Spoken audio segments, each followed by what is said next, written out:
Data science with Python. Today, data is everywhere, from shopping apps and social media to healthcare, finance, even entertainment. Data help businesses make smarter decisions every single day.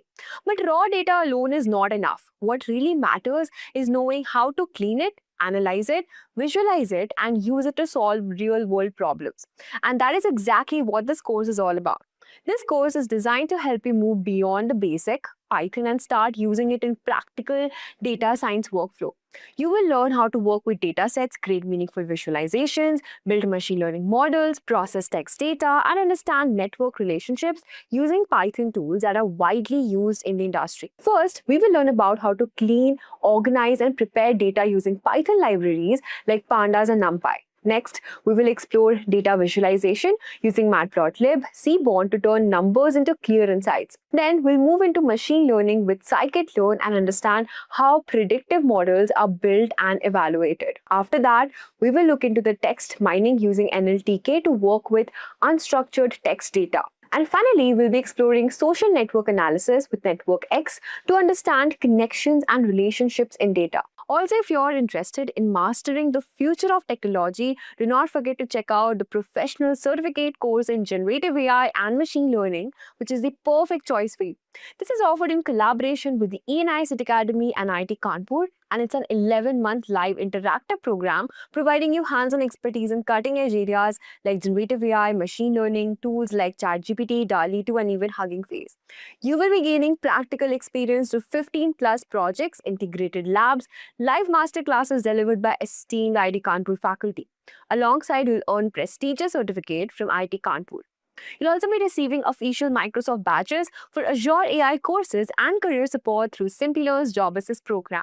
So what are you waiting for? Hurry up and enroll now. The course link is mentioned below. Now, before we get started, here's a quick quiz question for you. Which Python library is commonly used for data cleaning and manipulation? Your options are Pandas, Seaborn, NetworkX, NLTK. Let me know your answers in the comment section below. So what is data science? Okay, so what is data science? We had to put a definition to it. It is a multidisciplinary field that uses scientific methods, processes, algorithms, systems this is the big part of it, derive meaningful insights from structured and unstructured data. So that's the big part of it. Is obviously data is in the name, data science. So our goal with data science is to derive meaningful insights from data. And so that can involve many things. That can involve building models, which we will learn how to do later on when we get into machine learning. That can involve building out visualizations. That can involve doing hypothesis testing. That can involve many different things, but we're deriving some type of insight or finding out something interesting about our data that we have through different methods. So it's kind of, I always like to say it's the science of working with data, which is kind of a weird way of saying it because that's obviously the name data science, but it truly is the science of extracting insight from data. Is this field, and there's a lot involved in it that blends a lot of different disciplines together. It's why we say it's multidisciplinary, because we kind of bring together multiple aspects of math and stats, computer science, domain expertise, to be able to derive those insights. So there's there's ideas and concepts borrowed from science, like doing hypothesis testing. There's obviously math and stats, a lot borrowed from there. There's a lot borrowed from visualization and analysis that we use in data science, but we kind of blend that with technology, right? With computer science. So being able to use Python is a big deal. That will be our language of choice for doing anything data science. That's why we kind of reviewed it in the beginning. So we'll certainly use Python. We'll certainly use different tools within Python to process data. Those are data processing tools.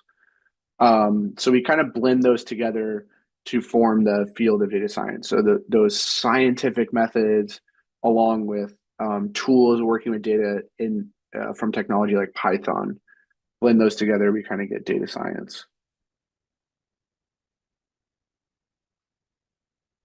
So where do we see data science today? There's a lot of different applications, and we'll try to describe some of them to you, which is, for example, like wearable devices. So think about like Fitbits or Apple Watches. They're always crunching data from their sensors, right? So there's some type of biometrics that are captured and sent over the internet, essentially, um, to basically allow us to do some type of analysis or some type of derivation of insight from that data. And then we can kind of visualize that with some graphs or some meaningful metrics, so that the person wearing that device can make some sort of decision. So there's some type of insight derived, and usually some type of algorithm being applied to that. Maybe a model's being built, working with the data that's captured from the wearable device, or we're just plotting that data, or we're summarizing it in some way, but making it really useful to the end user to make a decision off of. So we're deriving insights there, from all of the data collected in the wearable device. So that's kind of one application. Search engines use data science to personalize results or offer recommendations as people type in their queries. So essentially, like, you have suggestions, right? Like, and these could be based on your previous browser history, all kinds of data, like your cookies or your what's trending in the world, or like your region. Though you probably have noticed this, right? When you're searching on search engines, you get these suggestions. Those recommendations are kind of powered by data science, right? So data is going into that to derive some insight that, hey, this is what we should suggest, and that's it gets surfaced there. One of the things that we'll look into down the road when we get into machine learning, which is the next course after this, will be recommendation systems. So how do we actually build those models that do recommendation?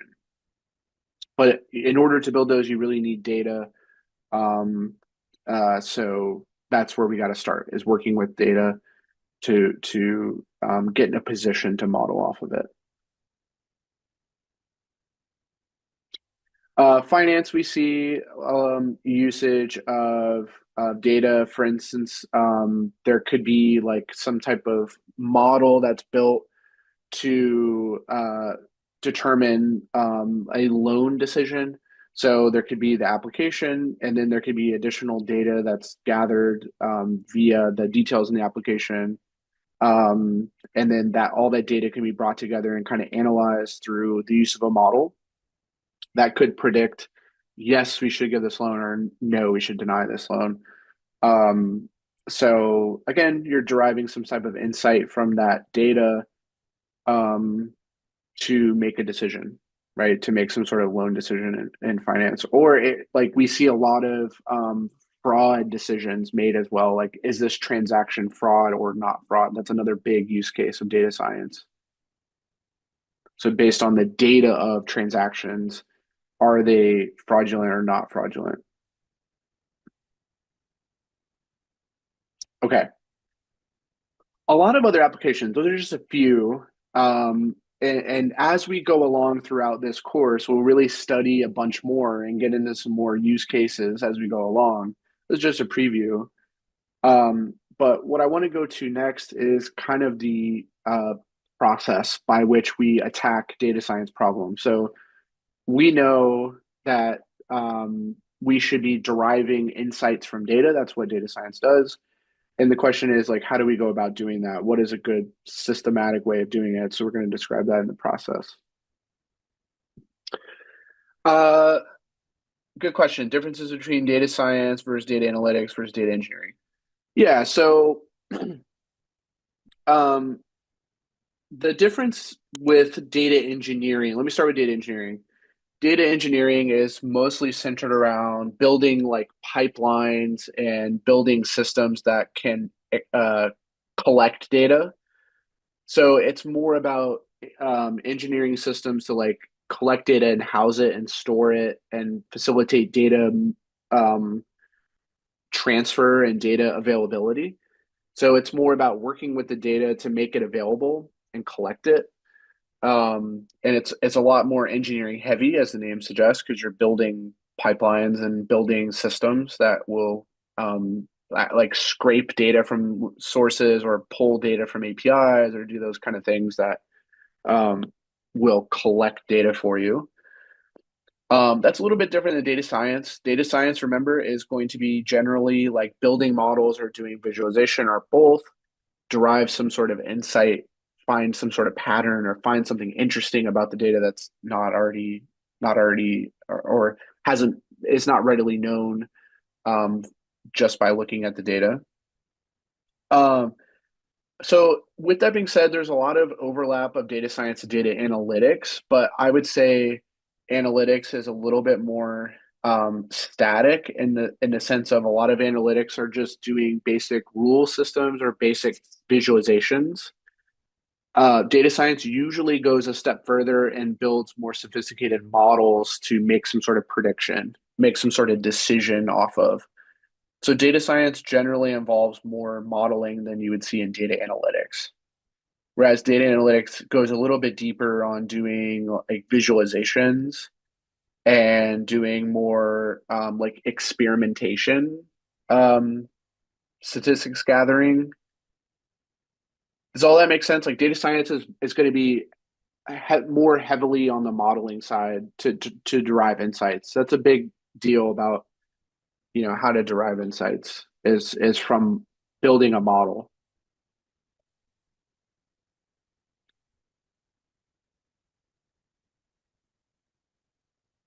Yeah, that's a great question. I know there's a lot of those overlapping terms. This is a really good question. Any other questions?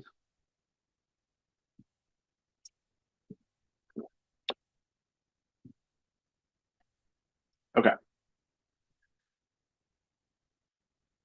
All right, let's talk about the process. Okay, so the process is outlined roughly here, but I'm going to take us through every single step. But if I had to break this down into basically a handful of key steps, it mostly starts at here, which is kind of initial problem formulation, which involves collecting data. So usually you have problem formulation. So you need to know like do we want to build a recommendation system for movies? Do we want to figure out if transactions are fraud or not fraud? Like we're coming up with some problem that we want to solve and then going out and collecting data that might help us analyze that problem further. So we'll talk about that. Then comes the kind of data preparation phase, I would call it. So data prep, meaning that we are preparing our data for modeling with that goal in mind. Is our goal is to actually build some sort of model to tell us something, to help us make a decision or derive some insight, right? And so we will do a couple steps. I'll describe what they mean in a moment of doing some data preparation in order to get ready for modeling. Then comes the actual modeling phase, which involves building, training, evaluating, all of that. Um, and so then comes the modeling phase, and then comes the actual deployment of the model, meaning that we use it in the real world uh, to bring our insights into an actual system, integrated into actual system, so that those decisions can actually be made and used by an end user. Let's say. I believe you can call a data science process even if no model is built. Step 4, 5. Um, You can, but so I think that's fair is to say like if even if you're not building a model, so you're thinking just steps one, two, three, four. Yeah, that's true. Um, or even just one, two, three. I think that's fair, but most of the time in this course or in this program, we're really going to be building models. So I want us to have this in mind is like even if we stop here and don't do any model building, this is what we have our eyes to is the ability to model if we want to. Okay. But I think it's a fair point is that it could be um, it's a fair point that you could just imagine getting your data together as really like um, kind of a data science process. Is feature engineering the feature that will use the feature? I'm going to describe what feature engineering is in a moment. I'm going to go into that in further detail in the next couple of slides. So just hang on when we say feature engineering. We'll talk about it. We'll talk about it. I was thinking for A/B testing and probably where there's no model, would you call this a data science project? Um, it, that's up for debate. A/B testing, sometimes that falls under analytics. Sometimes that falls under data science. I, yeah, sure. We'll talk about doing A/B testing. So even when there is no model, so I think it's fair to say it's part of data science, which would kind of just be steps one, two, three, four. So yeah, I see where you're coming from. I see where you're coming from.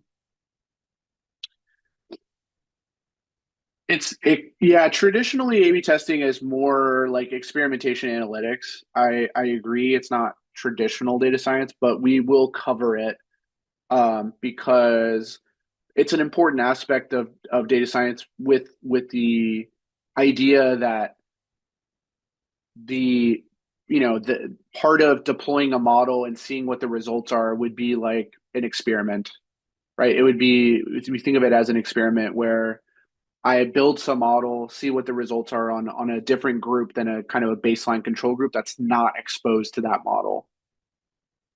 So it's important for us to know what it is. You could argue the actual process of doing A/B testing is not really data science, but if you add in that context of usually people are interested in using it in conjunction with building a model and exposing it to users as an experiment. Um, does that make sense?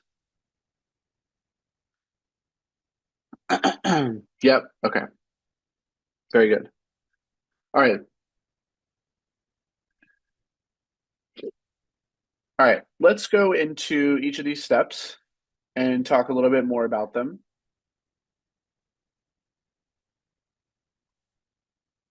Okay.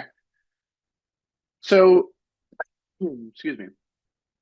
Usually things start in the beginning with a problem definition, which is a goal or a question that will be addressed through collecting and analyzing and deriving insight from data. So that's the very first step, and usually this is actually something that you would work together with other uh, colleagues usually to come up with. So usually you may come up with this with like a product manager or with another engineering group or something like that to come up with a problem like, hey, we need to build a recommendation system for our users to get better recommendations for their movies or for their shows or for the products on our website.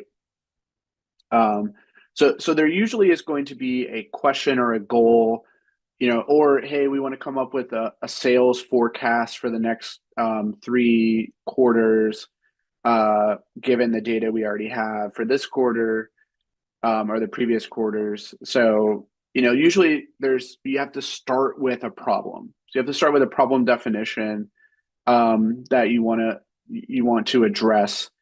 And honestly, that goes hand in hand with the next step, which is once you have a problem in mind, you then have to collect data around that problem. So you have to gather the relevant data sets, which could also involve working with external partners to do that. So maybe you have to work with data engineers to help you go out and collect that data or make that data accessible.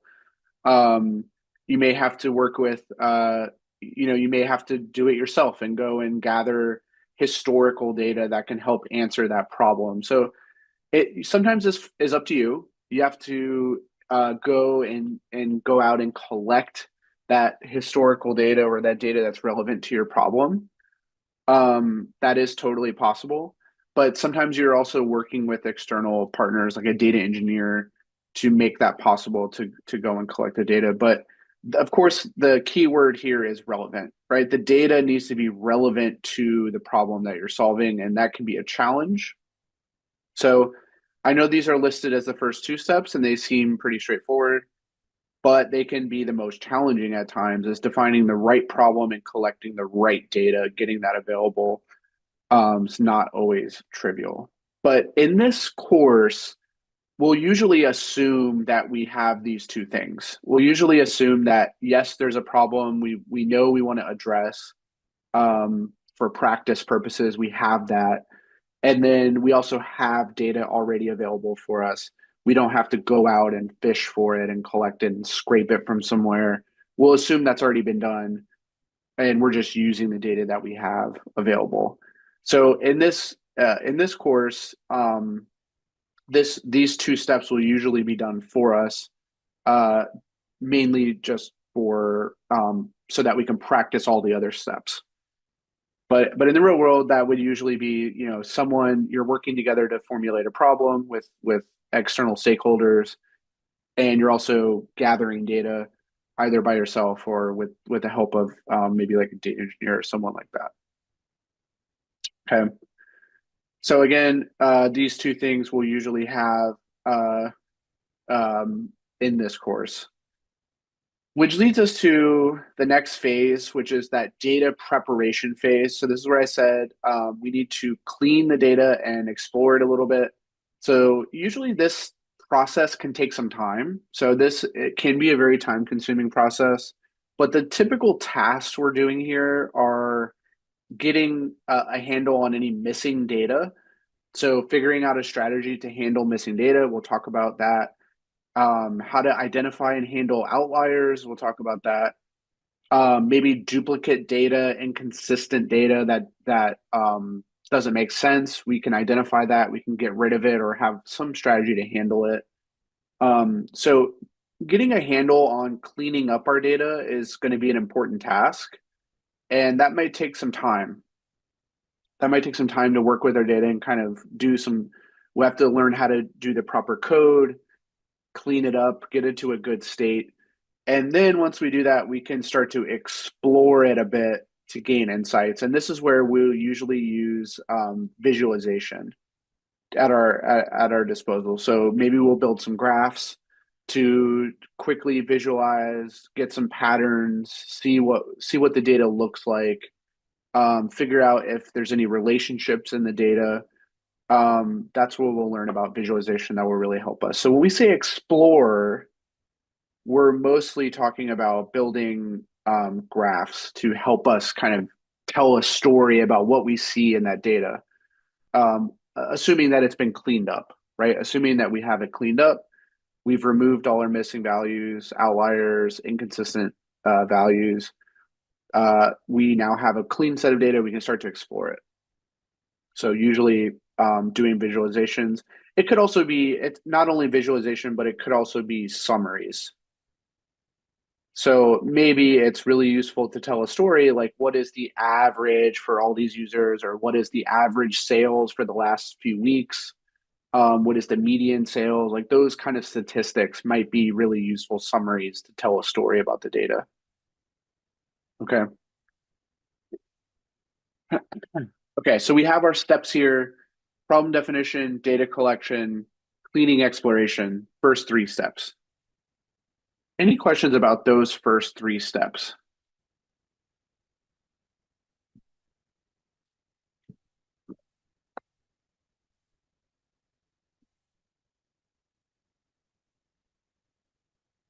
Good?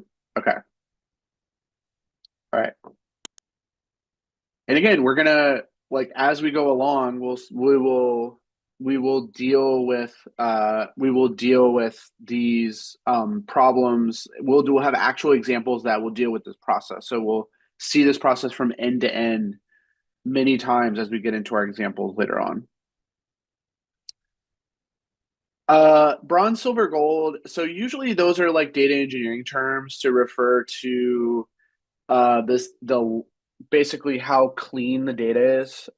So like bronze is kind of like the rawest form. It's usually like data that has not been aggregated in any way. It's usually pretty raw. It hasn't been cleaned up in any way. Silver might be cleaned up, but not really aggregated. So silver might be like we've removed missing values. We've removed outliers. So silver is a bit cleaned up, but it's still kind of raw. And then gold would usually be like our final transformations have been applied to it. Like maybe we've done some averaging, we've done some transformations. So usually those are terms that you see to refer to the different like stages of quality. Gold being like the highest quality, like the final data set.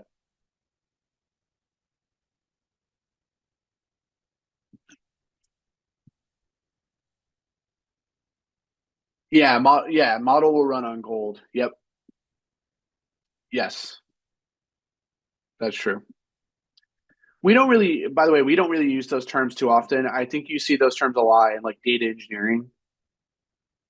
Don't really see them that much here, just because the assumption is that we're always going to clean up, like our models aren't going to be good unless we get to a gold state, right? And unless we clean up our data, unless we do the right transformations that make sense, like our models really aren't going to be useful until we reach that state. So we're always going to be pushing to like clean up and get to a good state.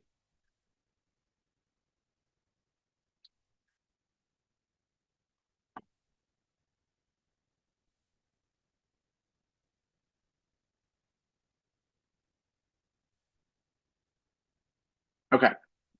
So we have one, two, three. Let's look at the next few steps. So once our data is clean and we've explored it a little bit, this is step four, which is feature engineering. So this is the other kind of data preparation step that I talked about. So feature engineering, what is that? It is a creation or transformation of new features. So you might ask, what is a feature? A feature is just a variable that is an input to a model. Okay. A feature is just an input. So I want you to think of like in an Excel spreadsheet, a feature is something like a column. It's an independent variable, like a column that we would use to build a model off of. Like that will be one input.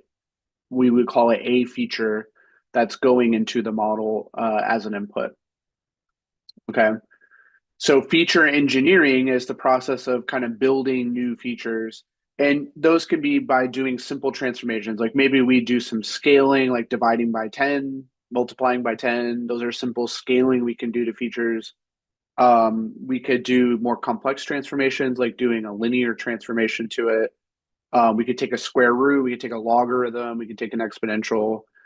Many different transforms we can do to our data to create new features. And sometimes that makes sense to do that. Sometimes we don't need to do that much feature engineering, but that's something we will get a feel for as we start to do examples. Is like when does it make sense to do feature engineering, and when do we not have to?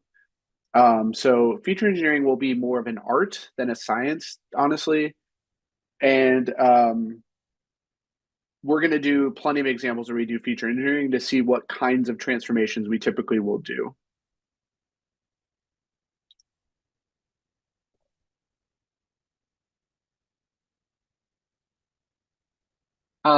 It's part of the current data. Yeah. So everything we're talking about will be part of the current data we're working with.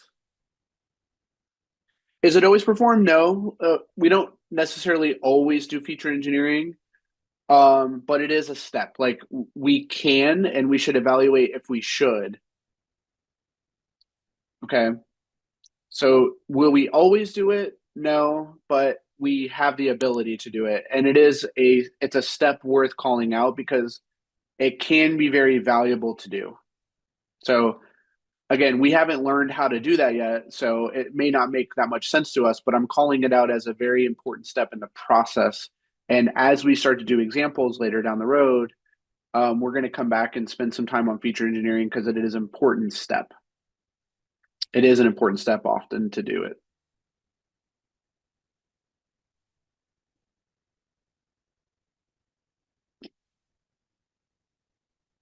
Okay.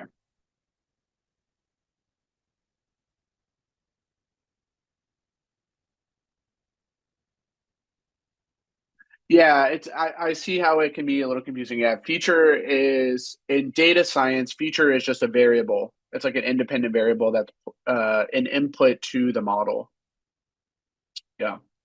It's a little bit different of a meaning than like a feature, which is kind of a new piece of software you're adding to existing software, right? A little bit of different um, terminology there. Okay. So this was step 4, and this was data prep. So draw a line here because this is all like the data prep, and then these couple of steps here are all modeling oriented. So once we have our data prepared, we've cleaned it up, we've done exploration to determine what we should keep. We've done some engineering to do some scaling or transform the features that we have.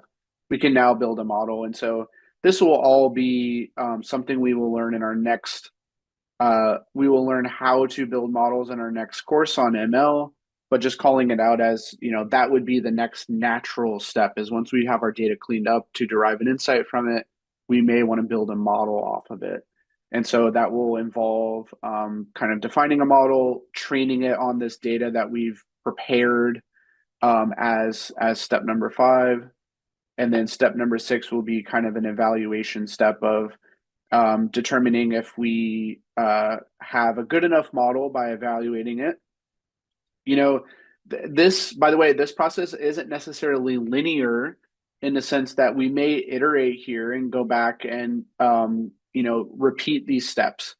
So we may go back and forth and keep repeating these by building a new model, determining if it's good enough, repeating and repeating and repeating that process. And we may even go all the way back up to here and build some new features if the model isn't doing that well either.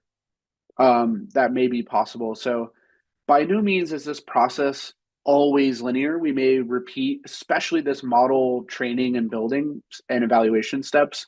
We definitely can repeat these back and forth until we kind of converge on a good enough model.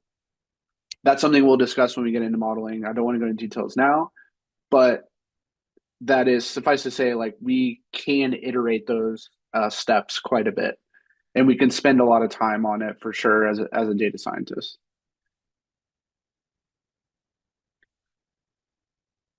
Okay.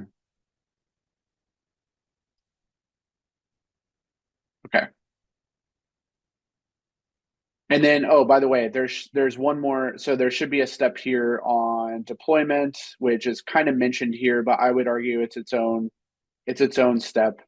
But once we have the model done, then we can kind of deploy it. Now, deployment means a lot of different things. There's a lot of different ways to do that. We won't get into that till much later in the program.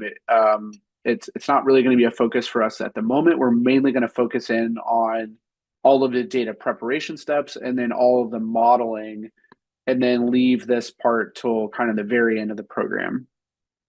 Okay, but it is important part. Like we need to make you once we build a model, we do want to have it be useful in the real world. So we need a way for it to be integrated into existing systems, which can be different. There are different ways to do that.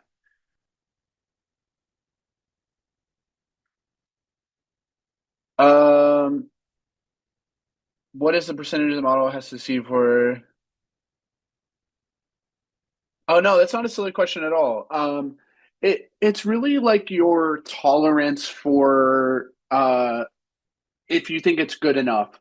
So for instance, I've worked with people where we've deployed models that have been like 70% accurate, and that's okay because we just want to get something out there to test with and to have results. So yeah, like the target percentage is different depending on the problem. That, by the way, that's something we'll talk about when we get into our next course on models and evaluation. Because it turns out there's different ways to evaluate the accuracy. Like sometimes we care more about it's not about overall accuracy, but more about like are we limiting our false positives versus false negatives? Because sometimes a false positive is going to be more costly than a false negative, or vice versa. Like a false negative may be way more costly than a false positive. So we're going to have different ways to evaluate our models, and that can lead us to different thresholds. But like it doesn't have to be perfect. I've seen a lot of models deployed at the like 70% range, 60% range. That's okay.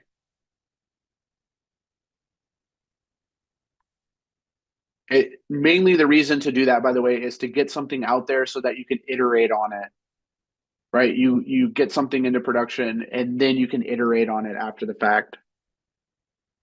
So you don't want to spend forever waiting for it to be perfect.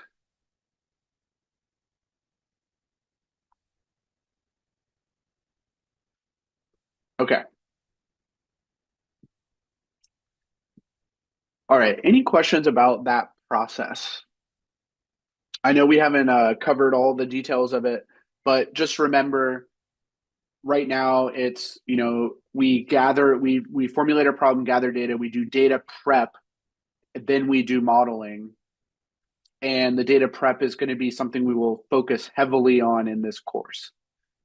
Okay, for the moment, the data prep will be something we really key in on in our last couple of lessons.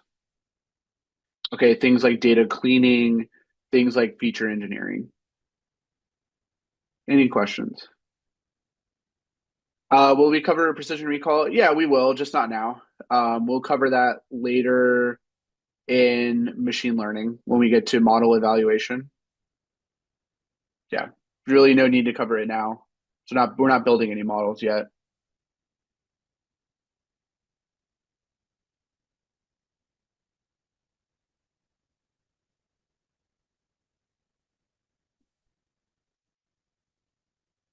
Okay.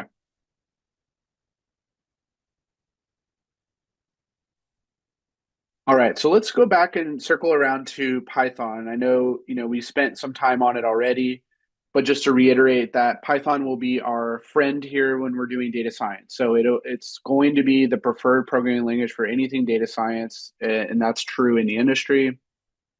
Um, Python is widely used, mainly because it has so many great packages to help us work with data, namely NumPy and Pandas, which are the first two we will look at. And then it has many others to help us build models like Scikit-learn, uh, which we'll get familiar with.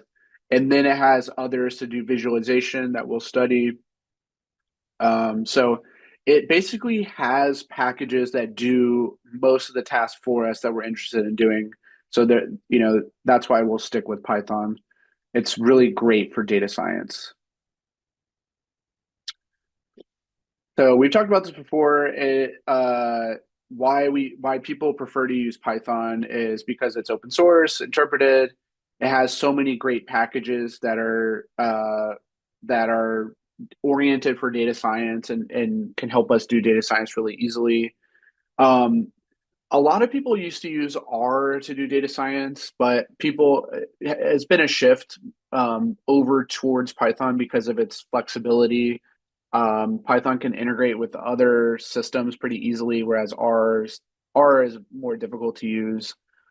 Um, yeah, R is like it's like a scientific um, analysis language. Um, you know, it's it's used in a lot of like statistics. A lot of statistics people like using R, but for doing data science, it's almost exclusively done in Python. So there's really you don't see R too often. I've really never seen it. I've only seen Python in the industry. So no worries about the R. Historically, R has been around. R has been around for a while, but Python is by far and away the most used data science language. I've for sure.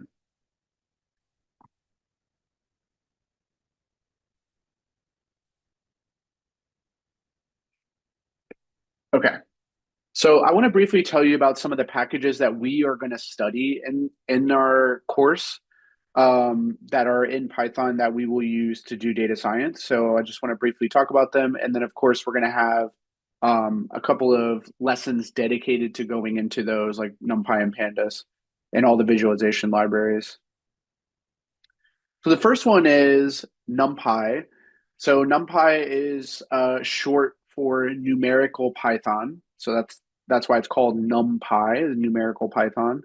And it is a Python package for doing computing, basically scientific computing, using these array structures that NumPy has created, and so many things are built off of NumPy arrays and the ability to operate on these NumPy arrays. So NumPy came around and created these multi-dimensional arrays, which are essentially like matrices, and also had a lot of different computing tools around the matrices and arrays that so many other packages are built off of. So we're going to learn Pandas. Pandas is built off of NumPy. So is Matplotlib, which is for plotting, and so many other packages are built off of NumPy. So it's a really foundational package for working with data because data will be stored in NumPy arrays.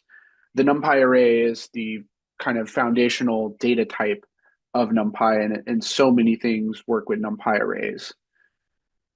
Okay, so NumPy we're gonna have a whole lesson dedicated to NumPy coming up next, but NumPy is going to be the first place we're going to start just because it's so important for working with data. Its multi-dimensional arrays are so useful for storing and manipulating data. Um, so it's pretty important. What is a Fourier transform? It is a transformation of data into like a signal, basically like a signal transformation. So you go from like basically like a time series into like a frequency series. It's used in signal processing. Yeah, analog to digital. Yeah, pretty much. Analog to digital. Yeah, it's used in signal processing.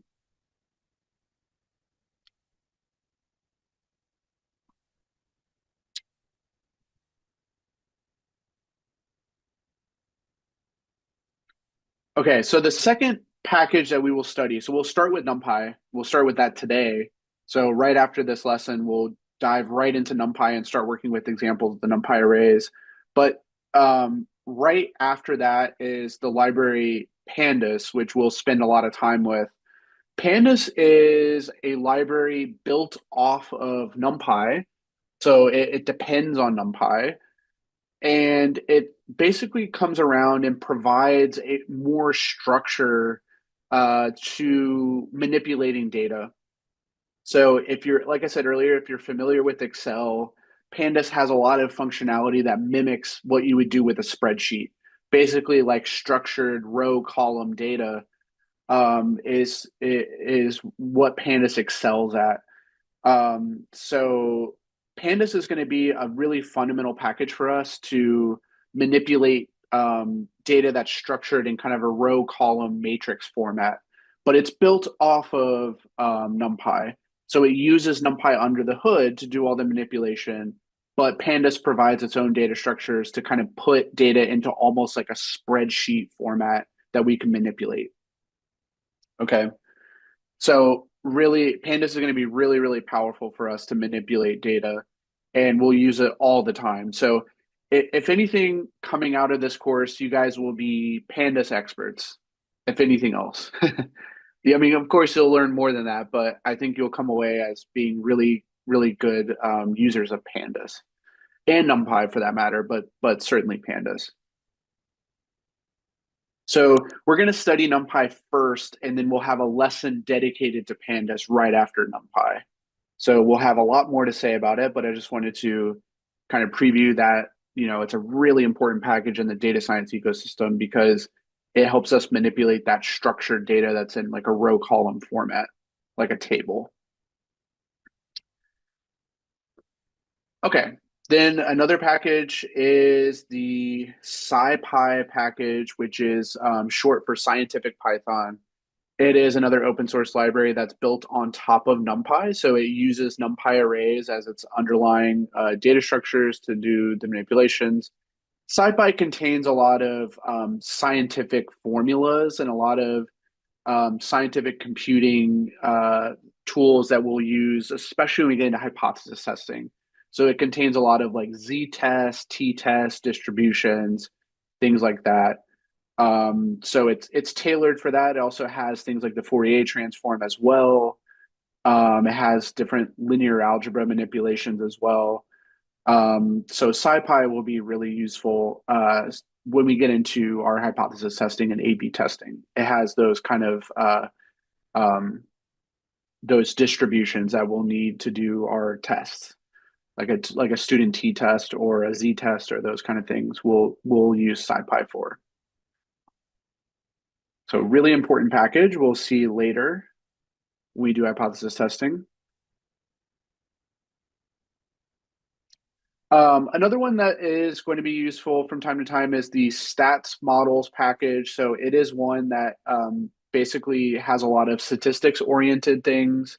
It has some basic models in there, like linear regression or logistic regression.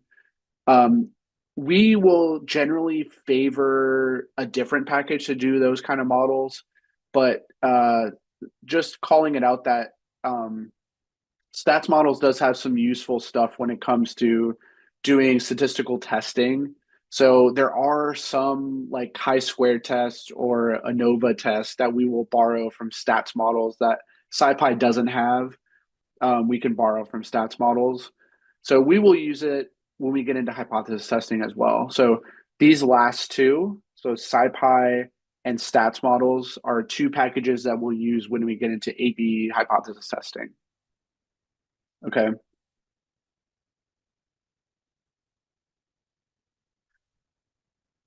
So that brings us to Scikit-learn. Now, this is going to be our primary package for doing machine learning.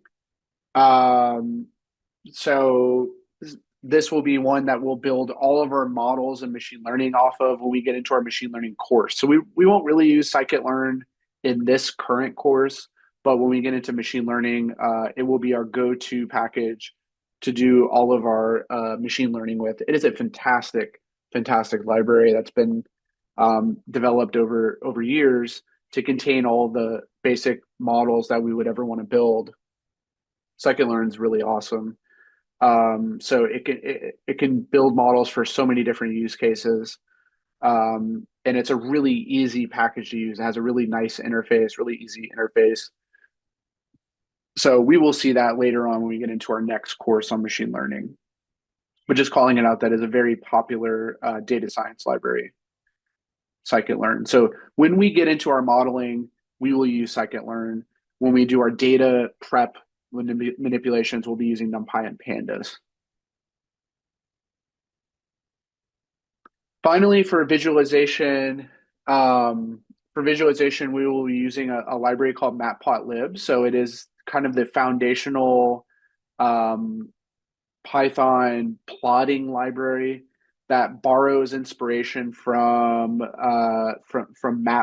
So if you guys have ever used the MATLAB plotting, it's actually very inspired by that, hence the name Matplot from MATLAB.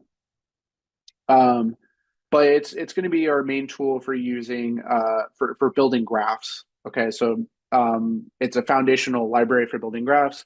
Almost every other library that does visualizations is built off of this one, built off of Matplotlib.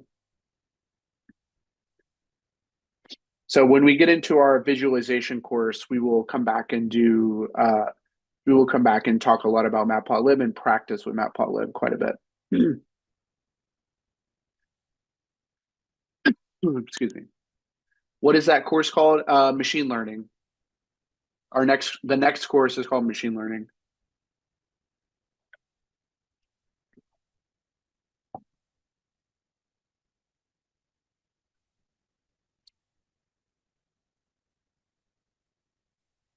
Okay.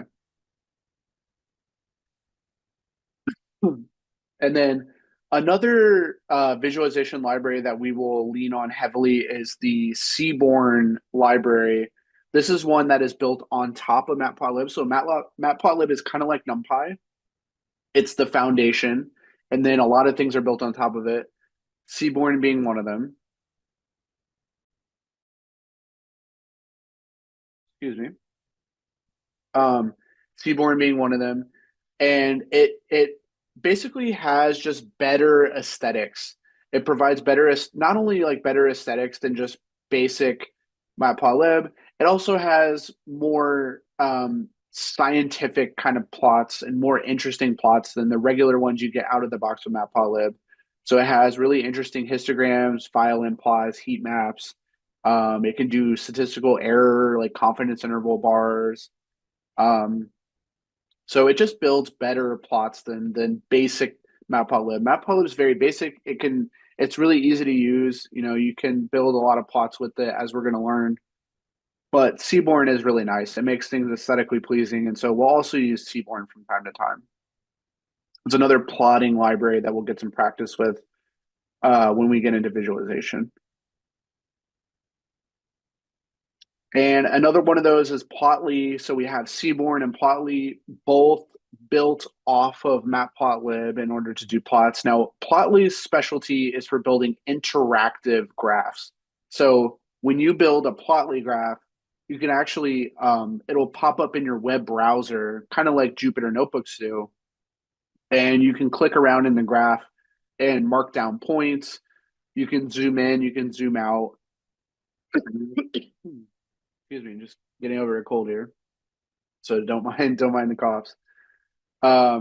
But you can zoom in, you can zoom out, you can do a lot of interactions with Plotly. So if you want to build an interactive graph, Plotly is a good package. Again, it's built off of Matplotlib. So we'll get some practice with Plotly. So these three we're going to practice when we get into visualization. Seaborn, Matplotlib is the basic foundation. Seaborn and Plotly both build off of it. We'll get some practice with all three of those when we get into visualization. So the rest of these slides just go through some plots that we will be building later on when we get into our visualization. So just wanted to briefly go through those just to show you some of the different types of plots we'll do. So the easiest kind is basically a line plot that connects different points. So this would be like if we were plotting out something over time, like a stock price or a sales value over different quarters or weeks, temperatures over time, something like that. So basic kind of plot, we'll be able to build that, no problem.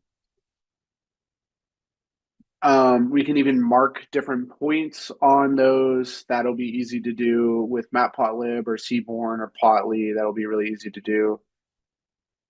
So again, we'll show you how to build these with code later on when we get into visualizations, but just showing you the possibilities right now. Scatter plots, we'll do these, which have different points kind of scattered throughout on two axes here. This is usually helpful to figure out how the data is kind of maybe clustered together or figure out if there's relationships between two variables, like if they tend to trend the same direction or in the opposite direction, or if they're kind of just distributed all over the place. So we'll be able to build scatter plots. That'll be helpful. Area plots that show like cumulative areas on top of each other, we'll be able to show that. That'll be pretty easy to graph for different, maybe tracking total sales over successive quarters. showing different contributions of categories we'll be able to do. So we'll be able to do an area plot. Basic bar plot we'll be able to do. Again, all of these examples were built using Matplotlib, so we'll be able to do that. But they have equivalent versions in Plotly and Seaborn. So again, those are built off of Matplotlib.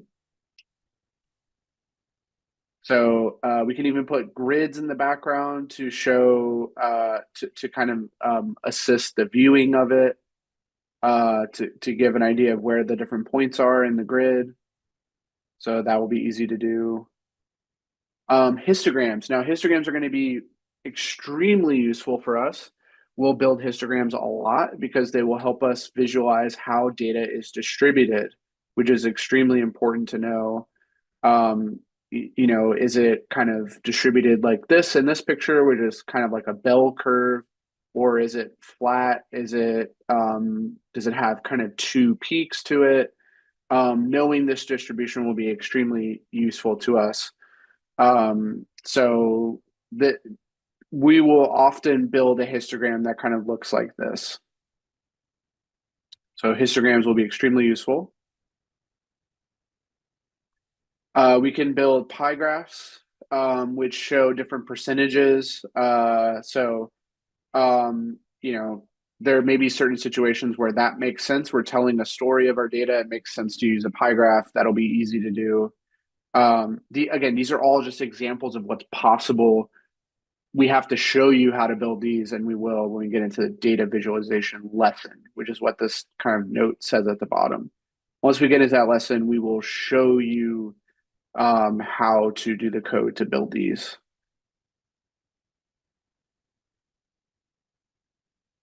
Okay. So just to wrap up this first introductory lesson, we have shown you what data science is, which is kind of the extraction of insight, deriving insight from data. And we have a bunch of different packages that are going to help us do that. We also have a process, which is going to help us do that, which is usually defining a problem, collecting data, doing data preparation, and then doing modeling after that. So, basic foundations at this point. What we're going to do is now go into NumPy. So we're going to start with NumPy and then go into Pandas after that. So we're going to start studying these packages. They're going to help us do some of these different tasks in data science. Any questions at this point?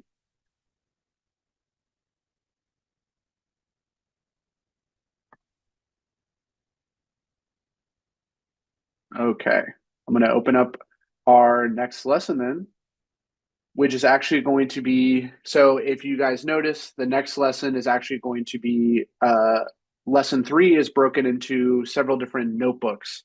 So we're going to be transitioning into notebooks for some of these guys. Do you guys have those notebooks, the lesson 3 notebooks? I can try to share them with you guys if you don't. Or does anybody have the folder and want to share it for those that don't have it? It should be a collection of several notebooks.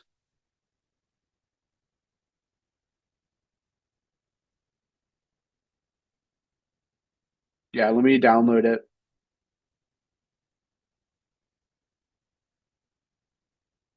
Okay, so give me a moment. I will upload it. I have it right here.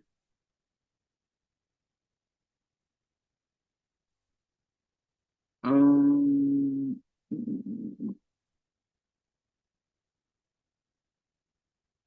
okay, I just uploaded it.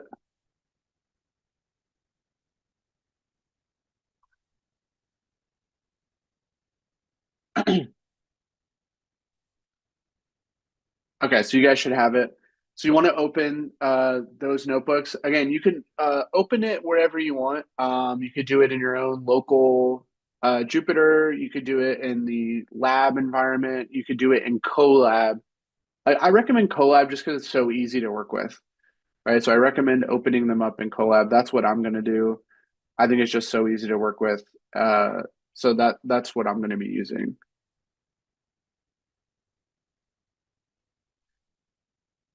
All right. Can everybody see the screen? I'm on the first notebook. The 3.01 notebook is the one we're going to start with. The introduction to NumPy.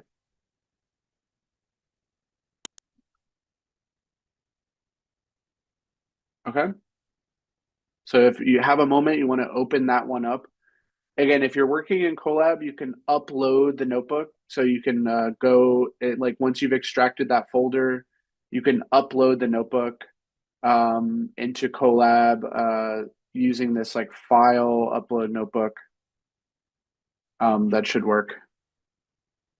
Or if you have Google Drive, you can just upload that folder into your Google Drive, and then you can just launch it through your Google Drive, and it should open it in Colab. That works too. Are people able to open the notebook?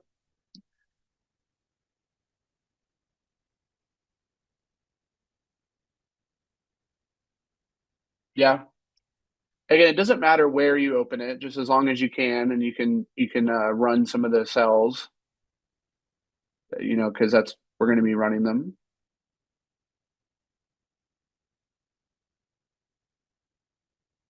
Good, good,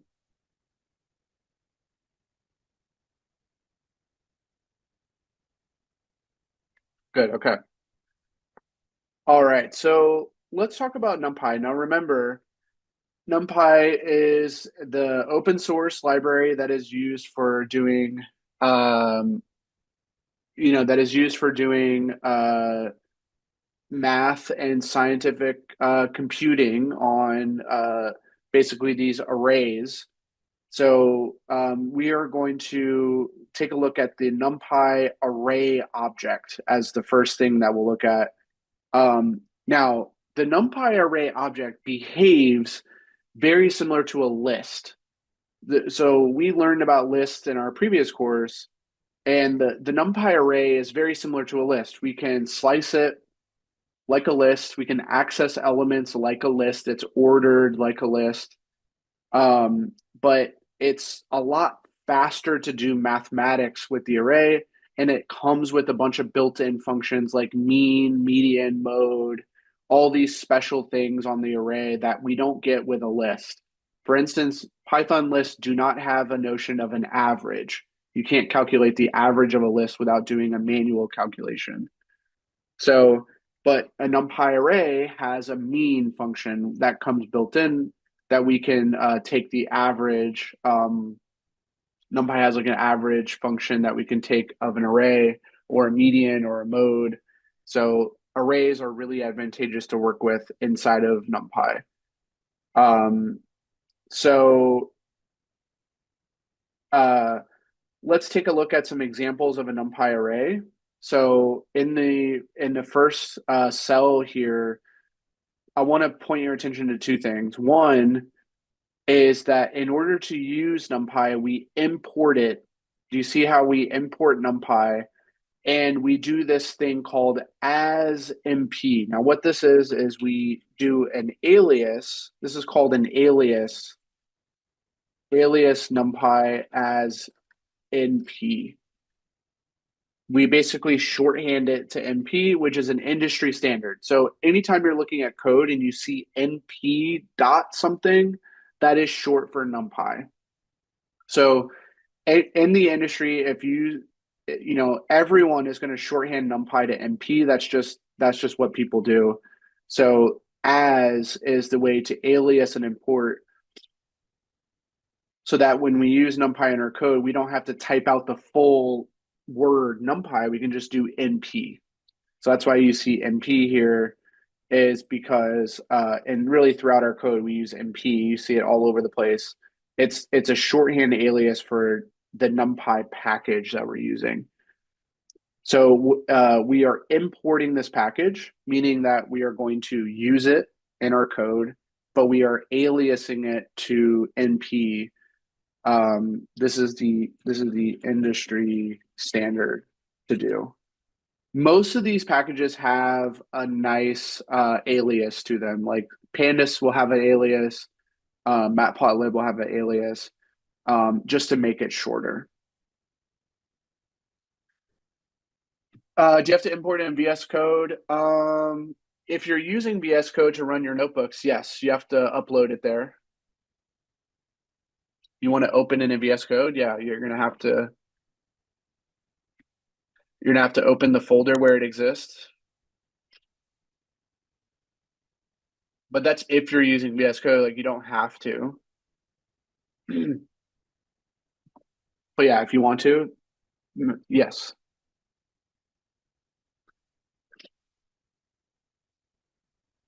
Okay. All right. So the next thing I want to point our attention to is building a NumPy array. So notice that we can build this NumPy array by doing np.array. So np.array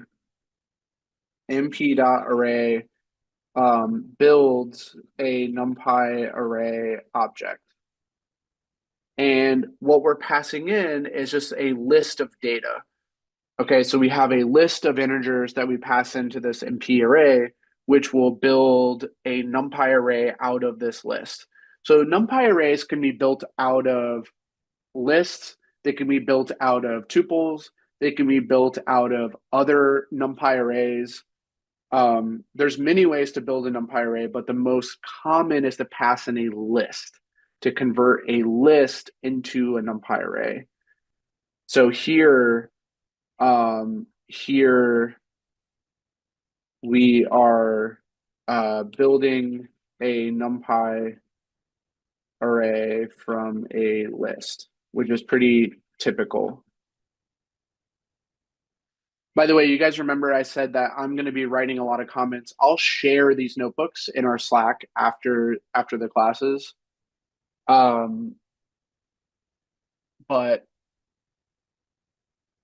I encourage you guys to do the same thing, is to write comments in your notebooks. Okay, try to write comments in your notebooks to outline what the code's actually doing.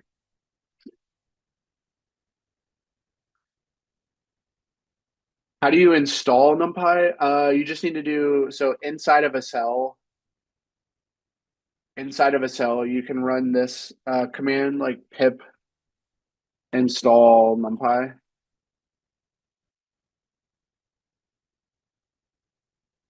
Try running that inside of a Jupyter cell.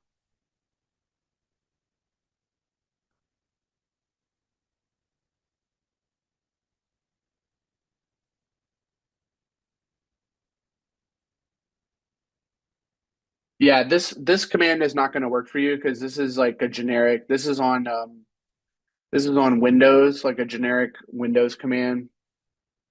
Um, but if you're inside, are you inside of a notebook, Mariel?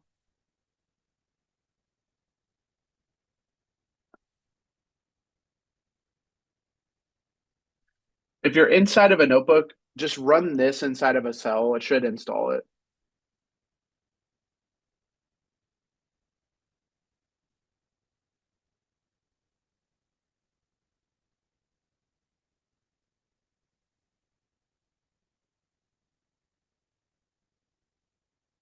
Yeah, that works too. You can open your terminal and do pip install. If you do that, you'll probably have to restart your kernel.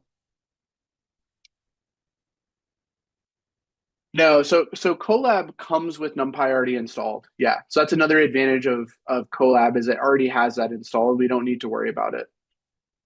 Yeah, so if it says requirement already satisfied, which is what this is going to say if I run this, it's because it's already installed. So this means that I already have it installed.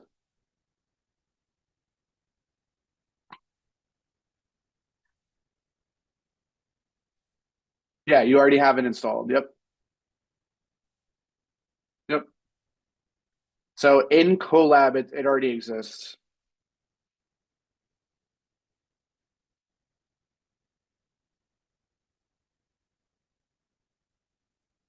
This one, new cell and this command.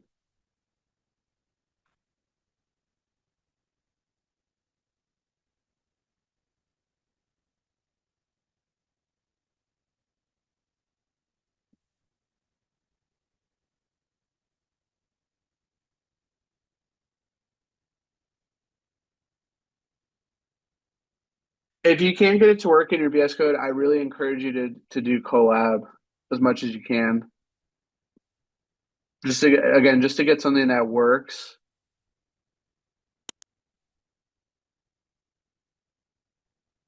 Because NumPy is already installed in Collab, so there's really nothing you need to do extra.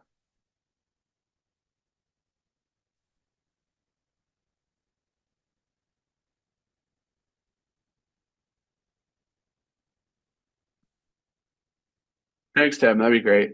That'd be great.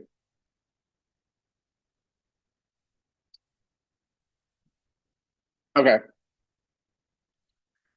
All right. So this builds, going back to this builds a NumPy array off of a list. So if we run this code, what's happening is we are building an array and storing it in this array variable, and we can print the array. Now look at what the array looks like. It kind of looks like a list when we print it, except the way we can tell this is a NumPy array is that it does not, when we print it, it does not have the commas. Notice that the data in there does not have the commas, and that's because it's being treated as a NumPy array.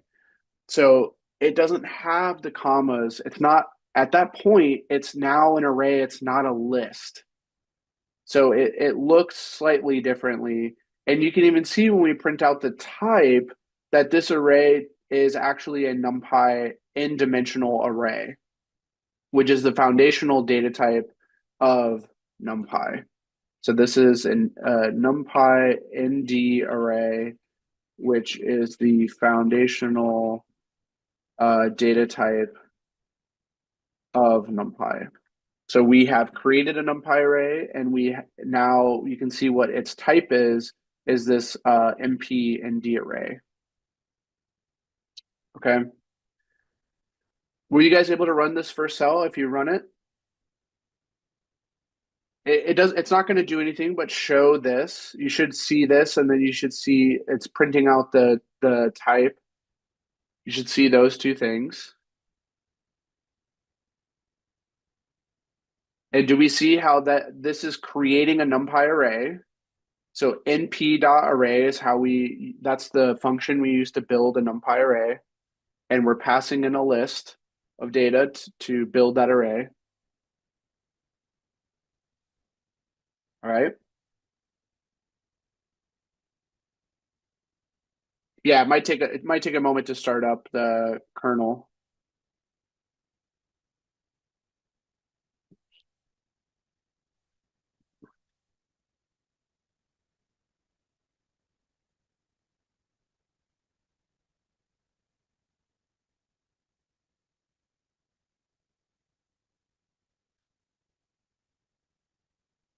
All right. Any questions on this so far?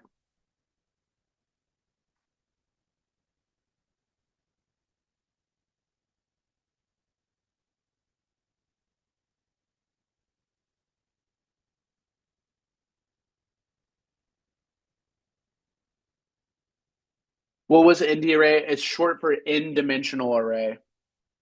It's the NumPy array object type. So that is the data type that we are working with now is a NumPy n-dimensional array. It's a generic NumPy array data type.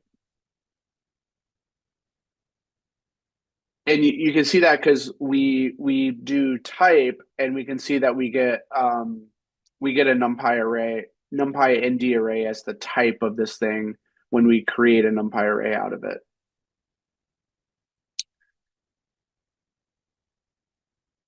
So ND array is short for n-dimensional array.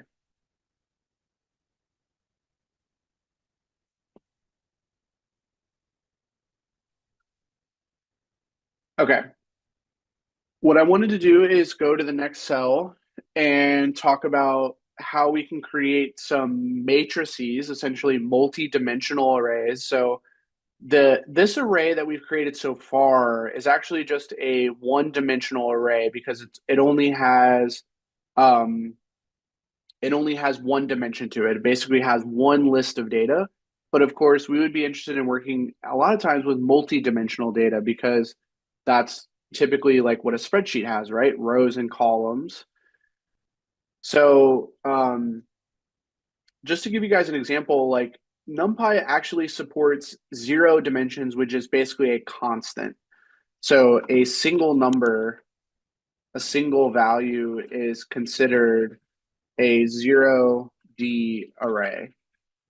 So a single value is considered as 0 dimensions, is just a single value. So if we built a NumPy array and just passed in a single integer, or it doesn't have to be integer, it could be float like 24.6, whatever it is, that would be considered a 0 dimensional array.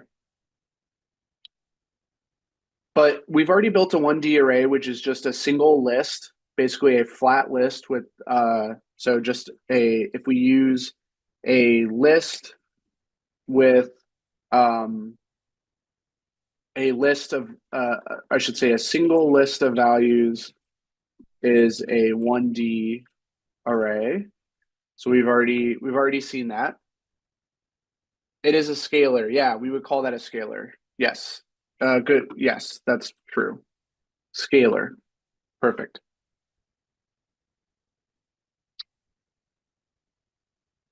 Perfect. So a single list of values is going to be a one-dimensional array here. Now, what gets interesting is now when we do a list that has list as its elements. So this is a list of lists is now a 2D array. So I want you guys to see that how we're building a NumPy array out of a list, but look at what the elements of the list are. They're actually lists themselves. So you see how within this overall list, the first element is a list that is 111. That kind of mimics basically like a row. So you think of it as like each list is like a row in a matrix. So this two-dimensional array is really like a matrix, right? So this is an interesting use case where, of course we could have more than just these two. So we could have a third list here that is like 4, 5, 6, and that would be valid as well. So this would be basically a matrix that has 3 rows, and each row has basically three items in it. So we would think of it as basically having 3 columns, right? So it's like a 3 by 3 matrix, but it is 2 dimensions. The two-dimensional array. It has rows and columns at this point. So it has rows and columns. The two-dimensional array. Let me ask you guys, do we see how this has 2 dimensions to it? It's a list of lists. So it has 2 dimensions.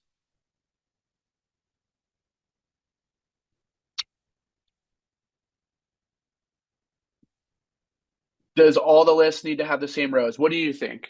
What do you think would happen if, let's try it. Let's try making this a smaller dimension. Do you think this is going to be allowed? Is this what you're asking?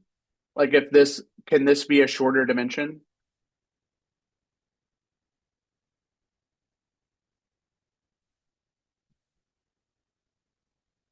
Let's see.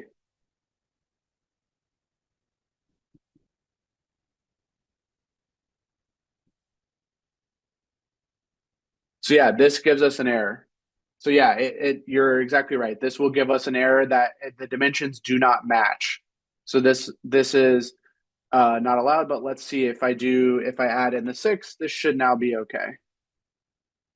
And there it is. This is now okay. No more error. Okay, no more error.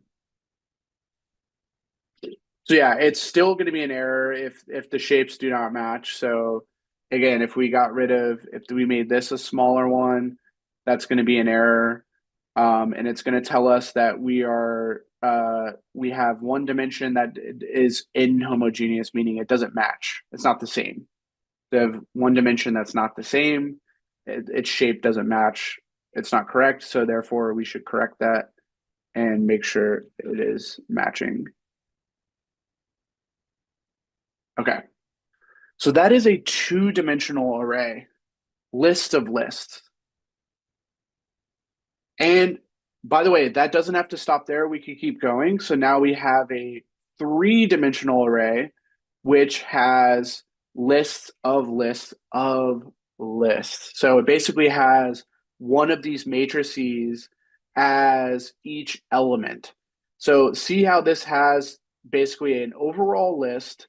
So this has it has a list where each element is a 2D array, right? Each element is a matrix. So here is one of those matrices is the first element, and then here is another 2D matrix that is the next element.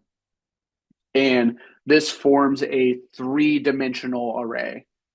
So if we print this out, we can see that we get this 3D array where this matrix is the first item, this matrix is the second item, and on and on and on.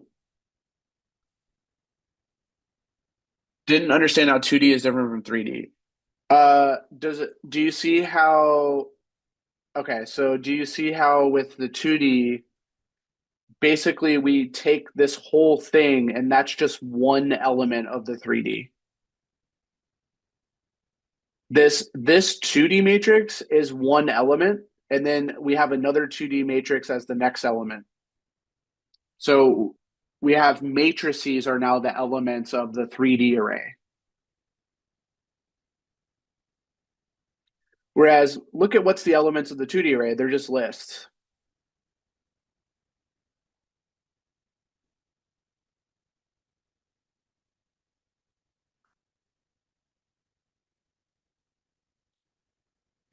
It doesn't have to be two. That's just the example we have. It doesn't have to be two. But by the way, one thing that gives away the dimensions is how many of these brackets we have. So you see how we have two brackets and see how this has three brackets?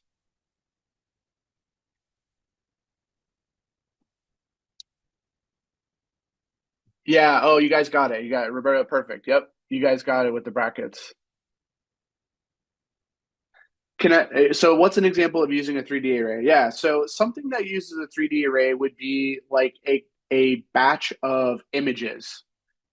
So let me give you an example. So an image is like a 2D array because it has pixels, right? It's basically an image is broken down like this that has pixels with whatever resolution. And so if we have a collection of those,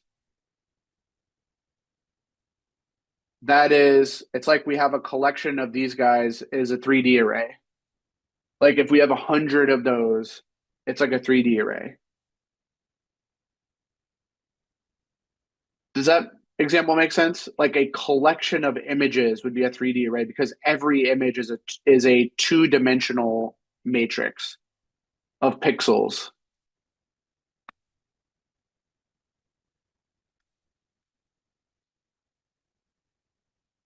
Yeah, a 3D array is a collection of matrices. Yep,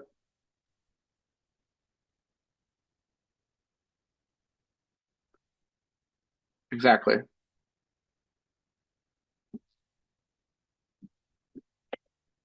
Does this example make sense though? Like this is a good one, I think. I'm glad you asked it because I think it's a good one for thinking about what a 3D array is. Every element is a 2D matrix.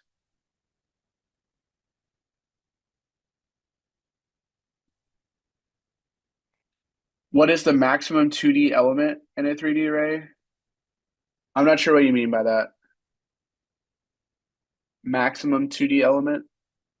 Oh, how many can you fit in a three? You can have unlimited as much as the memory will allow, basically, as much as your memory will allow. You can have unlimited. You can have as many matrices in a 3D array as you want until you run out of memory, essentially.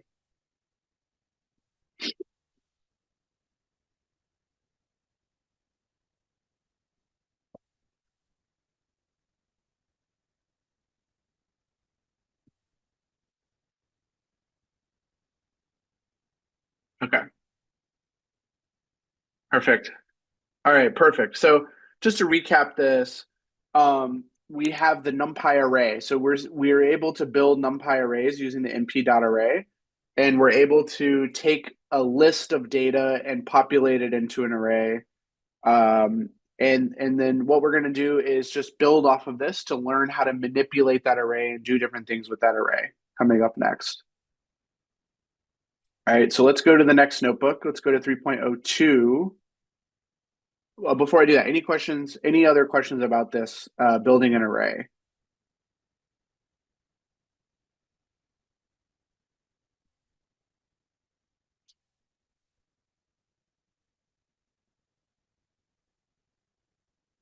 Okay,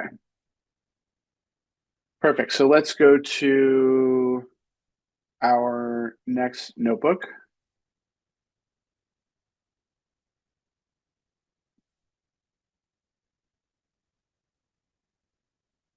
Okay, do you guys have the 3.02 notebook? Do you have it up?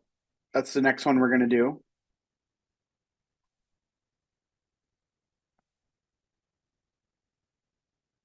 So take a moment to pull that one out. Yep, I see some thumbs up.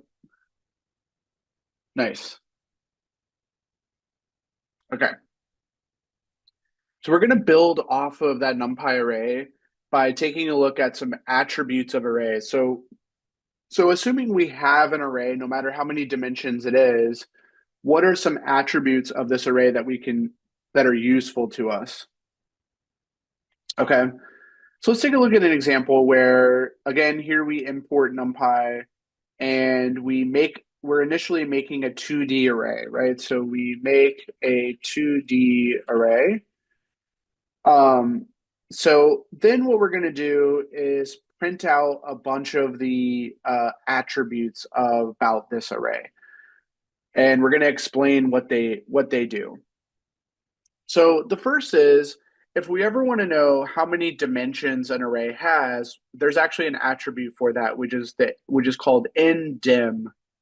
So if we just do dot ndim, by the way, let me call that out here, is we access attributes of an object by using the syntax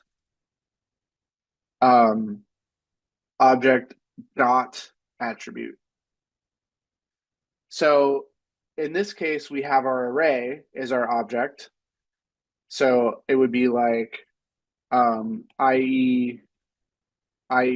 array dot shape would be an attribute. Shape is an attribute of the array. Array is our object here. Okay, so that's our syntax to access different attributes. So the first attribute we're going to learn about is called ndim, which gives us the number of dimensions. And so when we print that out, you can see what it's going to be. It's going to be 2. And that makes sense. It's a 2-dimensional array.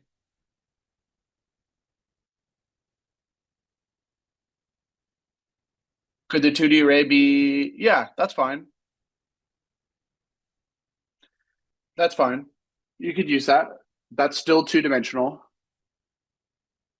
Yep. Okay. Um, so the first is ndim, which gives us the number. This gives us the number of dimensions, which equals 2 in this case. Okay, and that makes sense. We know it's a 2-dimensional array based on the fact that our elements are 1D lists. So we have a list of lists. It's going to be 2 dimensions. Now shape gives us the uh, quantity. So it gives us basically the number of rows and columns. So in this case, what this is saying is we have 2 rows and 3 elements in each row. So shape is giving us an idea of how many elements we actually have, or what the shape of this matrix is. That's why it's called shape. So in this case, we have a 2D array that kind of looks like this, right? Where we have 1, 2, 3, And then in this example, 4 to 5. So we have two rows, and we have 3 columns. 2 rows and 3 columns. Hence, we get a shape of 2 by 3. Does that make sense? 2 by 3.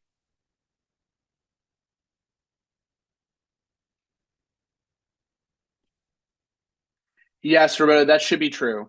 Yes, that should be true.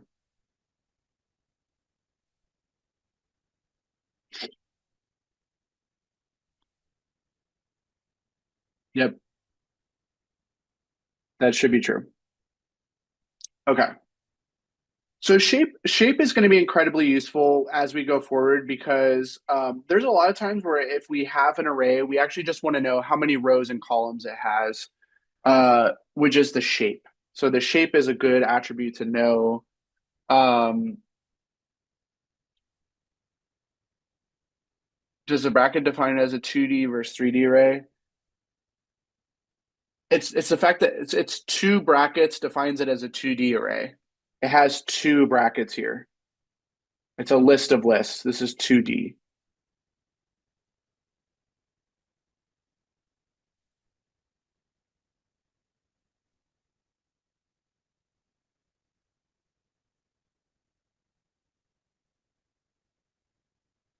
It can. So sorry, yes. A 2D array can have more than 2 rows. Yes. It's the fact that it has so I meant to say that in this shape we're going to see 2 entries. Sorry, in the shape we're going to see 2 entries. Yeah. Let me correct that. So the dimensions will match how many entries we have here. So if we have two entries, because it's two dimensional. That's what the truth. That's the thing that. Um, so sorry, Roberto. I was wrong on what I told you. It is when we have 2 entries here. That's because it's 2 dimensions, not the fact that this is a 2. It's 2 entries in the shape. By the way, how can we get a third row? We could just add in another list here, right? So if we add in another list that has 3 elements, like 7, 8, 9, this is still a 2-dimensional array. But what I want you to notice is that it's going to turn into this shape is going to turn different and this size is going to turn different, but it should still be 2D.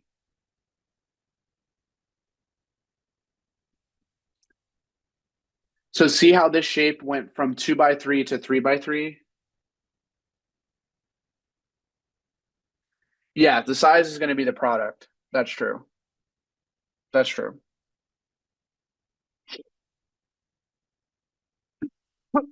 I was going to get to that next.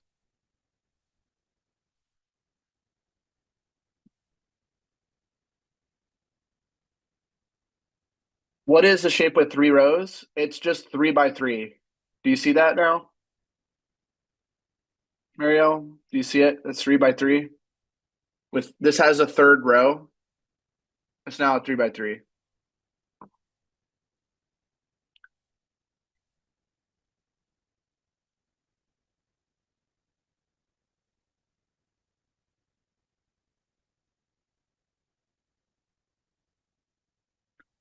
Yep, 3 rows. 3 rows with 3 elements each in a 2D array. Perfect. Yep. So now I want to talk about the size. The size is the total number of elements in the array. So in this case, we have in this case we have 3 by 3, so we have 9 total elements. So this will always be the product of the shape, right? Lots of questions. Let me see. I'm trying to keep up.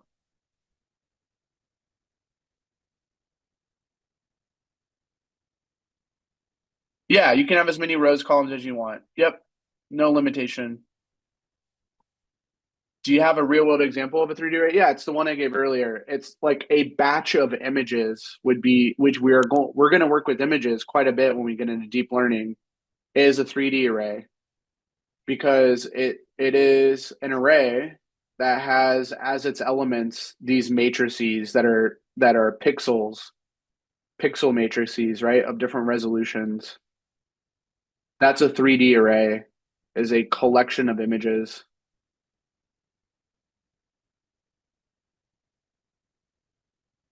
Because these are each 2D. That's a real, so images, these are all images, usually are in a 3D array.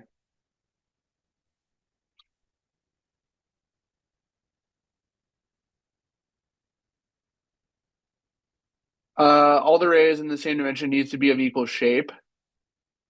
Yeah, they do. So yeah, we saw that example earlier. Like if we try to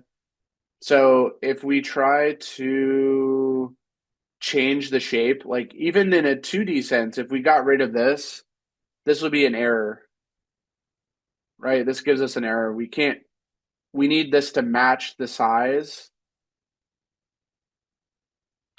right? We need this to match the size in order to build the array.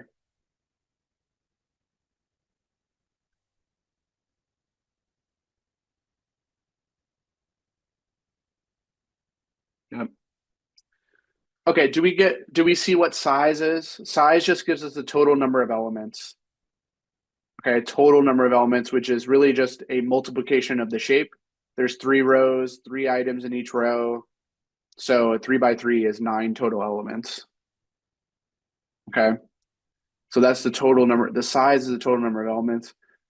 Now the D type is telling us what every member's type is. So maybe not that interesting, but this is kind of the default. So this gives us what element each element's data type.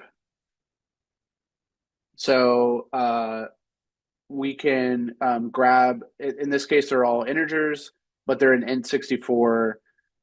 So we can also grab how many bytes each one takes up, which is the item size attribute. This is each element's memory footprint, each element's memory size, which is going to be 8 bytes. And we can also get, if we want to, very rare we would actually need to access this, but we can actually get the memory reference for the array data. So array.data, we won't really ever need to worry about this, but this is actually really important for Pandas to be able to access later on because everything in Pandas is built off of NumPy. It needs to manipulate the raw memory often in order to do different calculations with that data. So it typically will need access to that data attribute, but we generally will never need to know what that memory address is. Okay. Any questions about these attributes? I think the one that we'll use the most is probably going to be shape. We'll probably worry about the shape the most when we're working with NumPy arrays. But any other questions about them?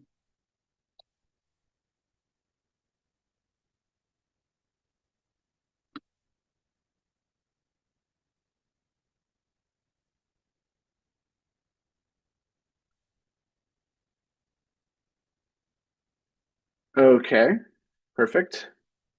Okay, let me show you a couple of functions. All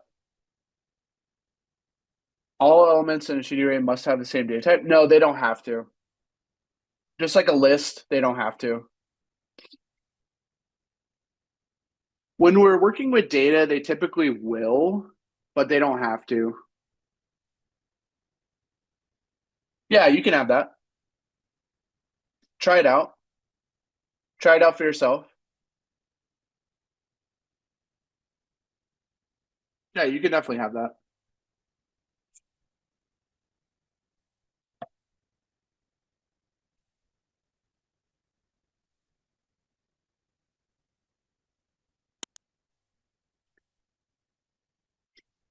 All right, I want to show you a couple of functions we can do to manipulate the shape of an array. So the first one is we can actually reshape an array using the array.reshape function.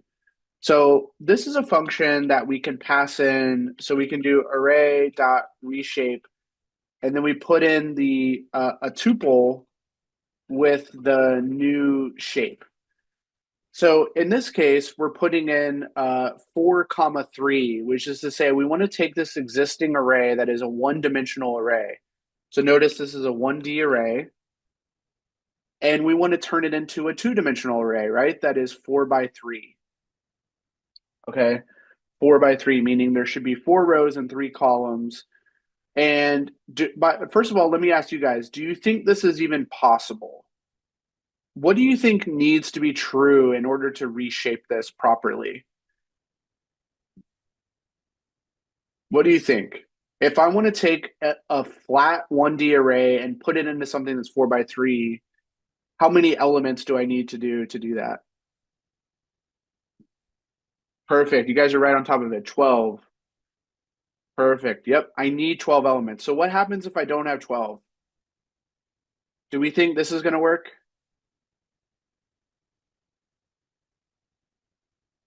Yeah, let's try it.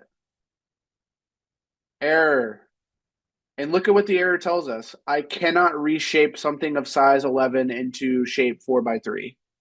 It even tells us directly we can't do that. So yes, that is definitely a prerequisite to using reshape, is that you need this total number of elements to match the number of elements that you start with, and then it will work. So if you're going to use reshape, you can reshape into any shape that you want to. So we could even reshape this into 3 by 4. That would be okay. We could do 3 by 4 because that totals up to 12. We could do 2 by 6. That would be okay. But could we do 2 by 7? No, we don't know how to reshape something that is 14 uh into into a shape 12. We only have 12 items. 2 by 3 by 2? Sure, we could do that. That'd be a three-dimensional. We could do that. And now we have a 3D array because we have each element is 3 by 2, and we have 2 of them. So each matrix is 3 by 2, and we have 2 of those. So we could do that. So that's what reshape does, is reshape can take an existing array and move it into a new shape, assuming that the shapes align properly. So reshape can do that for us. So that's actually incredibly useful. We'll use reshape from time to time. And then we can actually do the reverse of reshape. So we can always take something and flatten it out into a 1D array. Okay, we can always do that as well. So the flatten function can take something and put it into, so this will always give us a 1D array. So no matter what shape we start with, we can flatten it out into a one-dimensional version of it, okay, by using the flatten function. So this does a particular reshape that will completely flatten the array. So you can see it takes this three-dimensional array here and goes ahead and reshapes it, or basically flattens it right into this exactly flat one-dimensional array. So flatten always returns a 1D array. Pretty straightforward. Is there any benefits? Yeah, sometimes we want to take something that is in one shape and move it into another because we're going to manipulate it. We're going to assume it has a particular shape to manipulate it. We'll see that later on when we get into deep learning, especially when we work with images or text. It's going to be important to reshape things from time to time. So maybe not this second, but when we get into deep learning, we'll go ahead and reshape.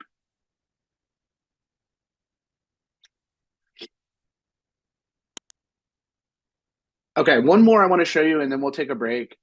Is that there is a transpose function. Now, what this does is it swaps rows and columns. So it transposes this into whatever was our rows. So this 1, 2, 3 now becomes the columns. And so this was a 2 by 3 matrix. It now transposes into a 3 by 2 matrix. So transpose swaps our rows and columns, and that's going to be useful down the road too for different algebra calculations we may need to do. We may need to transpose from time to time. Okay. Any questions on any of these functions? Hopefully they're not too bad. They're straightforward. They're just different reshaping. We have reshape, we have flatten, we have transpose. They just change the shape of the array.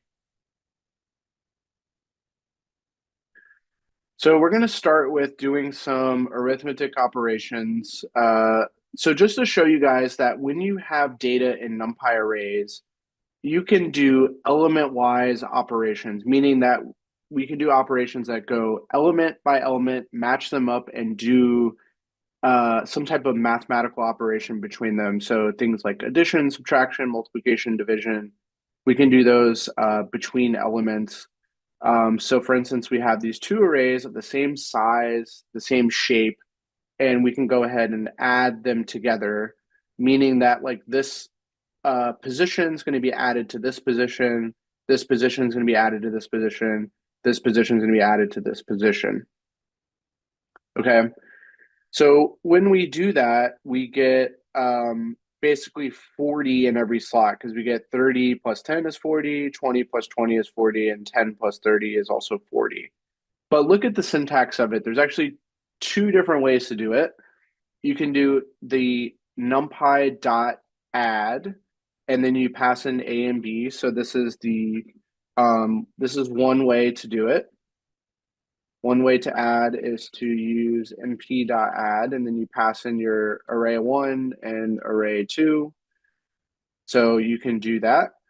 And so we add those two and store it in the result.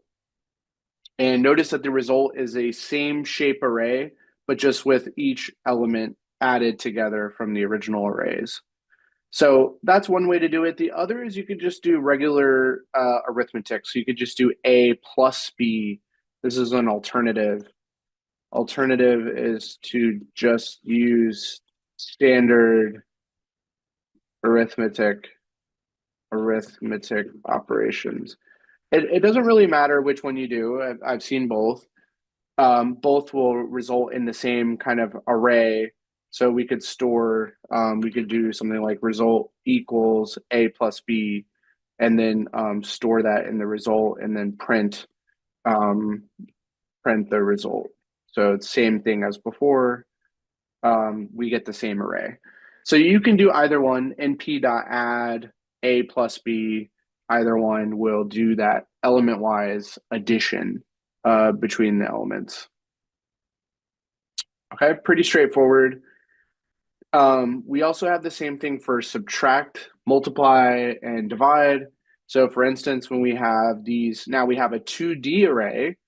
So this is now two-dimensional, but the same exact thing is going to happen.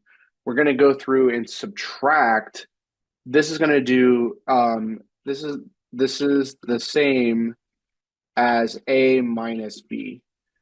So this takes A and subtracts B from it. So we have 30 minus 10 is 20, 40 minus 20 is 20, 60 minus 30, and then we do 50 minus 40. So we're subtracting those elements in the same positions to get a result. To get a result of this 2D array that is a result of subtracting every element from the original arrays.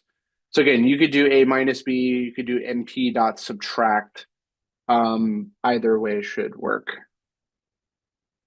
2D plus 3D, could you do it? Well, you could try it out. So this is a 2D. We could try it out. So let's copy this guy. let's do this guy, which is going to be a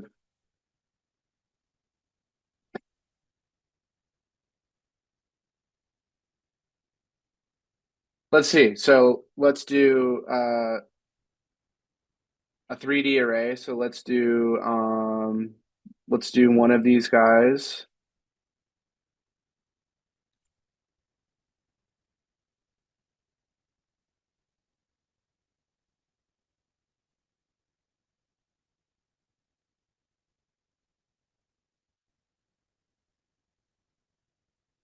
And then let's do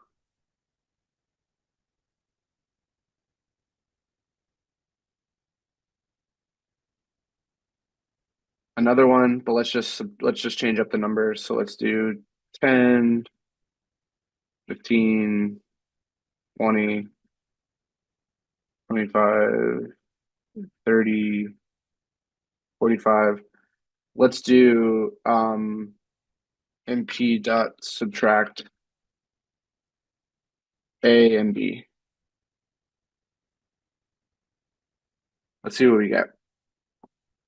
So we actually do get a result, and the reason we do is something called broadcasting, which is an interesting idea in NumPy that what they do is they basically will force the shapes to be aligned when you do a mathematical operation, but you might get some unintended consequences of doing that. For instance, we get some of these actually work where we get 30 minus 30, 40, 40, 60, 60. So we get these zeros here for this first guy. But notice that we basically take this and apply it to this. It basically takes this and subtracts to this guy secondarily. So we have 30 minus 10 is 20. And then 30 minus 15 is 15. Sorry, 40 minus 15 is 25. And so the shapes, the dimensions don't have to be the same. Dimensions don't have to be the same, but you can get unintended results. So be careful is the thing I would say. Be careful of doing the subtraction of NumPy will try to force the results to fit by taking this and applying it to this 2D matrix here, right? So it can work. You're just going to get maybe some unintended results that don't really make sense, but are possible in NumPy. If you subtract a bigger value from smaller, it'll give you a negative. Yeah, it'll just give you a negative. So like try doing in this example, what would happen if we put B first?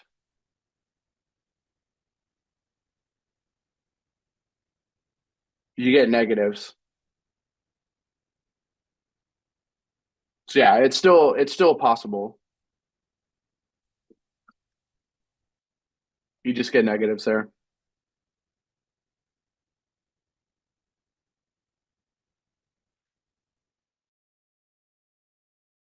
Okay. So we can take like 30 times 10, 20 times 20, 10 times 30, and we can get those multiplications. So if we do that, we get this array, which is going to be 300, 400, 300. So these are just element-wise multiplications. Again, the alternative is to do A times B, and that would be the same thing. So we just did result equals A times B. That would be the same thing. But we can do np dot multiply to make it more explicit the operation we're doing, that it's A times B. And this is not to be confused with matrix multiplication. So that's something I should call out here is that matrix multiplication is a different matrix multiplication is different and will be covered later. So traditional matrix multiplication will be covered later, and that that requires the matrices to be compatible, and it's a completely different operation than doing element-wise multiplication. Okay, which is just A star B or asterisk B or NP dot multiply. We can do division. So notice that this is again a scenario where the shapes are not the same. We have a 2D array and we're dividing it by a 1D array. Now what happens is we basically take this and divide it by this, and then take this and divide it by this and get this second row. So this size is going to basically match the larger of the two shapes.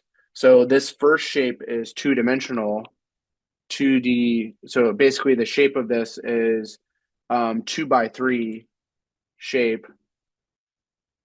And this is only a basically a 1x3. Not even, it's just a 3-element shape. Because it's just a 1D array. So it's a 1D array. So therefore, when we do the division, it's going to do that broadcasting thing that I mentioned earlier and try to force this to be able to divide by this. And the way NumPy will do that is say, okay, which is the bigger shape? This is the bigger shape because it has more dimensions. Try to take this and divide it by these guys. What do you think is going to happen if we reduce this size? If we did this, do you think this would work? If I reduce this down to only having 2 elements, do you think this division would work?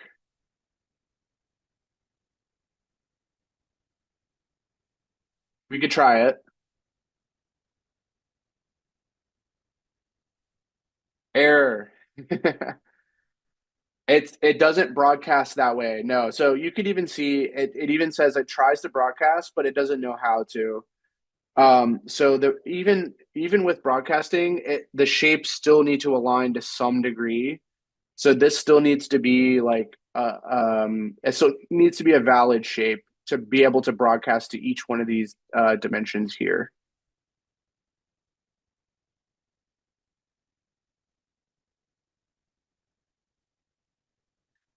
Let's try it.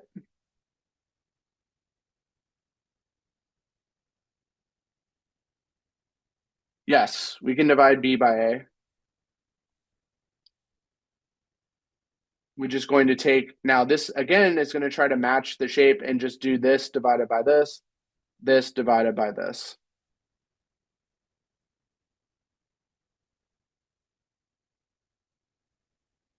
But remember that A divided by B is not the same as B divided by A. They're not the same result.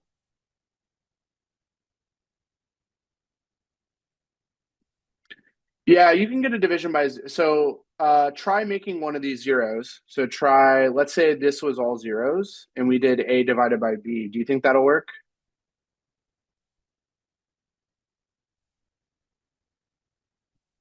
Do you think this will work?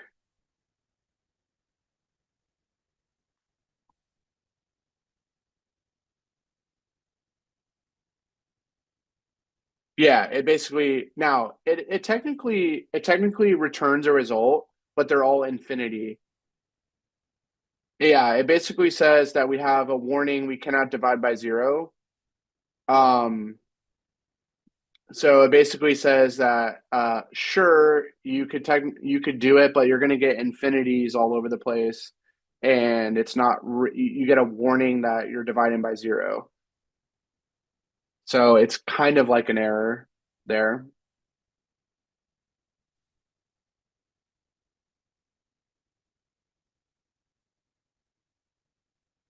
Okay. All right. So let's go to doing exponents. So we can do element-wise exponents where every element in A is raised to a power of something in B. So for instance, we like 2 squared, we do 2 cubed, 2 to the fourth, 2 to the fifth, 2 to the sixth. And you can see what each one of those would be is this. So this just does every element in A, each element in A gets raised to the exponent of the corresponding element in B. So we get 2 squared, as I said, 2 cubed, 2 to the fourth, 2 to the fifth, 2 to the sixth. That may be useful from time to time. We may have a reason to take elements from one list and exponentiate them from another list. So there's a power function here to do that. So that may be useful. Before we move on to the statistics functions, which are going to be really interesting, any questions about the arithmetic? Are they kind of straightforward? It kind of makes sense in terms of the arrays. Any questions on them? Hopefully they're very much like just regular arithmetic. They're not too bad, hopefully.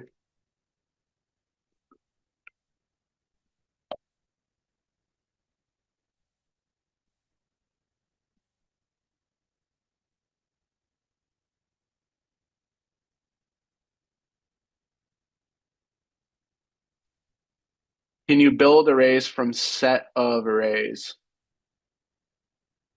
You mean like a Python set?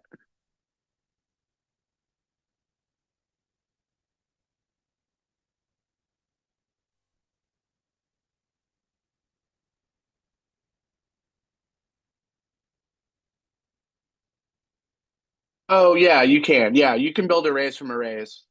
Yeah. We haven't done that yet, but I think that's coming up shortly. Yes, but you can. Yeah.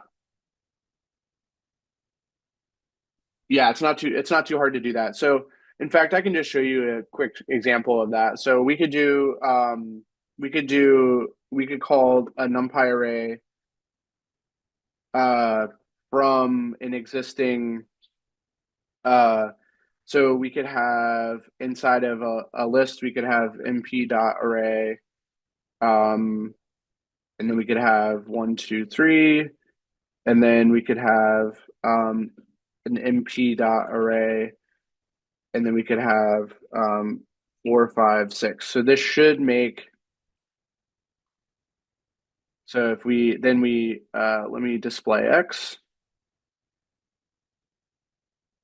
So this makes a 2D array.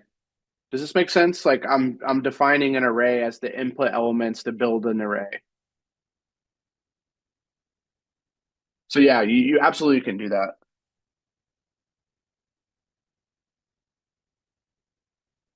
to build a new one.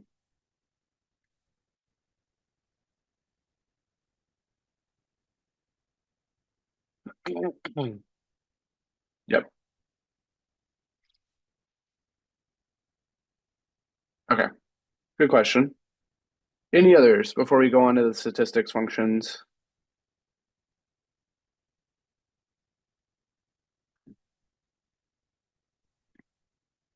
All right. So what's great about NumPy is with the arrays, it can easily do statistics on arrays. So it can find the medians, it can find the average, it can find the standard deviation, it can find the variance. Now I know we haven't technically defined what each of those are, but that's okay. Um, it's useful to know that given the different statistical functions that we may want to do, NumPy can easily compute them on collections of data, collections of arrays, right? Or data that's inside of an array. So for instance, if we have this 2D array here, we can compute the median of all elements in the array, which would be np.median. So there's a built-in function from NumPy, np.median. So we can do np.median finds the median of an array. Okay, so this will calculate the median. So if you're, again, we will get to what the median is later on in our statistics overview later on, but the median is kind of the 50th percentile, like the middle element, right? The middle element of we basically order it from least to greatest and find that middle element. So in this case, the middle element is 4 out of all these elements that we have. Okay, NP dot median. We can take the average, which is the mean. So that's very nice. We can take the average. So we can do NP dot mean, which will take the average of this array. So it'll average all the elements together, and we get an average of 6.3333. So that's very convenient for us that we can compute an average of an array. I want you to, now this seems really straightforward, but I want you to see how powerful this is that lists, for example, do not have this ability. There is no built-in mean function for a list. So that's why this is so useful that NumPy has this ability, and it's really optimized. It's really fast to find the mean, really fast to find the median. It's a really optimized function to do it. If we wanted to find the average, we would have to do it manually on a list. We'd have to total up all the elements and divide by the size of the list. Not that that's hard to do, but it is something manual that we would have to define. It does not automatically exist like what we see here with np.mean as a simple function that we can apply. And we can apply it to NumPy arrays very easily to compute the average. So same thing with standard deviation and variance. Those are more advanced statistical functions that figure out the spread of the data away from the average. Again, we're going to learn about these later on, but np.std does the standard deviation, and then var does the variance. And really the standard deviation is the square root of the variance. So if you took this if you took the standard deviation and just raised it to the second power, you would get the variance. But you can compute them separately this way. Okay. So pretty convenient that NumPy provides those statistical operations. We're going to be using these quite a bit. Especially when we do like exploration of our data and we want to find an average, we want to find what the standard deviation is. This is going to be really useful to use the NumPy function to compute that on an array of data. Okay, really useful. All right, any questions about these guys? I mean, they're pretty straightforward, but I know we haven't defined exactly what these are. We will later. So no worries if you're wondering exactly how to calculate these. We'll talk about that later, but any questions about the NumPy functions themselves?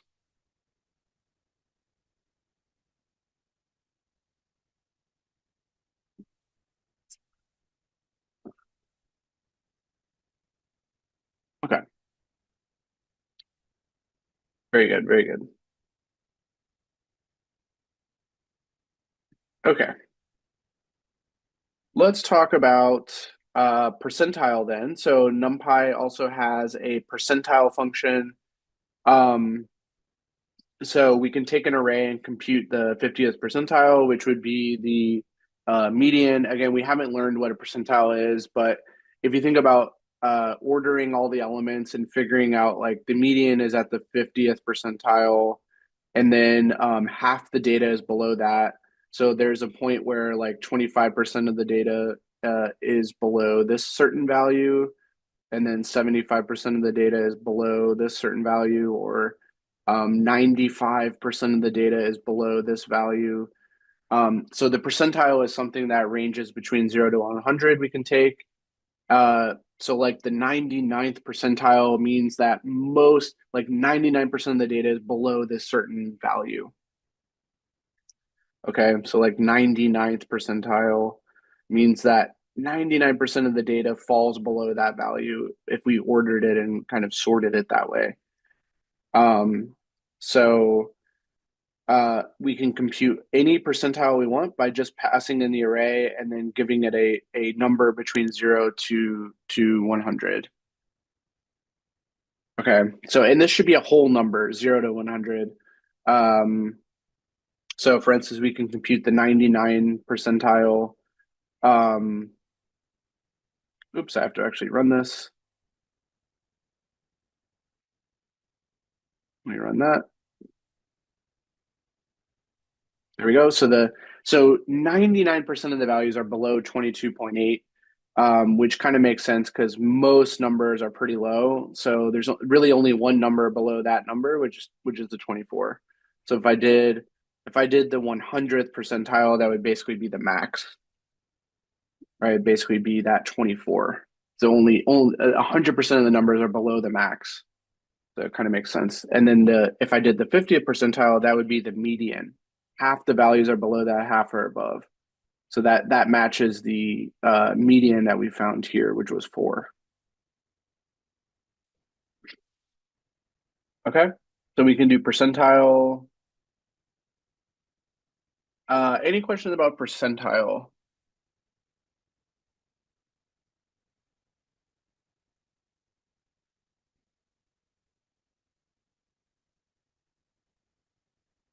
Okay. All right. Finally, wanted to mention that NumPy, you can manipulate strings in NumPy. Now, this is less often used because typically when we're working with NumPy data, we typically don't have strings inside of there. We usually are dealing with numerical data, hence why it's called numerical Python NumPy. But it is possible to work with strings and do different string manipulations. So for instance, if we have a NumPy array that has 2 strings, hello world, and then another array that has welcome learners, so these are 2 1D arrays, we can actually concatenate element-wise strings by using the np.character module. And instead of doing the reason it's inside of the character module is instead of doing like a numerical addition, so typical arithmetic, it's doing a string addition, which is concatenation.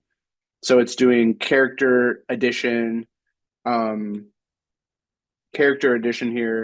which will concatenate these 2 strings, hello and welcome. So those end up merged together, concatenated together, and then world learners get concatenated together. So this is a string concatenation, element-wise string concatenation. So it's from the np.char or character module within NumPy. Okay. It's very rare we would have to do this, but I'm just pointing this out that it does exist. Okay, if for some reason we need to manipulate strings, we will have that ability too. Okay. All right, so then we can replace substrings with new strings. So if we have this original string called hello, how are you? We can print it out and we can replace, we can use a character replacement to replace within this string, replace hello with hi. So once we do that, we can print out the new string. So then we get hi, how are you as the new string. So this does a string replacement if we can find the substring. So if hello exists, so we should test this out and see like, is there something, so we could just put in something that doesn't exist in there. It's not going to be replaced. So this is saying, okay, let's try to do a replacement of this string. Let's replace something with hi, but something doesn't exist. So it's just going to return to us. It's not going to replace anything. It's just going to return to us the original string. But this does exist. So that's going to be replaced with hi. I'm going to do a string replacement if we want to. We can also manipulate strings to do uppercase everything, lowercase everything. You can see how those, like this is all lowercase, but we do dot upper, pass in the string, it will uppercase everything. This is all uppercase. We can lowercase everything. You can see how that all works. Okay. Again, very rare we would ever need to manipulate strings, but if we did, there's this character module that can help us manipulate strings. Very rare that we would need to because most of our data is going to be numerical inside of an NumPy array. All right. Any questions there?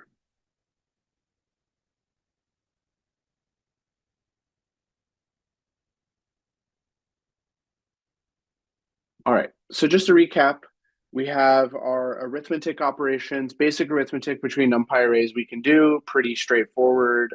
We can even use our standard, we can use NP add or we can use A plus B, NP subtract, A minus B, multiply, divide. We can all use those basic arithmetic operations. We also have a power function, which will raise things to exponents. These incredibly useful. We'll use these all the time going forward. Are the statistical functions like average, standard deviation, variance, median. We'll be able to compute really easily on an array. Okay. All right. So let's go to our next notebook and continue working with NumPy.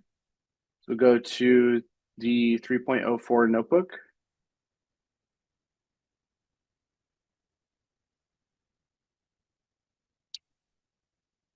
All right, now the whole point of this one is to practice accessing data within the notebook, or sorry, within the NumPy array. And truly, this is going to be great because it's going to work exactly the same as a list. We're going to be able to access elements by their position and also slice, just as we did with lists, right? So everything's going to work the same, which is going to be really nice. The one unique difference is that with NumPy arrays, we can have multiple dimensions.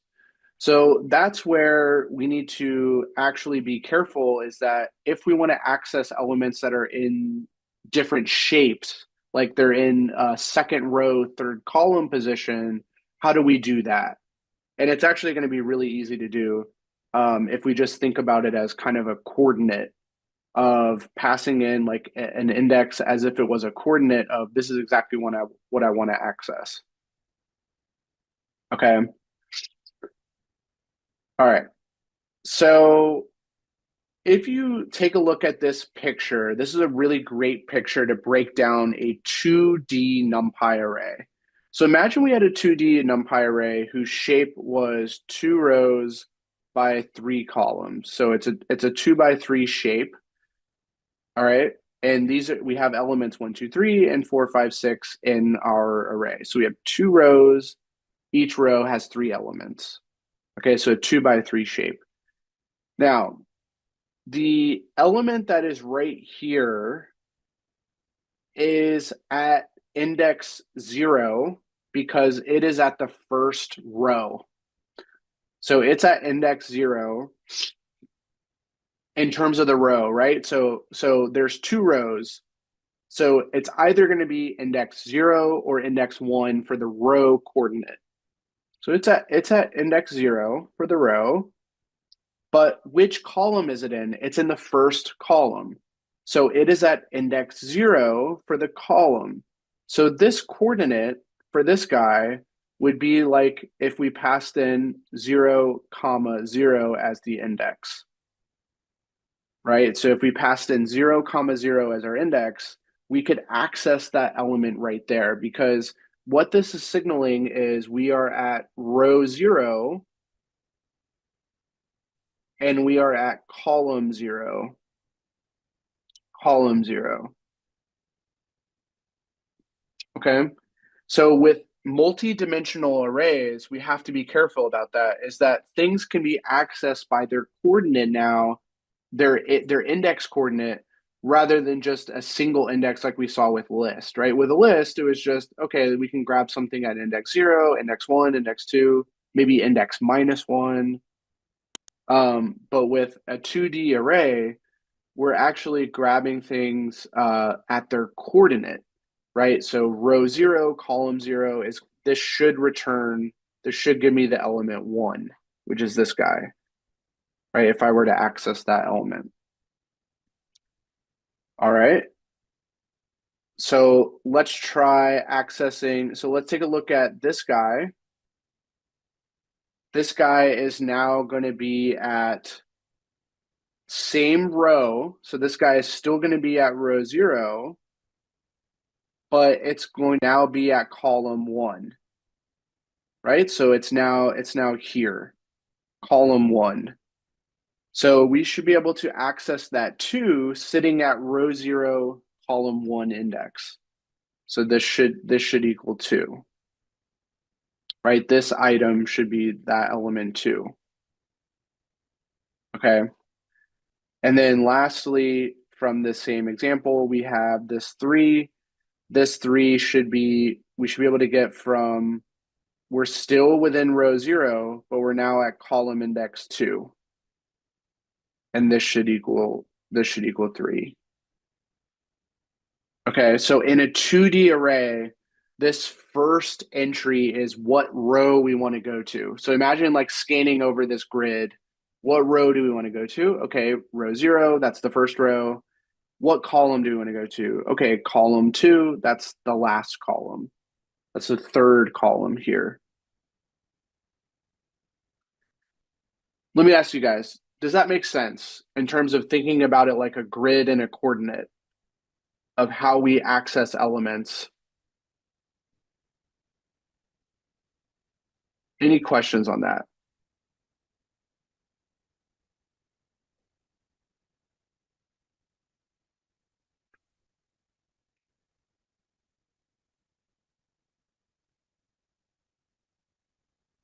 Are the I and J just random? No. Like in this example, it's random. It's just a 2 by 3, but they represent how many rows and columns we have, right? So I represents how many rows we have. J represents how many columns we have.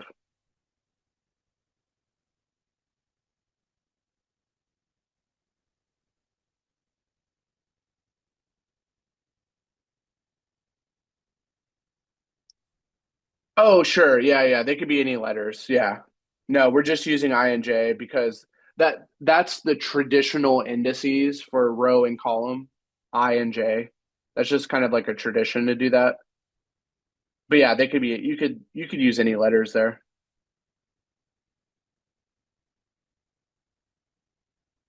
Yeah. Yeah, no worries. Yeah, that's just the it's kind of the tradition there.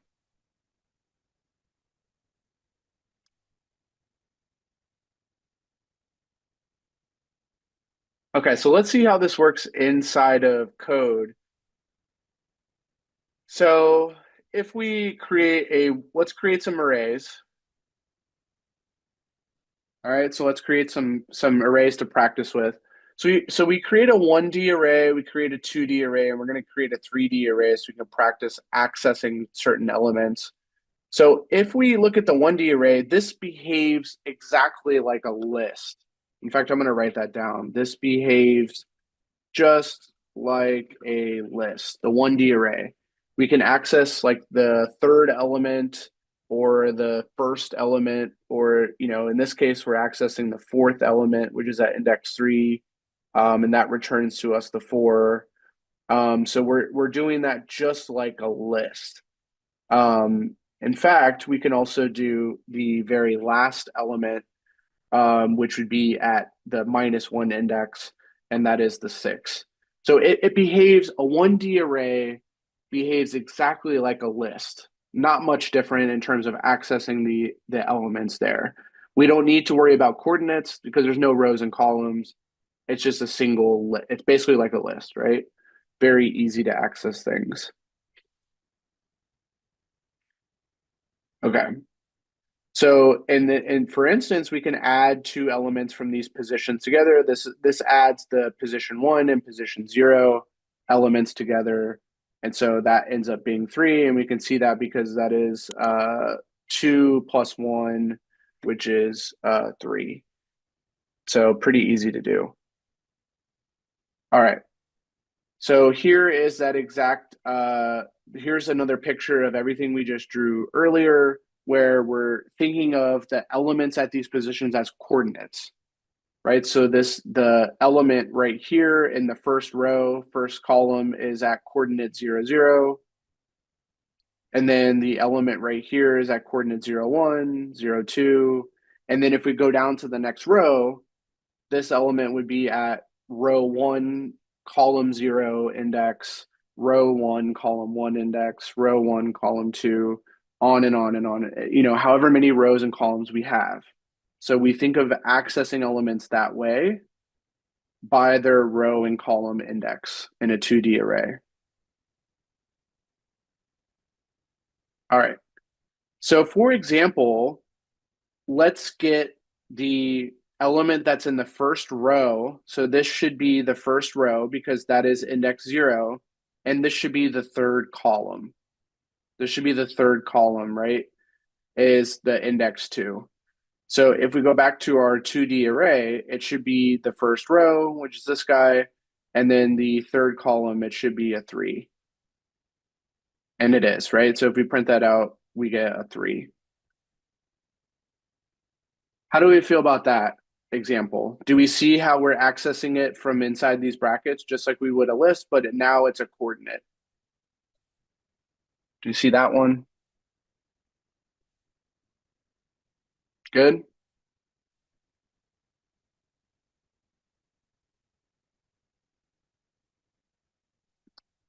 Okay.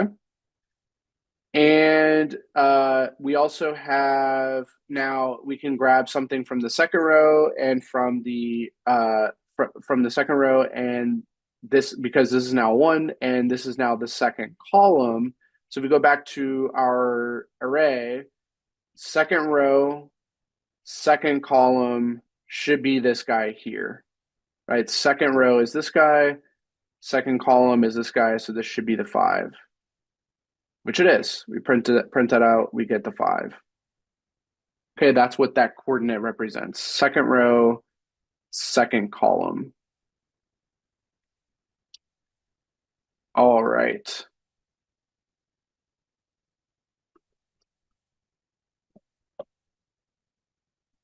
Very good. I want to take a look at a 3D array now, which is going to be a little interesting in that we're just going to add an extra coordinate to the mix.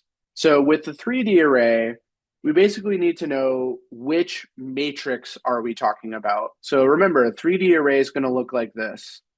We basically have rows and columns, row, column, row, column, row, column. We basically have an array of matrices as our 3D array. So the first coordinate is going to say, which matrix are we at? Are we at this one? Are we at this one? Are we at this one?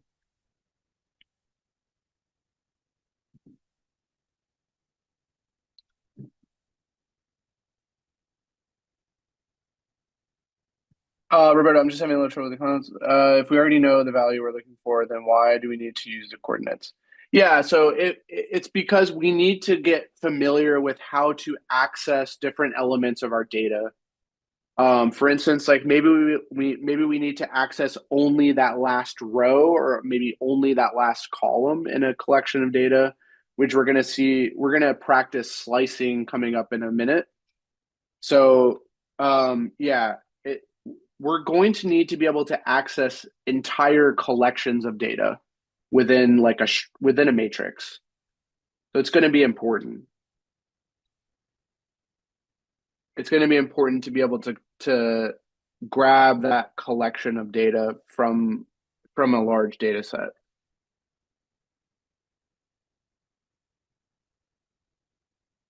Yeah. So it seems I think I see what you're saying. It kind of seems like redundant to do that right now when we can clearly see exactly what value it is. But in a large data set, it wouldn't be that obvious, and we need a programmatic way to select those contents.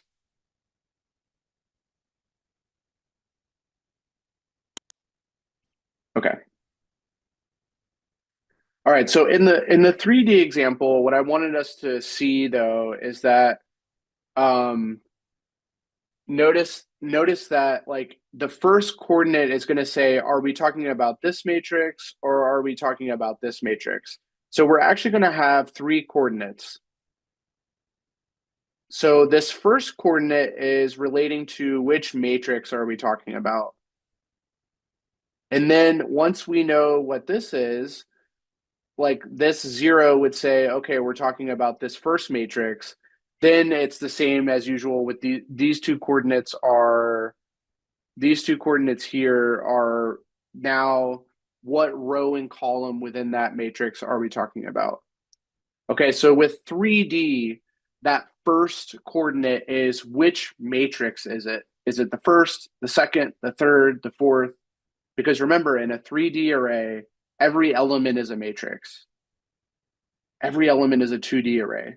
So the first coordinate is saying, which matrix are we talking about? All right. And then once we know which matrix it is, we can use the next two coordinates to figure out what row and column of that matrix are we talking about. So let's see an example.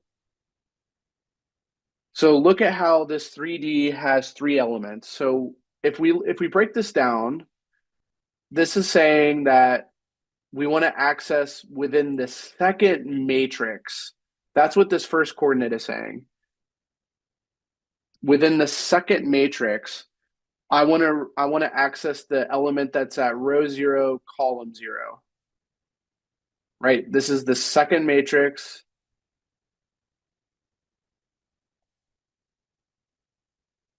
Second matrix. So in the setup, it's like we have a matrix here, we have a matrix here, we have a matrix. Actually, we only have two in our example.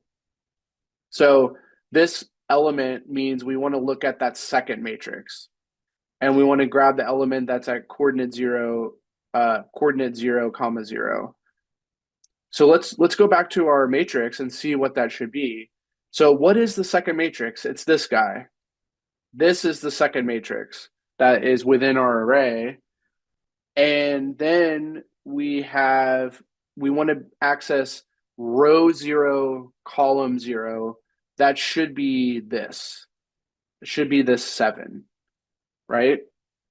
So row 0, column 0 of that second matrix should be that 7. And that's exactly what we get if we print out this this coordinate. We get 7.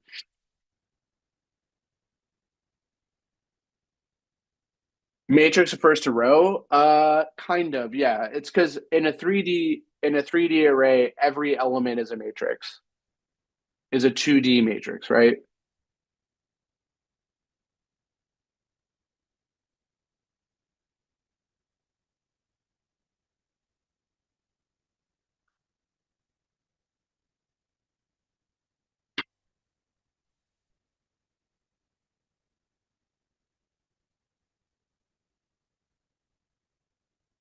Okay. All right. How do we feel about this three-dimensional indexing? Does that make sense? This is matrix. This is the second matrix, and then this is row 0, column 0 of that second matrix.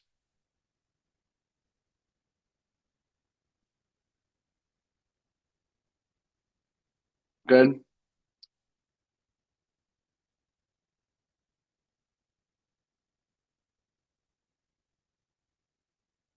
Okay.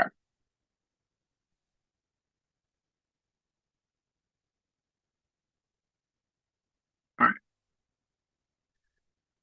Finally, I want to mention that we could do negative indexing for all of this, right? So that still applies. Like if we did -3, that would be, third from the last. So if we go back to our 1D array, we could do -1, we could do -3. So -1, -2, -3 should be the 4 here. So we can still use our negative indexing as we would with any list. So that does not change. We can still use minus indexing. We can even use it in the 2D array. So if you imagine there, this is now in terms of the column, because now this is saying in a 2D array, we want to grab the element that's in the second row, but in the last column. That's what the -1 would mean in this case. Second row, but the last column, because we have a -1 index there. So second row, last column. Let's go verify that's a 6. So second row, last column would be this guy. Yep, that would be a 6, right? Because this is our second row, and this is our last column is a 6. So that's a nice thing. That's a convenient thing. We don't need to know exactly how many rows there are. If we just want to grab the last one, it's just a -1. So this is second row, last column. And then if you look at the 3D example, we have in our second matrix, the second row, last column again. So we can grab that. So that should be second matrix, but then the second row and last column. So second matrix would be this guy. Second row is here, and then last column would be the 12. Right, so there it is. There's that coordinate. Gets us to the 12. All right. Okay. Any questions on accessing elements? Any other questions about this stuff?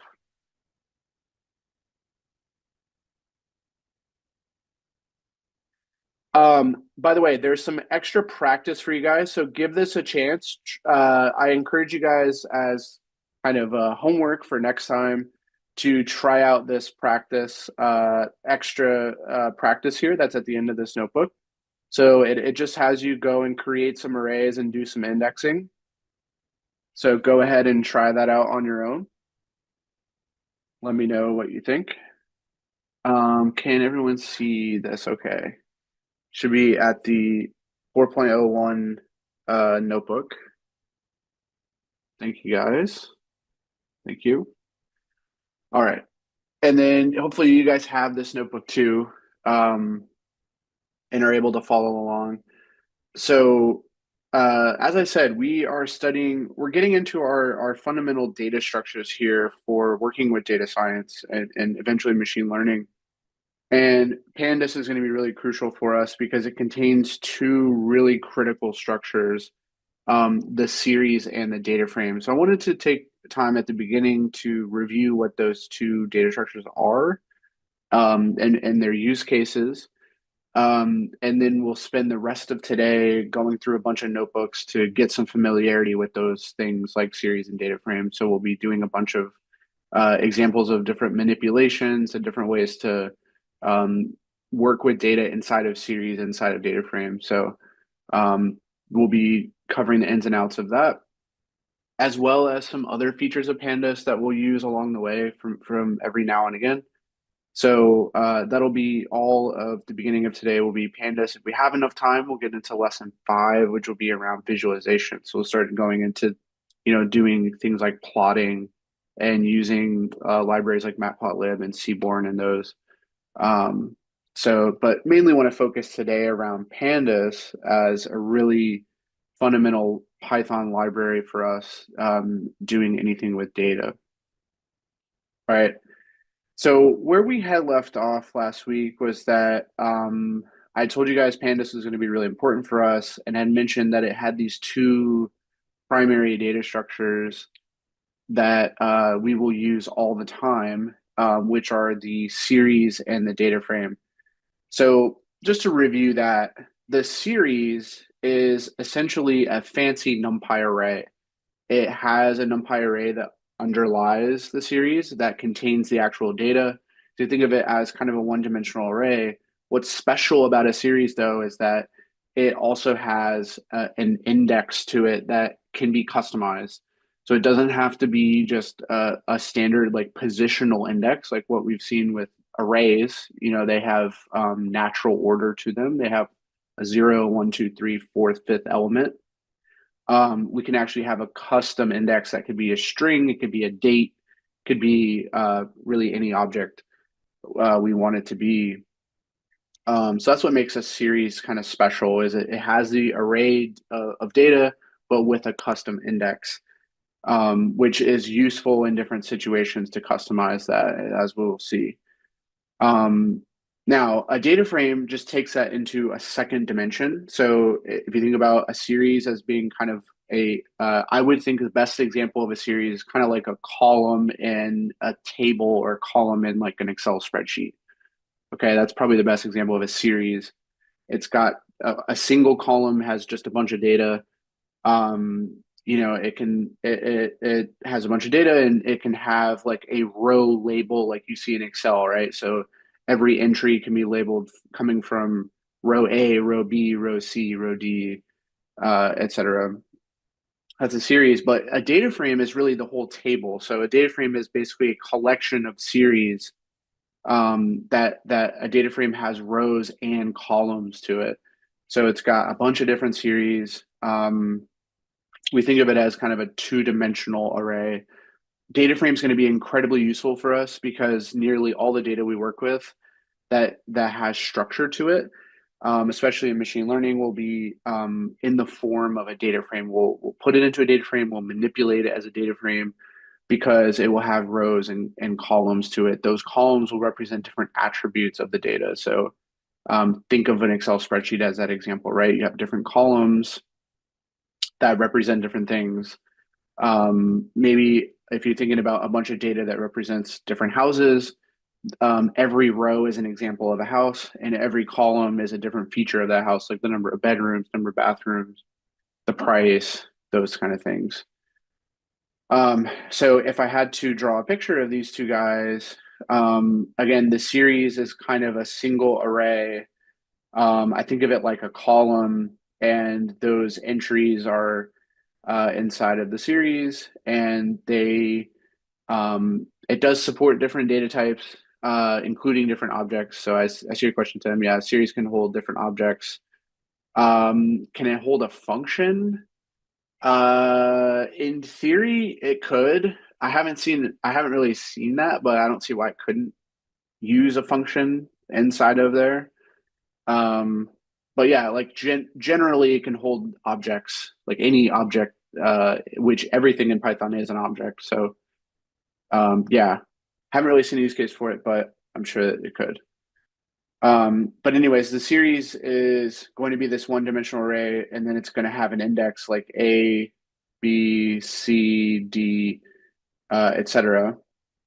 That's fully customizable. So it doesn't have to be the standard kind of positional index. Could be fully customizable. Now, that's the one dimensional, that's the series. And then if you extend that into two dimensions, you have a data frame, which is going to be kind of an entire table. So it's going to be many series kind of stacked like this, and you have rows and columns. So and then you may have, just like in Excel, you can have an index here like A, B, C, D, etc. as the index. Okay, so series is one dimensional, data frame, two dimensional rows and columns. Okay. All right. So that being said, let's start with the series, and then we'll work our way up to extending that into two dimensions. So we're going to start by looking at the series.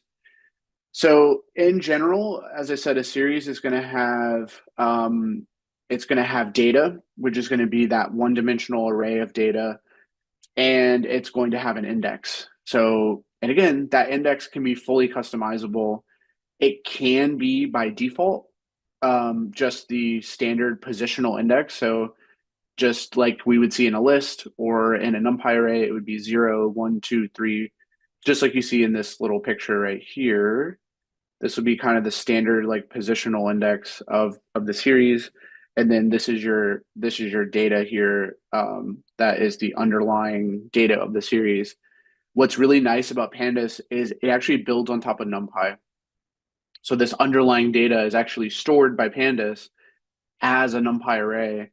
And so because of that, series kind of inherit all the nice properties of NumPy arrays in the sense that they can do all the same arithmetic.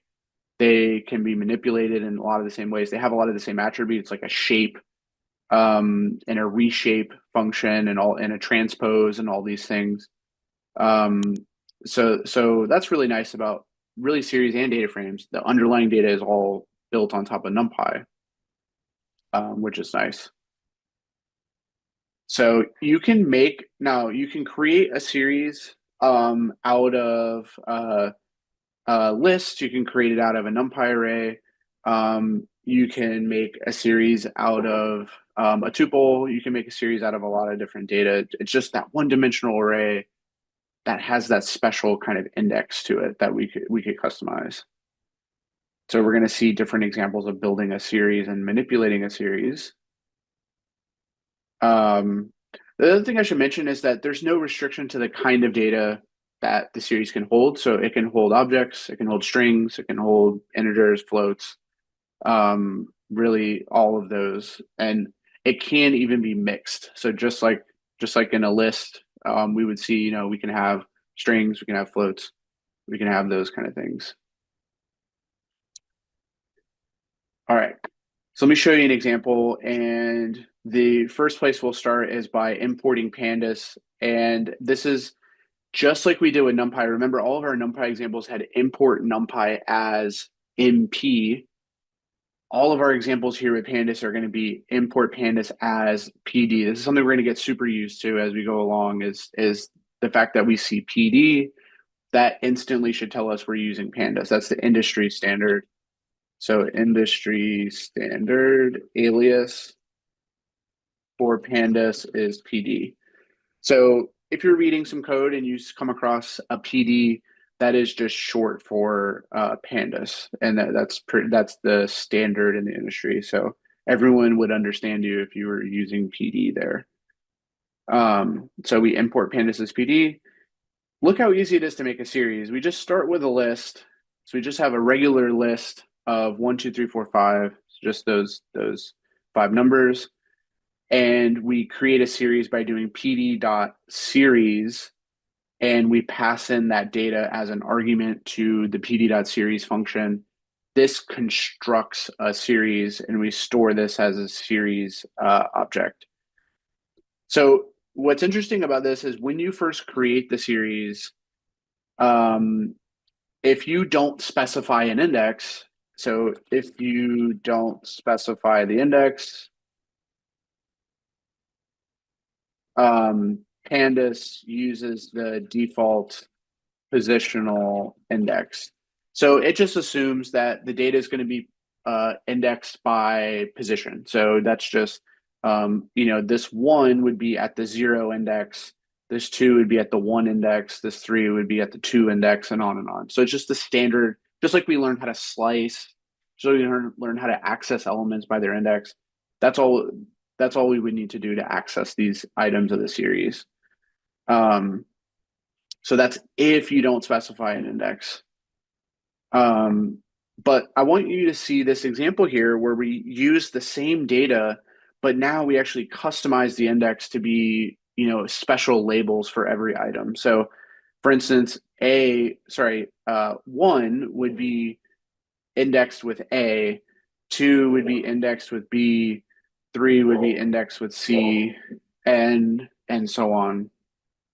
So the way we do that is when we create the series, we actually explicitly pass in an index array, which signals that these elements are going to, all this data is going to be indexed by this specific index.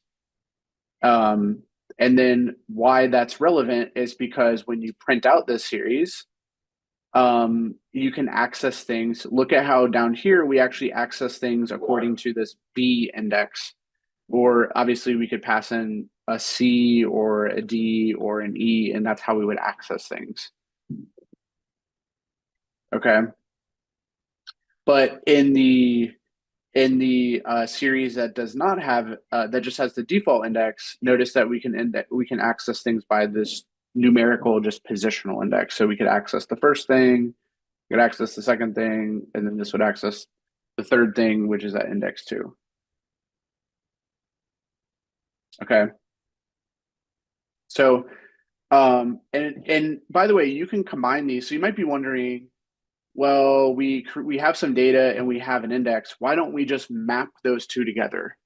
And we can. So if we use a dictionary, we can actually combine those two together and say, okay, A should map to 1, B should map to 2, C should map to 3, D should map to 4, and E should map to 5. And we can create a series from this dictionary. So you can actually build a series from a dictionary. And what this will do is it will treat all the keys as the index values, and it will treat all the things that they map to, the values, right, will be the data. That'll just be the data, right? All of these 1, 2, 3, 4, 5 will be the data, and this E, D, C, B, A will be the index. Okay. So when you do this, when you use a dictionary, keys become the index and values become the data. Does that make sense when we're creating a series? Any questions on that? We can use a dictionary. We can just use a regular list. You can also use a NumPy array. It doesn't have to be a list. You can use a regular NumPy array to create a series. So all the code here is just creating a series. Nothing that interesting going on so far. Just creating a series. And I want you to see if we were to print out, I'm going to add this in here, just one little cell below this. I'm going to print out the series so you can see it. Let's print the series. You can see that it's going to have, notice how the series prints out with kind of two columns. This is indicating that this is the index 0, 1, 2, 3, 4, right? It's the positional index of this regular series. And then here's the data, the 1, 2, 3, 4, 5. Okay. So you see both of those. Let's print out this series with index. And let's print that guy out. And you can see now that the index is A, B, C, D, E. That should make sense. This is kind of like an Excel column, isn't it? Because Excel, if you're familiar with those spreadsheets or even in Google Sheets, right? Every row has this index A, B, C. Like you're dealing with cells that are in row A, B, C, D, and on, right?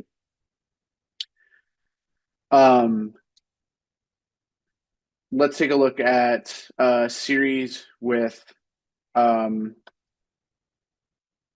dictionary. This should be a series from dictionary. And we get the same thing, the A, B, C, D, E, 1, 2, 3, 4, 5. What is the difference between dictionary and series? Well, a series is a different object. A series is a pandas object, and therefore it has certain functions available to it, like finding an average, plotting, finding a mean, or sorry, finding a median. Like it has a lot of built-in functionality as a series that you don't get as a plain dictionary. Does that make sense? Like you get a lot of, we're going to see this in pandas, you get a lot of functionality if you're a series. You get a bunch of statistical functions that can be easily ran. You get, um, uh, you can do a bunch of summarization on that data. You can do plotting against that data relatively quickly as a series versus as a plain dictionary. It would be, Tim, it would be object. Try it out. So try it out. If we did, so let's say we did a string inside of here. So let's make that 3 a string. So we have integers and strings. Let's now print this out. They basically, do you see how they're all objects, which means that Pandas would actually convert everything to a string. Once it sees one string, it's going to treat all of these as a string. So if you see a data type as object, that likely means everything is a string, because string is technically an object.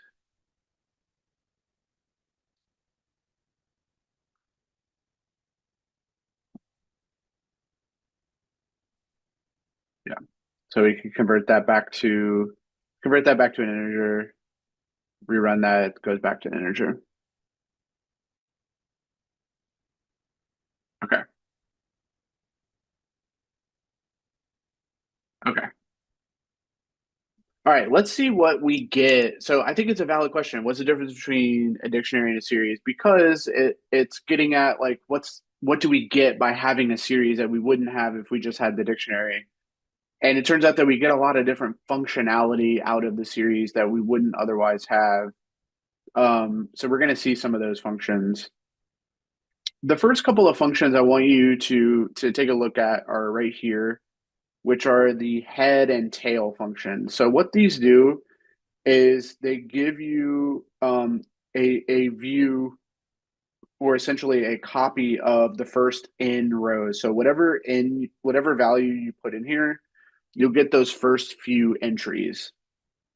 Head goes from the top, so it goes from the beginning of the series and does the first however many rows. So if you don't put a value in there and you just have this, the default is 5.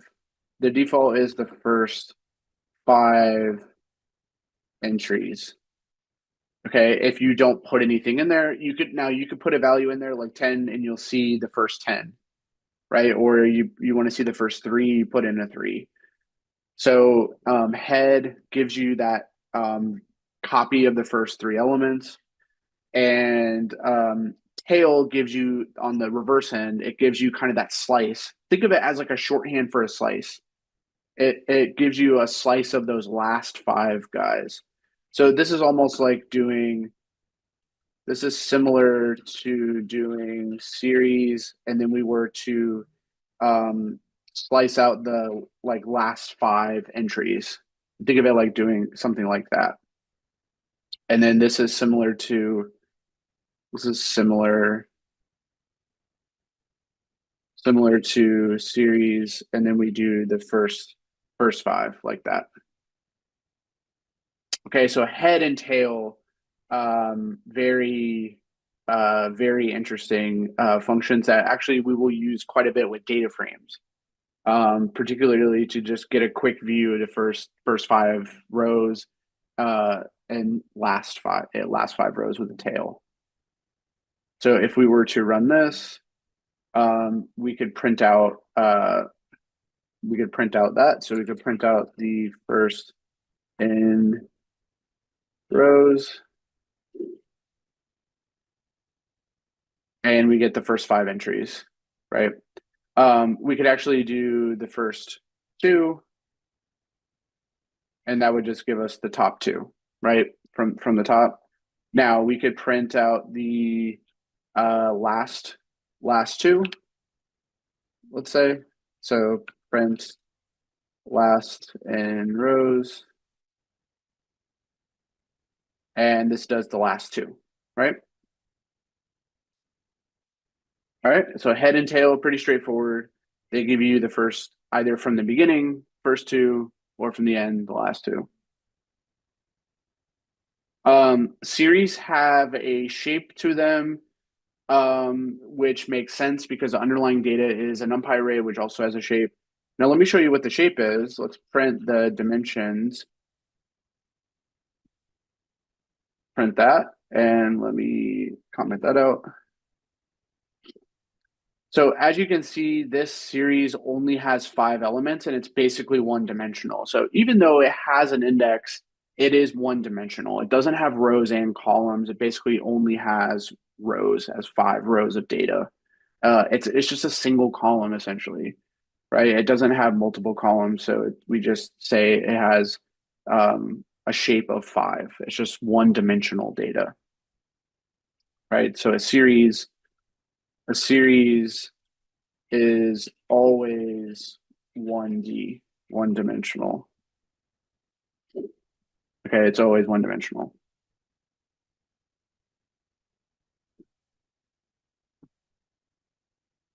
All right. Now let me show you a really awesome function called describe. Now this is a cool function to give you a bunch of the statistics, basically give you a summary a descriptive summary of your data. So when you have, this is the advantage to having your data in a series, is you can easily run a describe function and see how it's series.describe. What this is going to do is give us a quick descriptive statistical summary of our data. So it's going to print out the mean, max, min, median, and then like various percentiles of the data. So it's going to give us that quick view of all those statistics, which is really nice. So let's see that. So if we print out the stats, we can see what everything that gets produced. So you can see here we get this summary. This is our descriptive summary. We get a count of how many values are in the series. We know that there's only 5 because we created it with only 5. That makes sense. The average is 3. That also makes sense. Just the numbers 1 through 5. So the average is 3. The standard deviation is 1.58. The minimum is 1. 25th percentile is a 2. The median, which is the 50th percentile, is 3. That makes sense. The 75th percentile is 4. Also makes sense. And the maximum is 5. That makes sense, right? It's just 1, 2, 3, 4, 5 is our data. But that's extremely useful, right? To get that quick, you just run one function, you get all this summary of the various stats of that data is pretty useful. And it's actually going to be incredibly useful to do when we have data frames. The describe is going to be something we'll use quite a bit on an entire collection of series in the data frame. Any questions on the describe? Does that make sense what it's doing? It's taking our series data and just doing a bunch of statistics on it. So we get things like the max, the min, the average, the median, all of those get produced on that series of data. Pretty convenient. Can we get the median alone? Yeah, we can do, remember how we had the np.median function? We can do that. So if you just wanted the median, you could do, there's 2 ways to do it. You could do series.median like that, or you can do np.median and pass in the series. You could do it either way. If you just want the median, you want to compute the median. Right? So we can't forget that. The underlying data is a NumPy array, so this function is compatible with the series.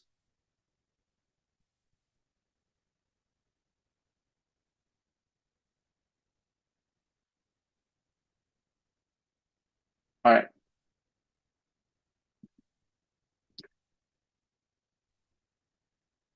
Okay. So if we want to get all of the unique values of the series, we can run this unique function, which will give us all the unique values that exist within the series. So if we print this out, this should be the values 1 through 5 because we don't have any duplicates. They're all unique, right? So this should just give us all of those values. Clear that out. And it does, right? So 1, 2, 3, 4, 5. This basically gives us a list or an array essentially of all of the unique values if we run the unique function on the series. That's another advantage, right? If your data is in a series, you can quickly get all the unique values. If it's in a dictionary, that might be harder to do. Might be harder to kind of sort through it and try to deduplicate it.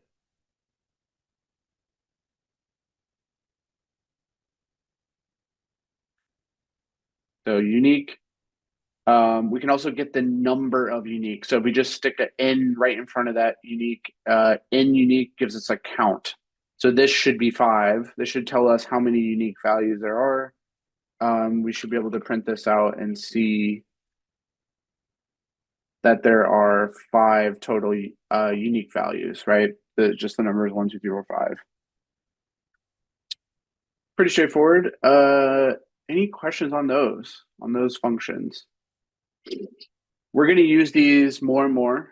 I would say head and tail we're going to use quite a bit, especially with data frames. And what's nice is these functions on a series actually carry over to data frames one-to-one. So the head function, the tail function, the shape, describe, unique, and unique, these will all carry over to data frames pretty easily. So data frames are going to be those multi-dimensional, two-dimensional data structure that we will extend our knowledge into after we cover series. Any questions on these functions?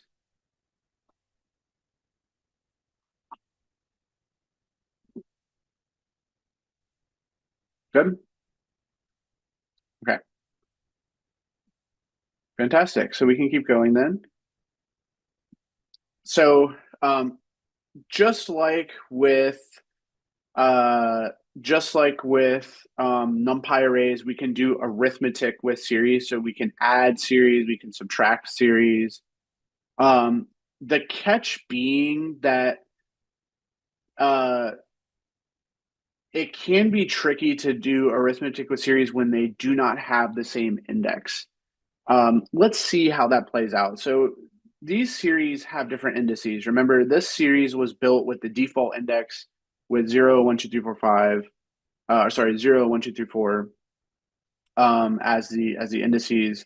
And this one was built with the indices that have the character indices, right? A, B, C, D, E. So it might be a question of like, what actually happens if we add those series together? Like the data, if we were just looking at the data arrays, those make sense to add together because they're just arrays that are the same shape. So it makes sense to add their elements together, and that should be a very natural thing. The question is, what happens with their indices? So let's see what we get. Let's print that out.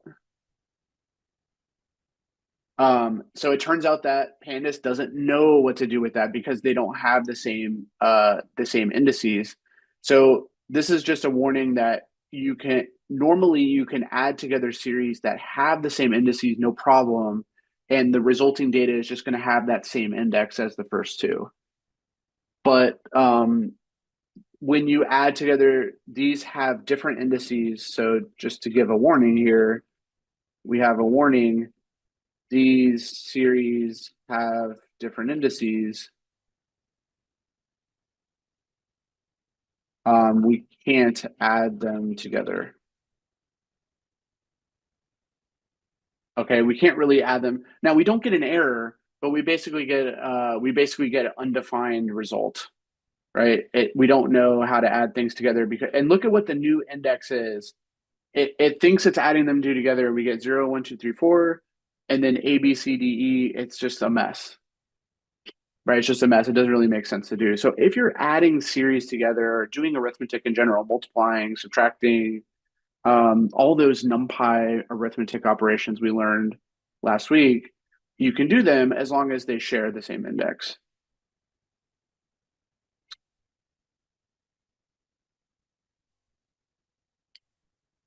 Yes, the order matters. Yeah, for sure.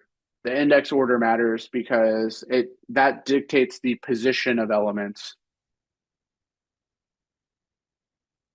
right? The relative position of elements is determined by the index.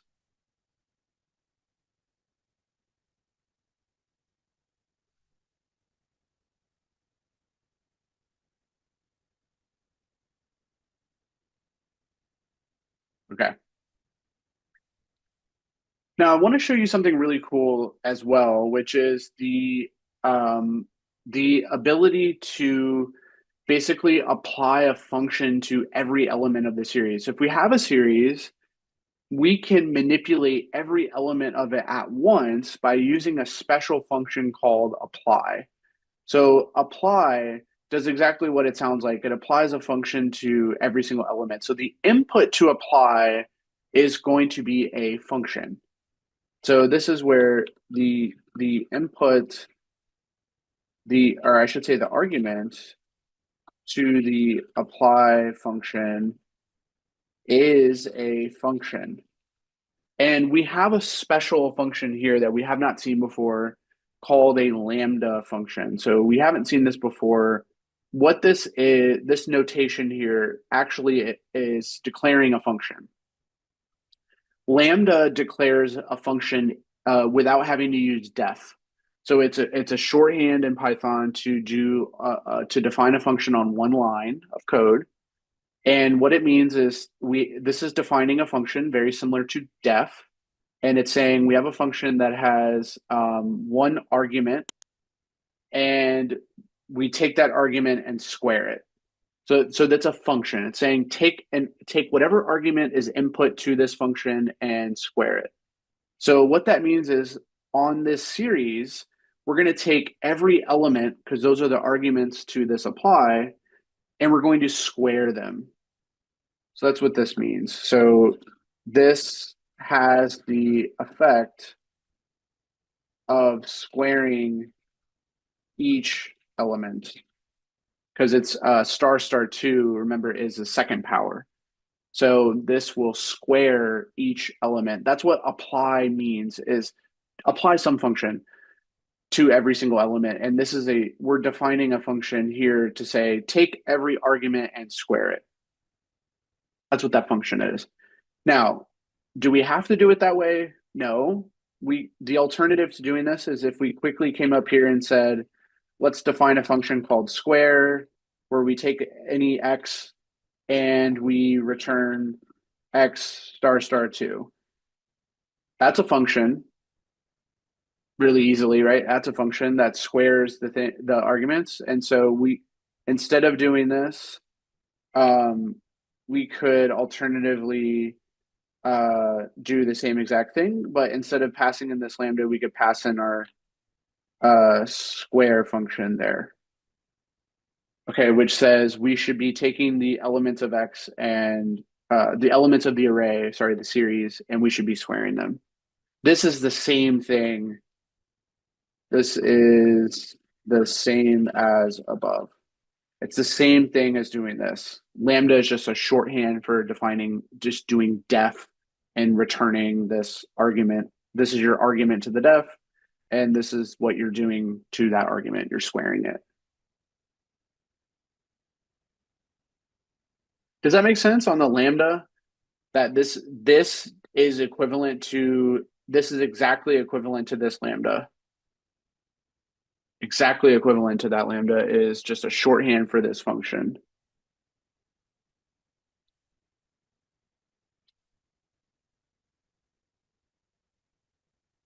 Yes, Roberto. Yeah, it's shorthand. So lambda notation is you declare lambda as a keyword, and then you write down your argument. And you can actually have more than one argument. So you could do x comma y comma z if you have 3 arguments, let's say. In the series, we only have one argument, which is every element. That's the intention, is to apply this function to every element. So there's only ever going to be one argument. So we have one argument, and then we have a colon and then we have our math to say what are we going to do with the argument to return. So the colon is like shorthand for return. Lambda is like shorthand for def. So yeah, it's always def return.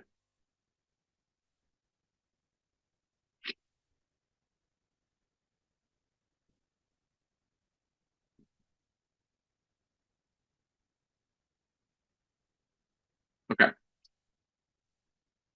And we always, so the other thing I don't want to the other thing I don't want to get away from either is this notion of apply. This is a really powerful idea.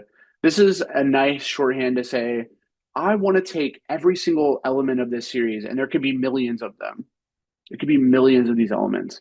I want to take every single element and apply some function to every single element. And this is the way to do it. So apply is really powerful. We're actually going to use apply quite a bit as we move along and work with DataFrames. Apply will be really useful to apply a function to every column or specific columns that we want to transform. We will use apply.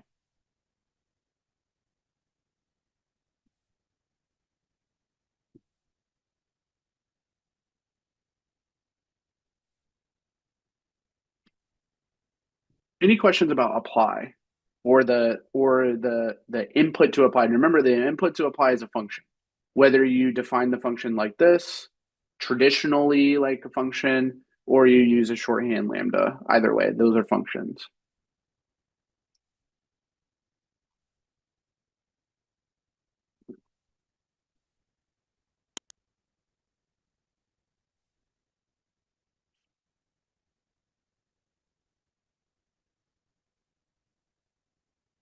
Okay, let's make sure this works. Let's print out. So let's print out the squared series.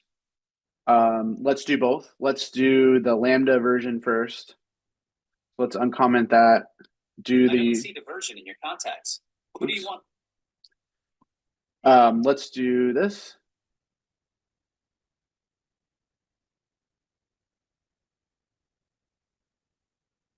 Oh, I forgot to put this. Okay.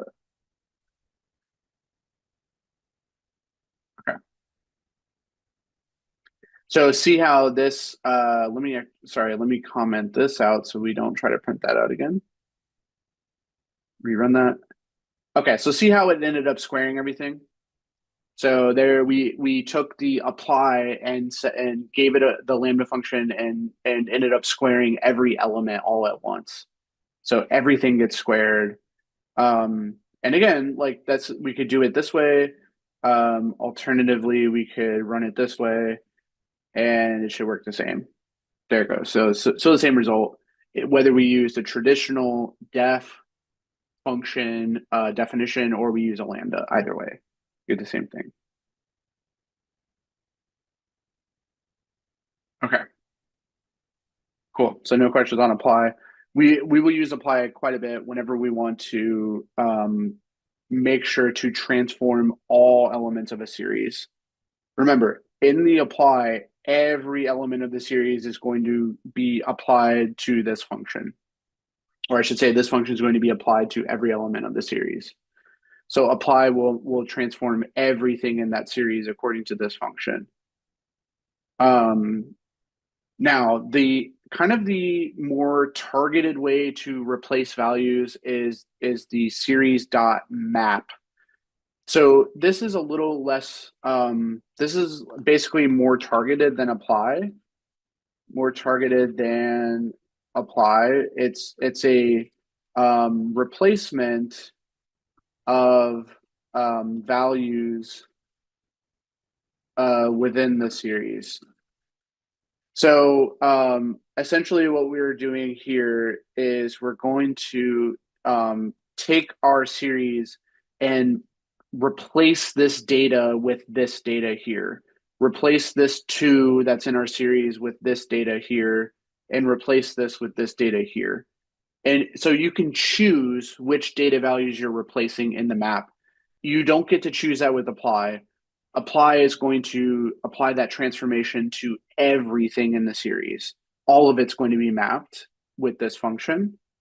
Whereas map is going to do a specific replacement. So map can be useful like if you only want to transform certain data values. So if you want to find out where there's a 0 or a 1 or a 2 and replace those with certain values, you can do this. This kind of does like a find and replace. You think about it like that, find and replace.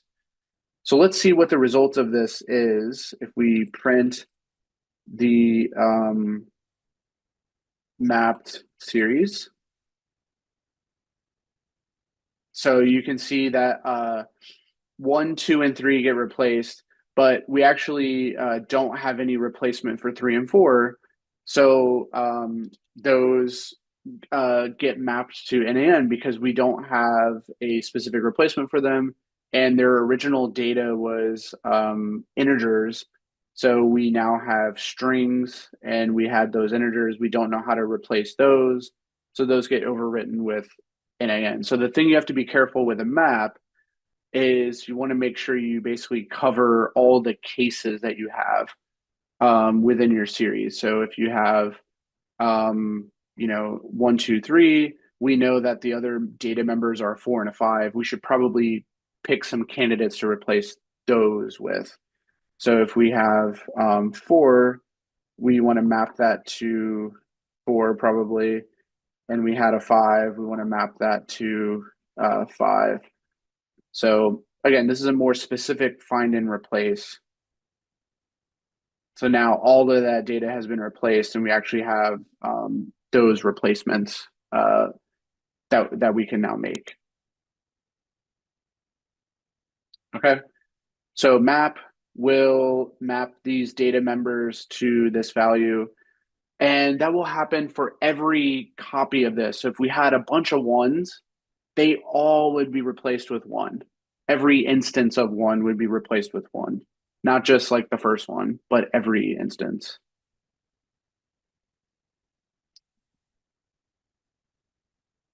All right, questions about map? Do we see how it's different than apply? Apply is going to take a function and apply it to everything all at once. We're not picking and choosing what to replace something by, which is what we're doing with map.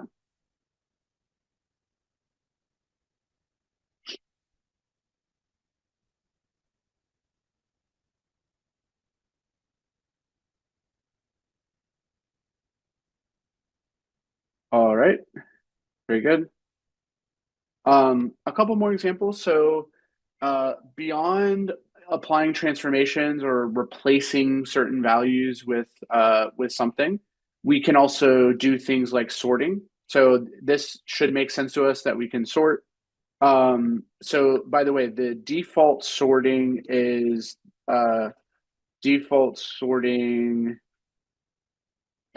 least to greatest.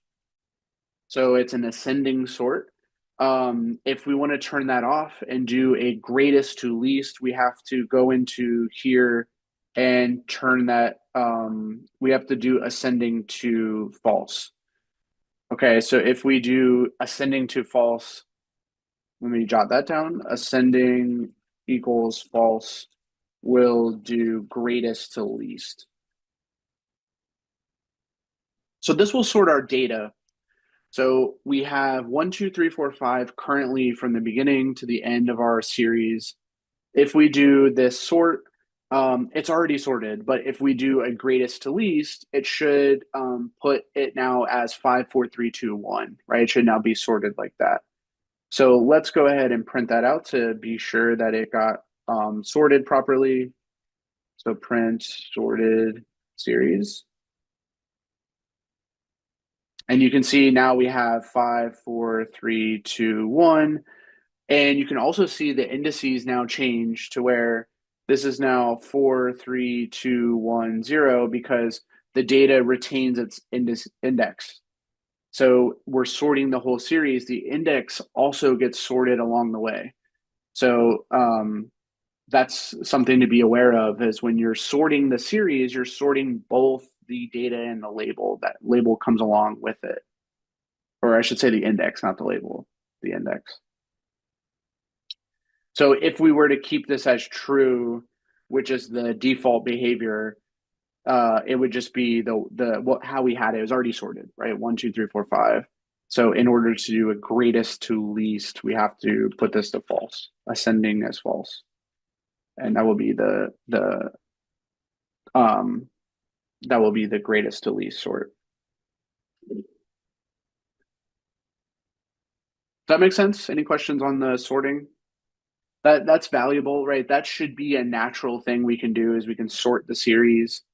You can do that in any spreadsheet, right? You can sort a column. So we better be able to do that, right? That should make sense as a basic operation we should have is the ability to sort a series. Okay. Very good. Let me move on to a couple of really important things that deal with missing data. So we have a simple function here to check and see if there's any missing values, which is series.isNull. So this will check and see if there's anything missing, meaning that we have a blank value or an NaN value in our data. So we're missing something for that index. for some reason. Maybe we loaded in this data from a spreadsheet and we're missing a value. We want to be able to see if we actually are missing anything. Let's see what this returns. So you can see what this does. This goes through and checks every entry and sees if any of them are true or false. If it's true, so this will return true for missing entries. So if there was a true here, that means that slot in the series has a missing value. It has an NaN. It was blank, essentially. It has an NaN. It doesn't have a valid value there. So it's null. This will give us a check for every entry. And more importantly than that is maybe we want to know the total of them. So let me show you an additional example is we can see the number of missing values, which is if we just tack on a sum. If we just tack on a sum there at the end. So if we take this and total that up as an aggregation, we can get how many missing values there are. So this should be 0. There is no missing data in our sample series, right? It's just 1, 2, 3, 4, 5. There's no missing numbers here. So, but we could confirm that this should be 0. So you see here we get 0 as the number of missing values. There is no, so both of these are valuable. This is valuable to see which slots are missing. And we could have a place to see how many are missing. Can you insert null? Yeah, you can overwrite. So we could overwrite a value to be null by doing something like series 0 equals none. That would overwrite the first entry to be a null value, none. Does that make sense? This would overwrite the first entry to be null. Yeah, none. The Python equivalent is none. Yeah.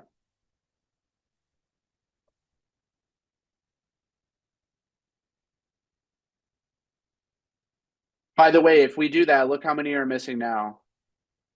After we do that, look how many we get missing now. We get 1, right? So we overwrote that first item. Now when we do this, we actually get 1. That should make some sense to us, right?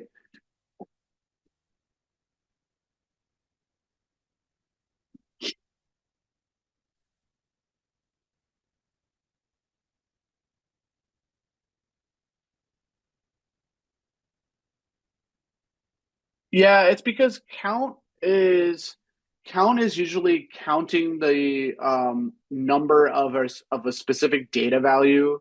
Like count how many zeros there are, count how many ones there are, count how many twos there are. In this case, we're getting a total. That's what sum really represents, is how many total nulls do we have? So we're thinking of count a little differently in this context.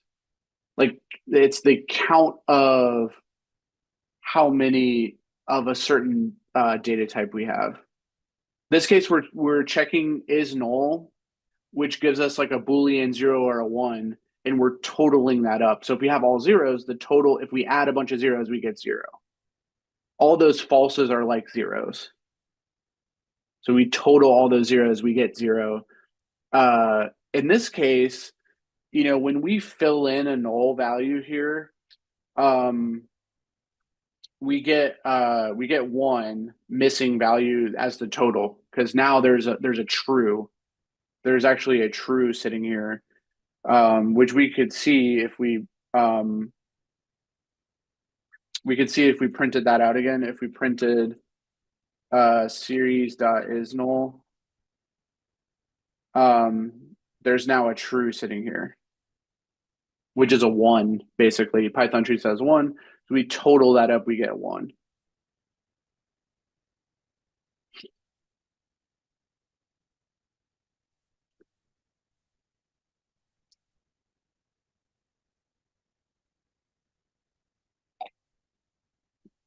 All right. So you may be asking, well, what do we do if we have a null value? Well, luckily there is a nice function to replace null values with a default value, and that is the function fill NA. So if we're missing something, we can go ahead and just fill it with a specified value. So in this situation, we have a null here. Let's fill it with a 1. Let's go ahead and fill it back in with a 1, because that's what it used to be before I took it out and said it was none. Let's go ahead and fill that NA with a 1, and then let's print the filled series. So now this should have that null value filled in with the 1. And there we go. So we have 1 there, and all the values we have no more null values. So fill NA will fill back in, it will fill in any missing values with a default. Okay, so pretty convenient. If we identify anything missing, we can fill it in, right? We can fill it in with a default, with this fill NA.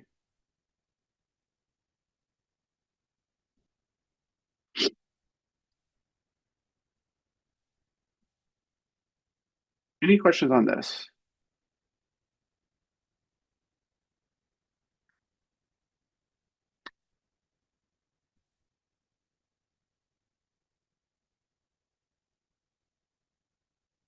All right. So what I wanted to show you next is the ability to essentially filter a series. So we can put in conditions to basically filter out different rows or different entries in the series. And I want to show you how to do that very easily, which are just going to use our comparison operators to basically generate some filters for us. So I want you to see the syntax of that. So we have this sample series that we built from this fake data. We have index A, B, C, D, E, and we have that data mapped. We have those values mapped to this data 10, 20, 30, 40, 50.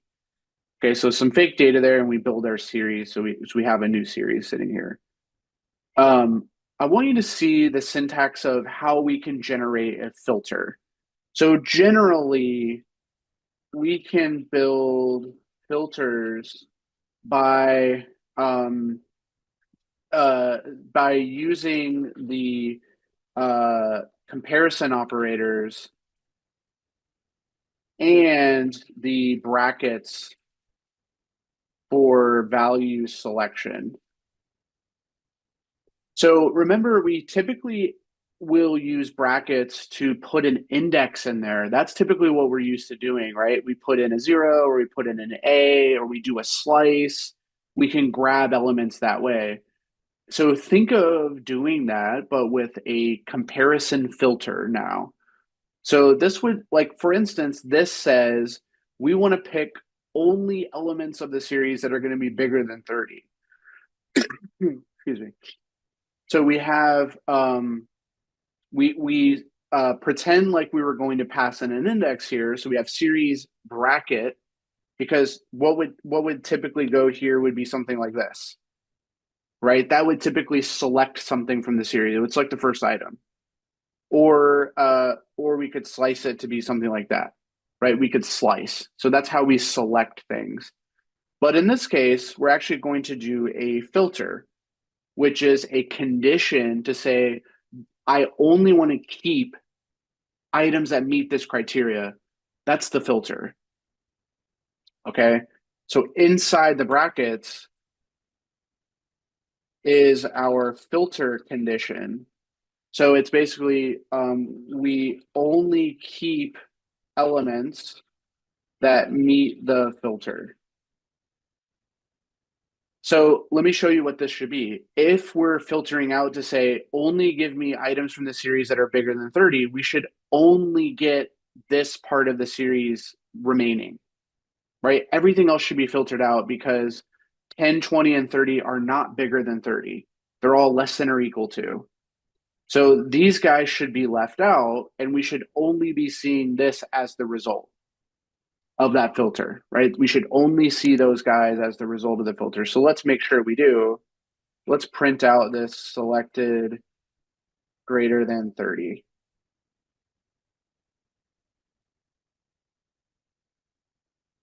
So here it is, right? We only, oh, it already did it for us. So it already showed us this.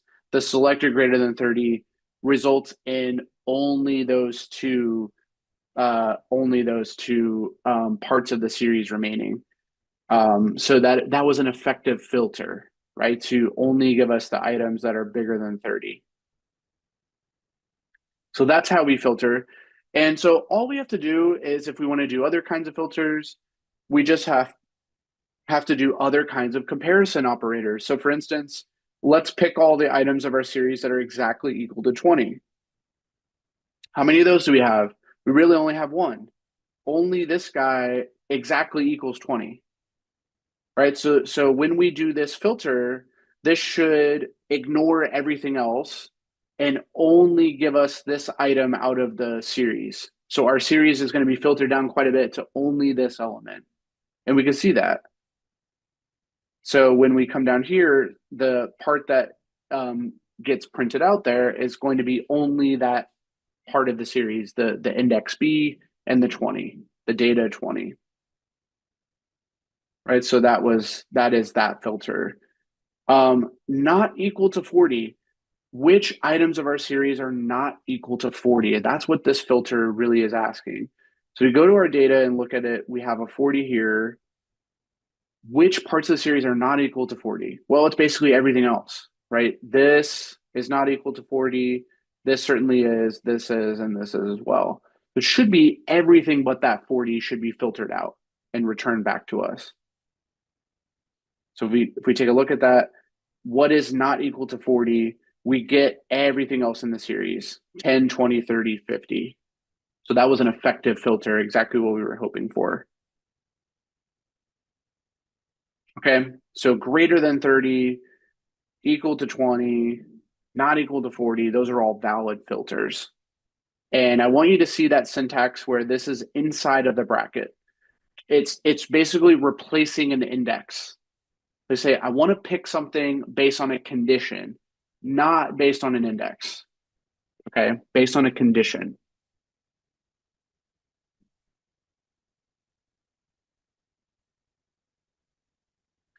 Any questions on that?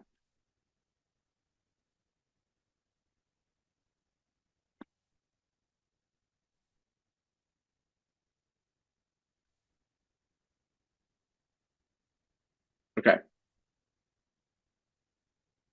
So I'm going to show you some other examples of conditions. For instance, we can actually combine conditions using logical shorthands. So this is multiple conditions we're combining. It is greater than 20 but less than 50. So this is greater than 20, and this symbol here we haven't seen yet is the shorthand for and. It's the Boolean and symbol. So this ampersand symbol is shorthand for and. So this means that we're looking to filter out data that is bigger than 20 and less than 50. So multiple conditions combined. Now we could do or. There's a shorthand for or that we could use in here. And that is the pipe. Basically the pipe symbol is shorthand for the logical or. So we could have a pipe symbol here. Oops, I don't know what happened. Yeah, we could have a pipe symbol here, which would signal that we would be looking at this condition or this condition. So things that are less than 50 or bigger than 20, which would really be everything. So it's kind of a useless condition, but we can have that one. So does that make sense? Those are just shorthands for and or. And so because we can filter on conditions, there's nothing stopping us from filtering on multiple conditions that are logically combined. So greater than 20 and less than 50, well, what should that be? Should really just be these guys here. Those are the only things that are greater than 20 and less than 50. We should just get those two out of it. So if we went down and looked at it, we would get these two guys as the filter, which makes sense.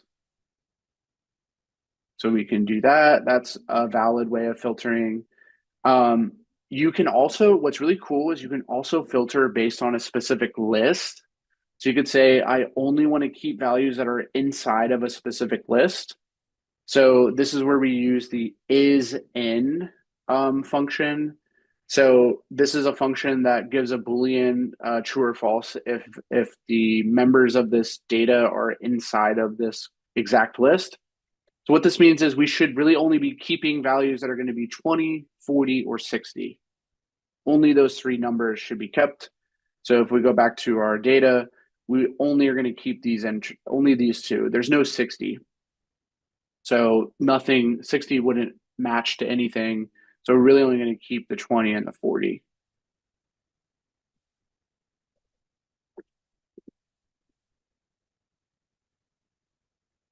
Okay. So is_in is a special kind of filter that only retains values that are actually in this collection. So if we did this by list, we only get those two, only the 20 and the 40 remain.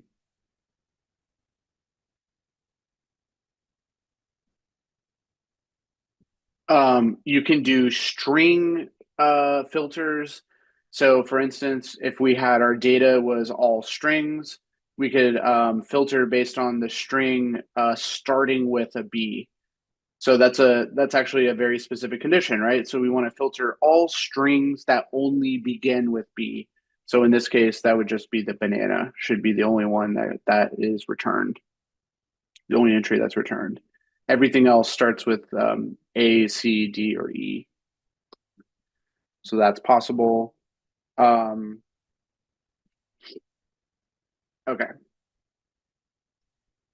Let me pause there. Any questions about these guys?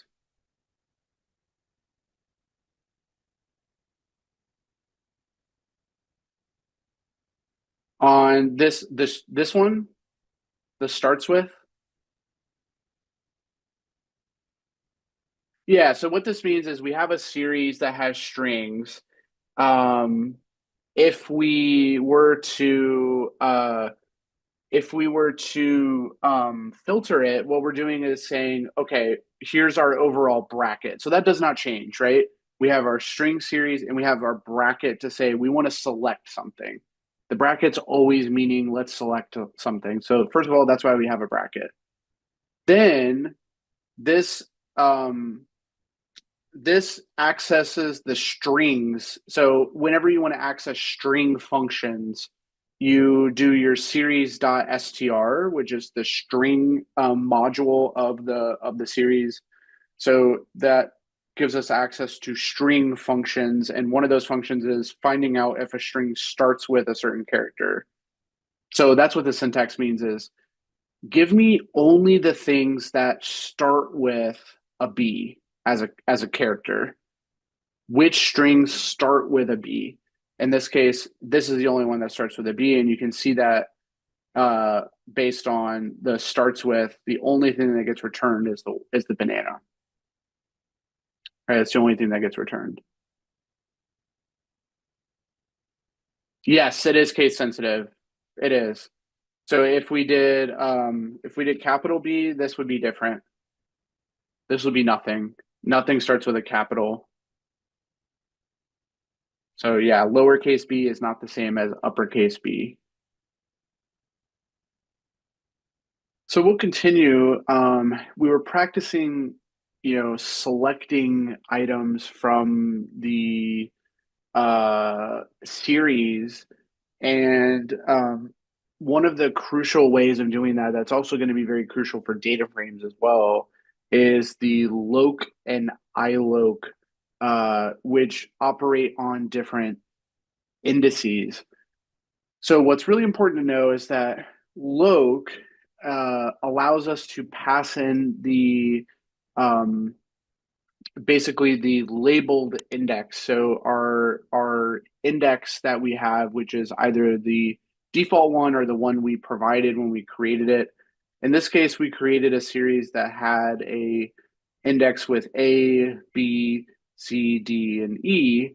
So loc will allow us to select multiple of those indices, almost like a slice.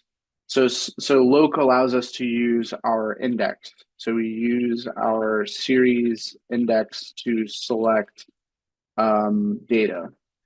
So we're selecting A, we're selecting C, and we're selecting E. So we pass those into a list inside of the loc function. And we can pass in as many as we want. We can pass in just a single value. It doesn't need to be inside of a list. But loc is pretty typical for selecting multiple elements using the index. So that's the key thing to remember about loc. It uses the index of the series to select items, and you pass in typically a list of those indices that you want to pick. So we're picking the elements at A, element at C, and the element at E. Let's go back to our data. That should be 10, 30, and 50. So if we go back and look, that should be at those three guys, right? A, C, and E, 10, 30, and 50. Okay, so loc uses our indices. And now, how is that different than iloc? So iloc always uses position. So this always uses position regardless of index. So even if you have a really nice index that you've provided, like a date, or in this case, A, B, C, D, E, we can ignore those and just use their position within the series, which is what iloc does. It just uses the numerical position of the elements. So for instance, if we want to pick the very first item, we know is at index A, but in terms of its position is really just position 0 within the series, right? Position 0 is the very first item, even though it has index A. In this case, we're picking the positions 1 all the way up to 4. We're doing a slice. We can do that. We can slice based on position. So that's okay with iloc. So remember, iloc is different than loc. Loc uses the index, whatever index we have defined, which is, it can be special, right? It can be dates, it can be strings, it can be objects. That index can be whatever we define it to be. iloc will always use numerical positions, always. So you would never put in, like, this would be invalid to do this. This would give us an error. We can only use this with loc because that is the index of the series. But the positions are just the data positions within the series array. So we have just a natural ordering that always exists of our data within the series, and we can use that with iloc. Okay, so they're very similar. They're both used for selecting data, but they use different indices. Loc uses the defined index of the series, and iloc uses the numerical position of the elements. Okay. Any questions on those? So we see, by the way, this is 1 all the way up to 4. So what is at position 1 would be this guy, even though it's at index B. Even though it's at index B. And what is position 4? Well, this is 0, 1, 2, 3, 4th, the 4th element of our data. So that would be all the way up to 50, but not actually including 50. That's the slice. So it should be 10, 20, 30.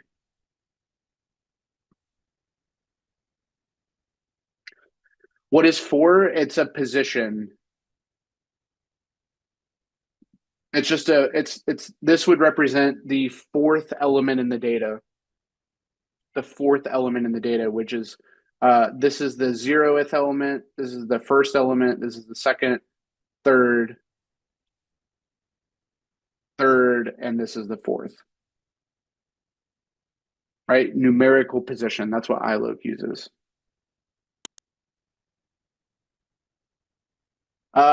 Based on this data, what do you think is at the first position? At position 1, what data do you think is at position 1? If you were looking at this, so 10 is not at position 1. 10 is at position 0. 10 is at position 0. What's at position 1? Right, it's at 20. Yep, it's 20. Well, so yeah, let me explain it one more time. Yeah, so let me explain it one more time. So series have an index we can define, right? So in this case, we have 5 elements. And so we have 10, 20, 30, 40, 50. And do we agree that the original index we set up for this is A, B, C, D, E? Does this make sense for our series? This is what our series looks like. Do we agree on that? So without worrying about the positions or the loc or the iLoc for a moment, does this make sense for our index? This is based on this data. That's our index, A, B, C, D, E. Okay, so we do agree on that. Okay. Now, what data if you were to ignore this index for a minute, this is the index, and just think about this data's positioning from left to right, what index would we say, or what position would we say is the 10 at? What position is the 10 in the array? If we were to just think of it as a list, let's say, what position is that? Right, it's position 0. And what position is 20?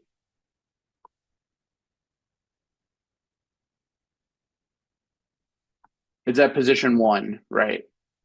And so 30 should be at what should be 30? 2, perfect. 40 should be 3, and 50 should be 4. So what I was saying with those examples is iLoc uses these positions, while loc uses the index. Does that make sense now? When you think of it this way? iLoc uses those positions of the data, the relative positions of them, to select things. So when we say 1 to 4, that's this slice, right? That's this slice of the data. Not including the 4. So it's really this slice.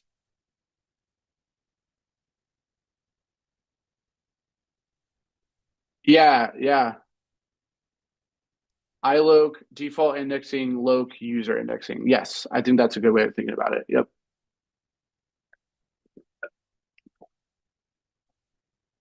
For sure.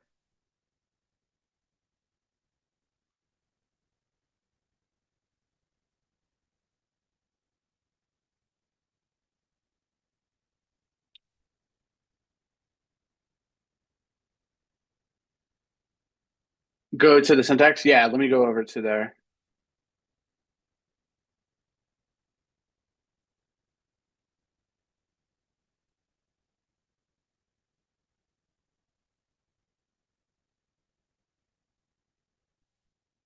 Does it make more sense when you see it with the picture?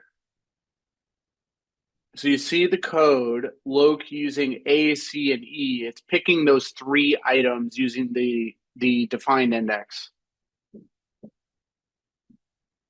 1 to 4 is a slice. It's 1 to 4 will be this slice that I've circled here. 1 to 4 is this slice. Right, it's a slice. And remember that the 4 really means it goes up to 4, but not including 4. So it's the slice 1, 2, 3.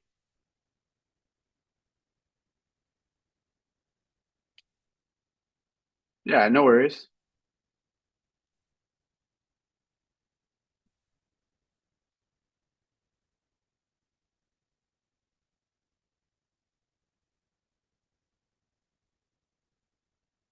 Any other questions on this?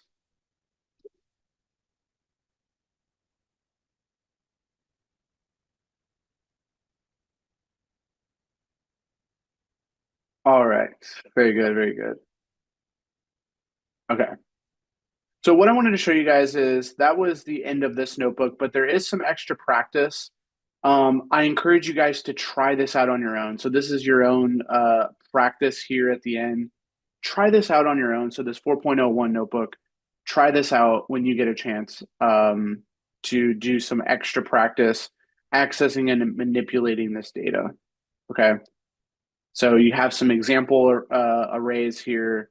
You'll build some series and go through and do some selecting of some data using the different methodologies we just showed with loc and iloc and um, picking different indices and things like that. So this will be some extra practice for you. What I want to do now is go over to talk about the data frame. So we've talked about series so far. We have some different functions on a series. Most of these are going to carry over exactly into the data frame in the two-dimensional aspect. So everything we've been doing, mostly been dealing with one-dimensional data, but we are going to deal with two-dimensional data. Let's go over to 4.02 now and talk about the data frame. Okay. So if you have a moment, pull up the 4.02 notebook. We're going to go over to that and talk about the data frame now, which is going to extend everything we just learned over into the two-dimensional data with rows and columns now, which is going to be the data frame. You guys have this notebook? And go over to the 4.02. Yeah, just go over to that one. We're going to do that one next.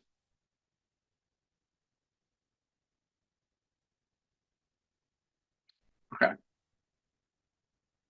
So let's remind ourselves what a data frame is. So a data frame is now going to be our two-dimensional extension of the series, where we are going to have a tabular data structure, meaning it's going to look more like a table. We're going to have rows and columns to deal with now.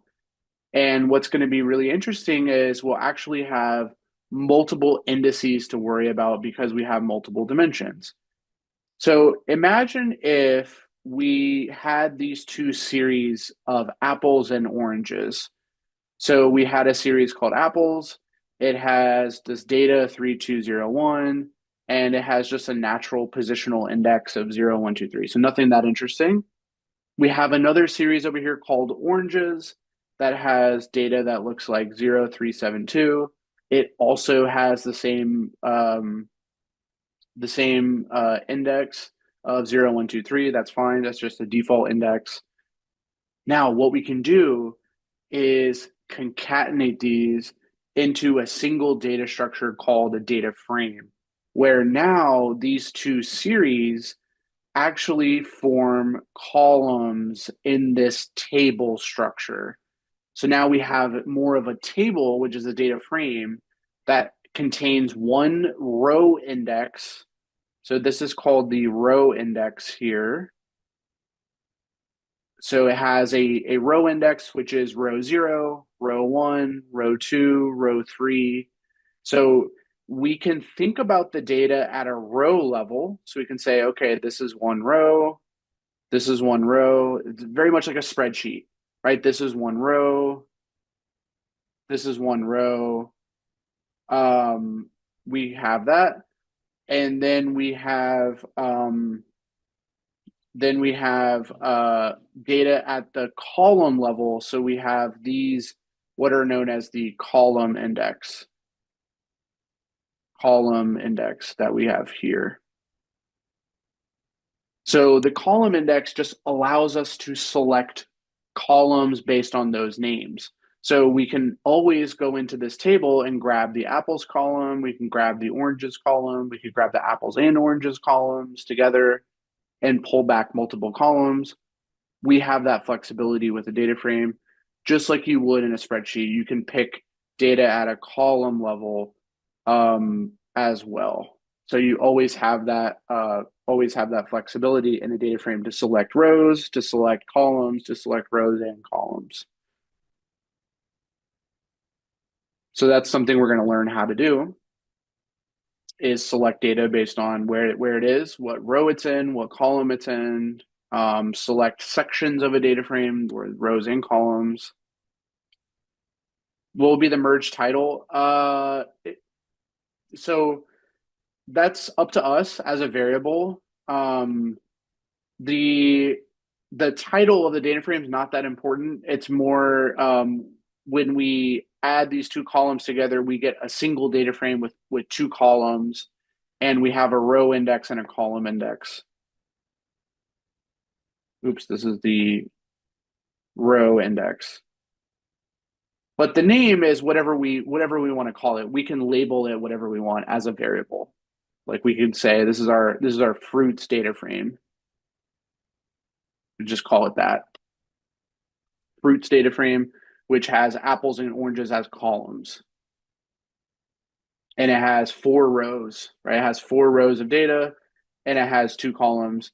Basically, the shape of this is a 4-row, 2-column matrix, right? Think about this as a NumPy array. That's what that is, right? 4 rows and 2 columns.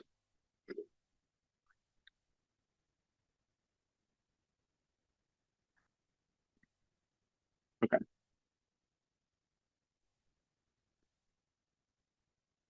So one thing to point out about this, so I told you guys it has a row index and a column index. So those will be really useful for when we want to select data from the data frame. But the other thing is there's no restriction on the data types in the data frame. So the data types of one column can be completely different than the data types of the next column. So like this column could be all strings. This column could be all floats. That's totally fine. There's no restriction there of what the columns can be. They can be mixed data types. That's totally fine. There's no restrictions on data types. Oh, that's just random data. It's just random. It doesn't represent anything meaningful. It's just random. We just wanted some values to be in there.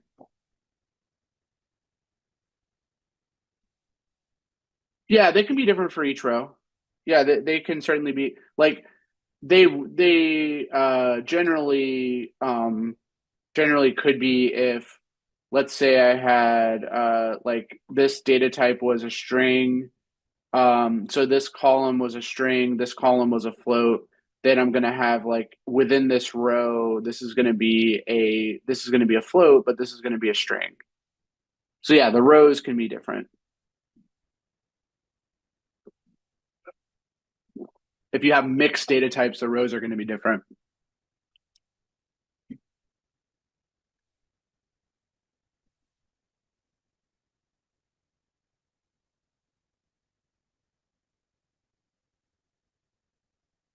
Yeah, we're going to have lots of examples. Yeah, they're coming up. They're coming up. This is just to get us introduced to the data frame. Yeah, we're definitely going to have meaningful ones coming up.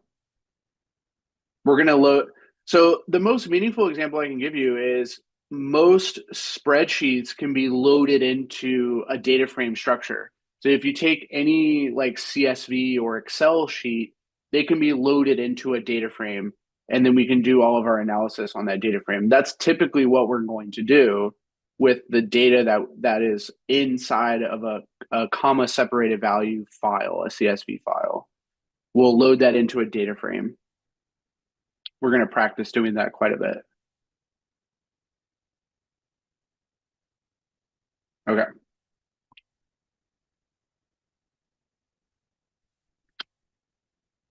All right, so before we get to those examples, let's talk about how we can create some example data frames using our code.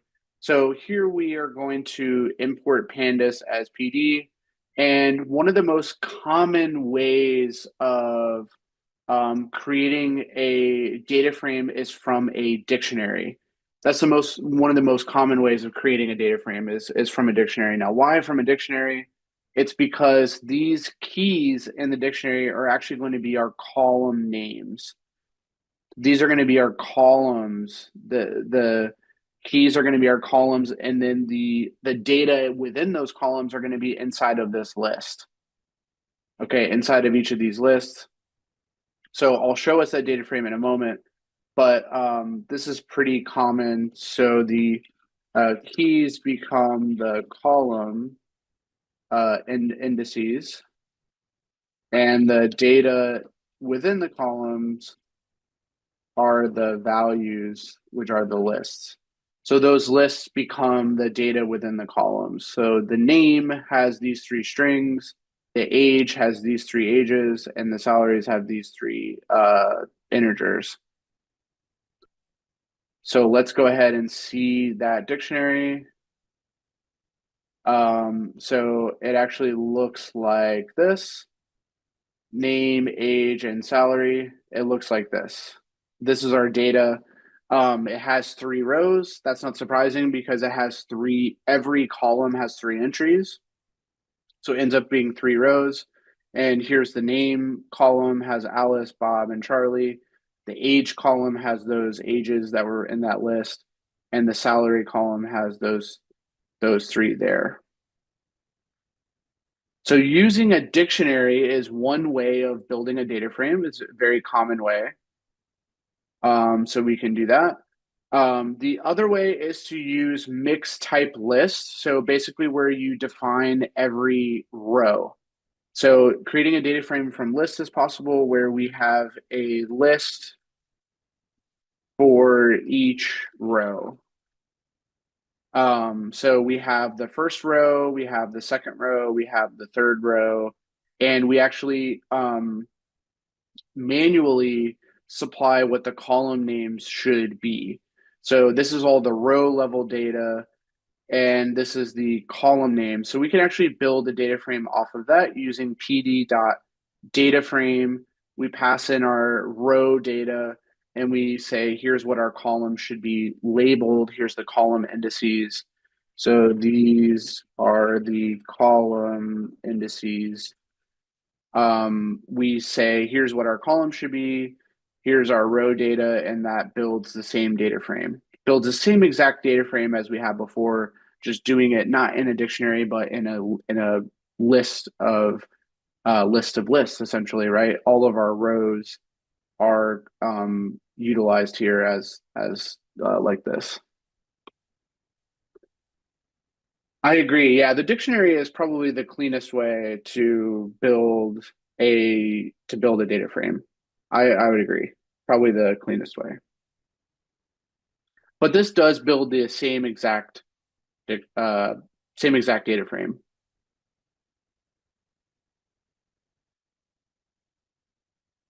All right, same thing. We can use NumPy arrays. Now, this is a NumPy array. This is the 2D array of our rows, right? So here's the first row, here's the second row, here's the third row, and we can give it our column indices as well. So again, the NumPy array data is our rows of the data frame. So this data formulates our rows, and we're passing that in to build our data frame. So this should be the same exact data frame that we have from before, just using NumPy arrays to build it. Okay. All right, let me give you a more practical example that will be realistic to a lot of the use cases we will see over the course of the program when we're loading in data. And this is one that's used all over the industry. People use it all the time. I use this one nearly every day, is reading data from a file. So if you want to read a CSV file, you use the pd.readCSV function.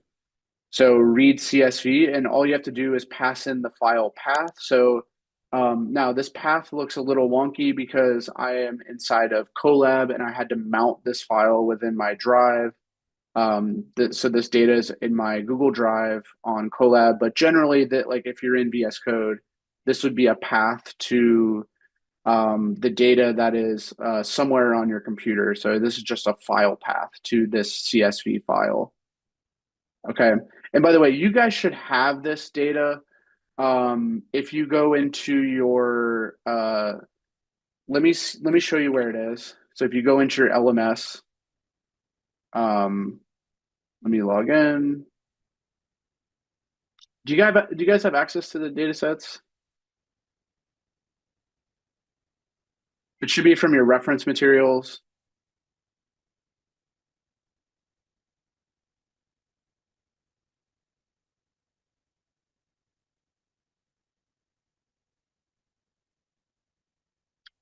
It should be in this data sets here. Okay, this data sets. So go to this data sets and the reference materials, and that's where I'm getting this house price CSV from. So if you download that and extract it onto your machine, that's where you can get that. That's where you can get that file from. So house prices.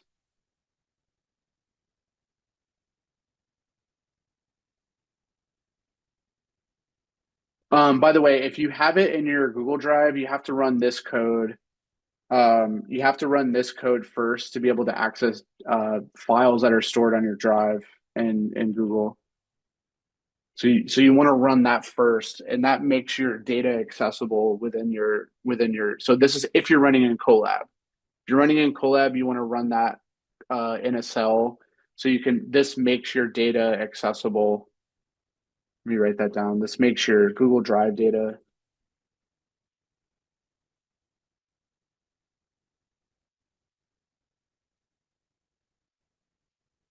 in Colab. Okay, so you have to run that, and then once you run that, then you can access data that's within your drive. So if you go to this like folder icon, you can see you can browse your drive within this folder icon.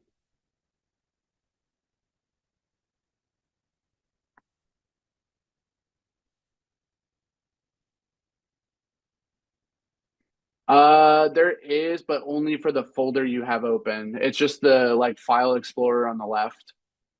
Roberto, it's just the file explorer on the left, but only if you have it only in the folder you have open. So what I would recommend if you're working in VS Code is to I would recommend to put that data set in the same folder as where your notebook is, so it can discover that file pretty easily. Does that make sense? Like put that data set file. So there's two files in this notebook that you're going to want access to, which is the house prices and the iris Excel. So put those in the same location as this notebook, and it should work.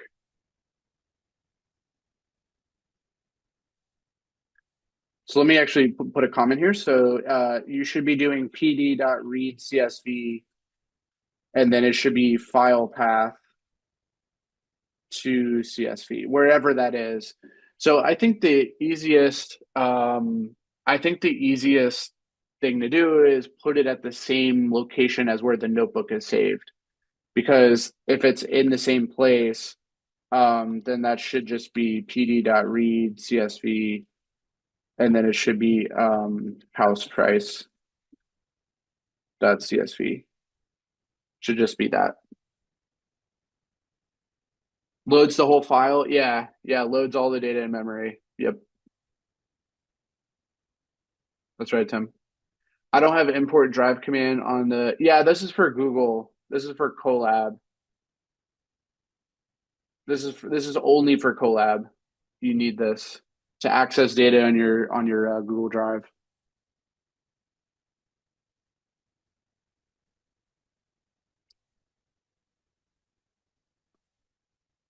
The two files are the house prices CSV and the Iris Excel XLSX.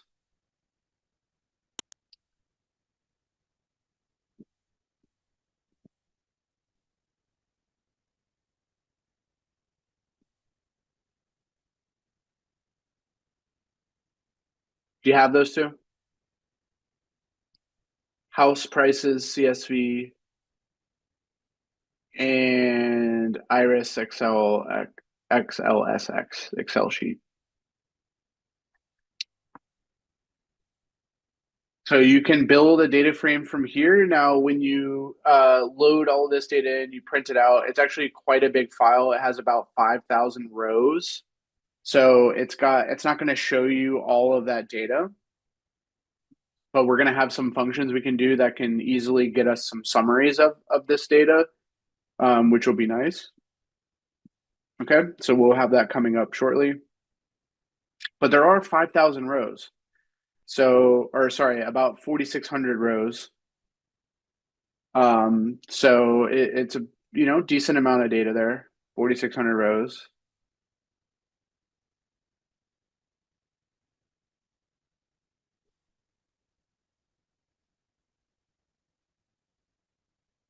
And the Iris data also has 460 rows and 18 columns. 4,600 rows, I should say. Sorry.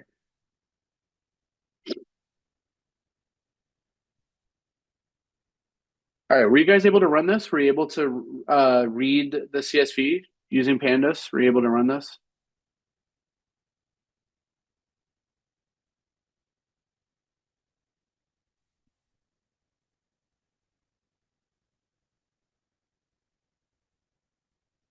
Not able to. Make sure that the path you have the.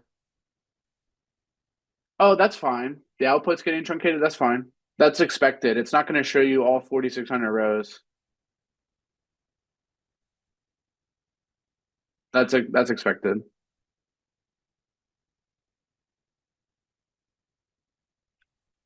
Yes.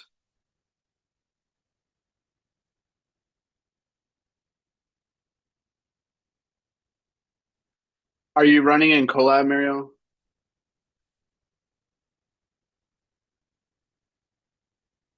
You are? Okay.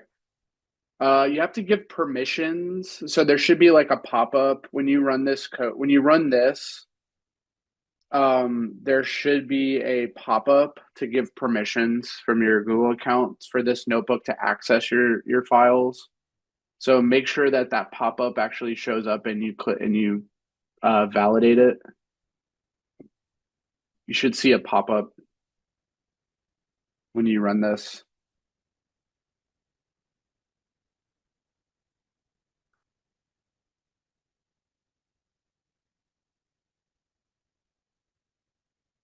Okay. Yep.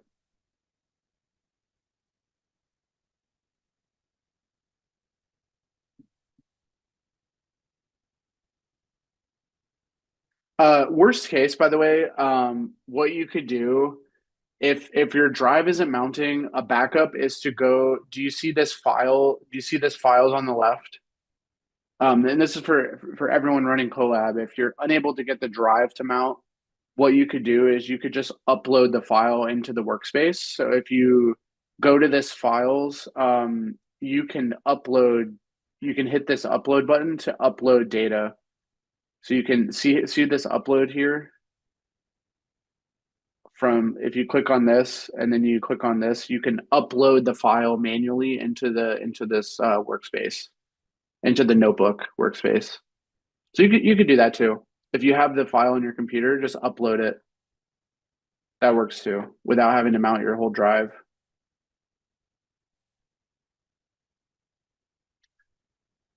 So just click on this upload, and then you can upload the file. So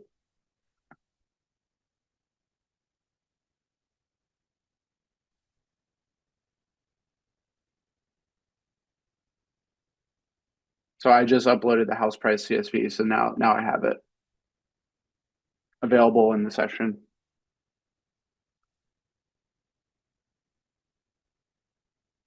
And then I could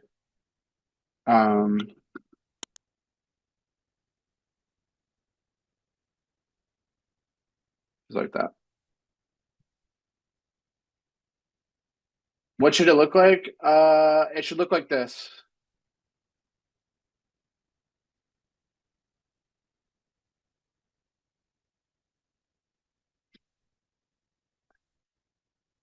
You don't have to do Google Drive. You can do it this way too. Do you see the way I just showed? Where you can upload it into the session, into the notebook session. You can do that. You can keep the file on your local and then just upload it to your notebook using this files upload.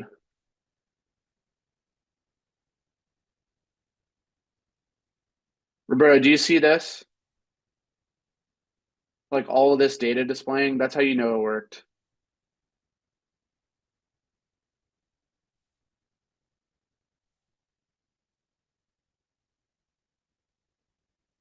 If you rerun the cell, that means it worked. It should display the same thing.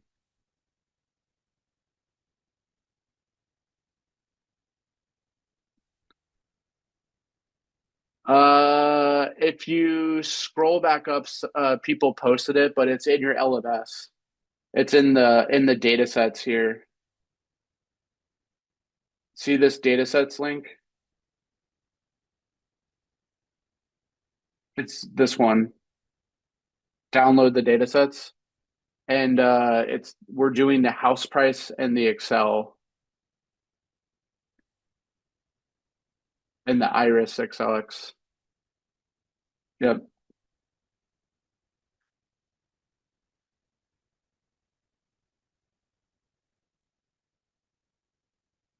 Okay. So you guys should be able to see this. Now, this is loading. Let me just take a step back and say this is loading the data into a data frame. So now this is the contents of the CSV are now in a data frame. So we can do data frame operations to that data, which is going to be really useful. We can manipulate it. We can do summaries. We can do group bys. We can do filtering. We can do all kinds of stuff to this data frame now that we've loaded all that data into the data frame. So read CSV, we are going to use a lot during the program. We're going to use a lot to load in data from a file, to load in data from like a spreadsheet style file into a data frame and then manipulate that data frame. Okay. And there's a read Excel. Pandas actually supports a lot of different read functions. So it has read JSON, read Parquet, read all read arrow. It has all kinds of different file types that it supports.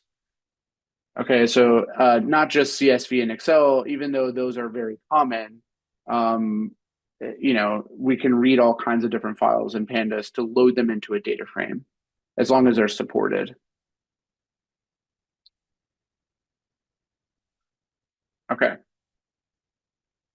All right, so we practice loading in the data, but now what we want to do is practice accessing data from that data frame. Now that we've seen we can load data in, how do we actually access data and then start to manipulate it, summarize it, do all those things we were doing with series, we want to extend into the data frame.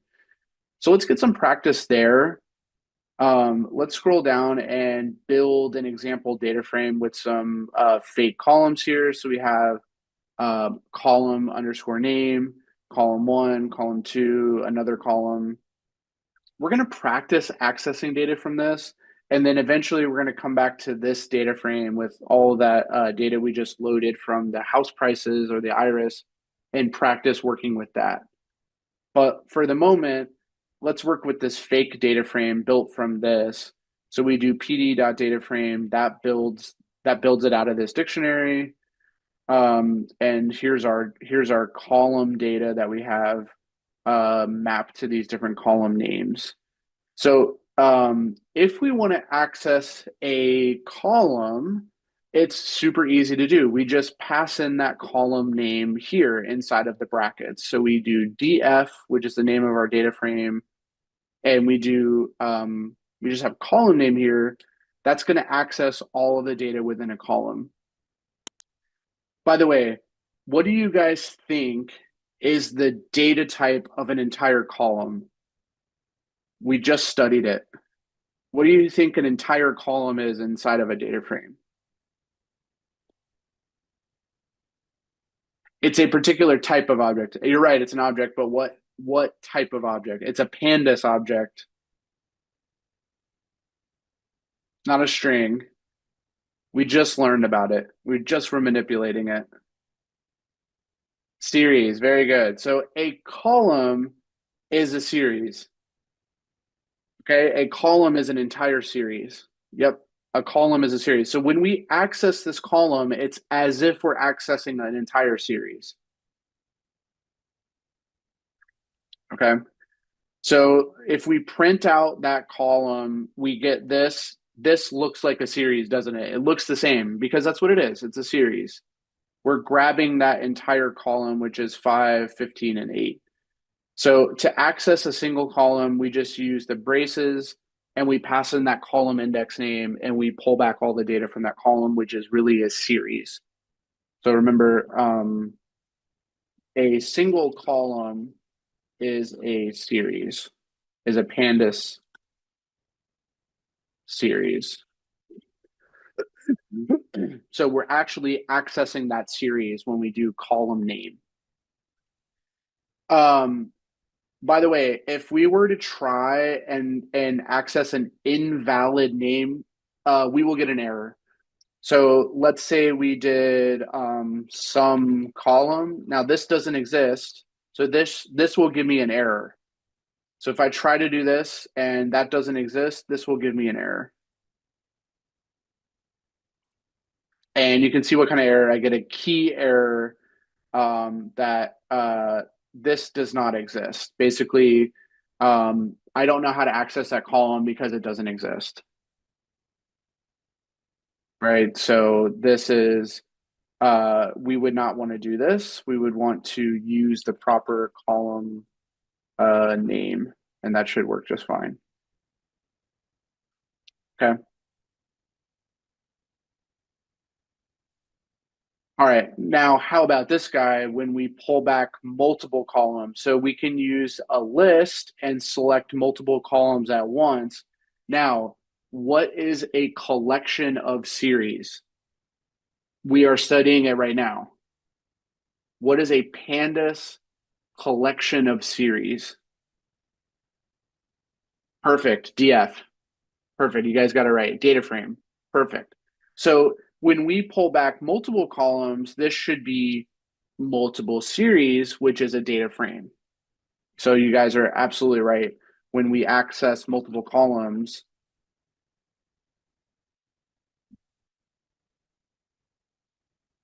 gives us a data frame. So this is actually going to be kind of a miniature data frame. It's only going to be these two columns because we're accessing these two guys, which are these two columns worth of data.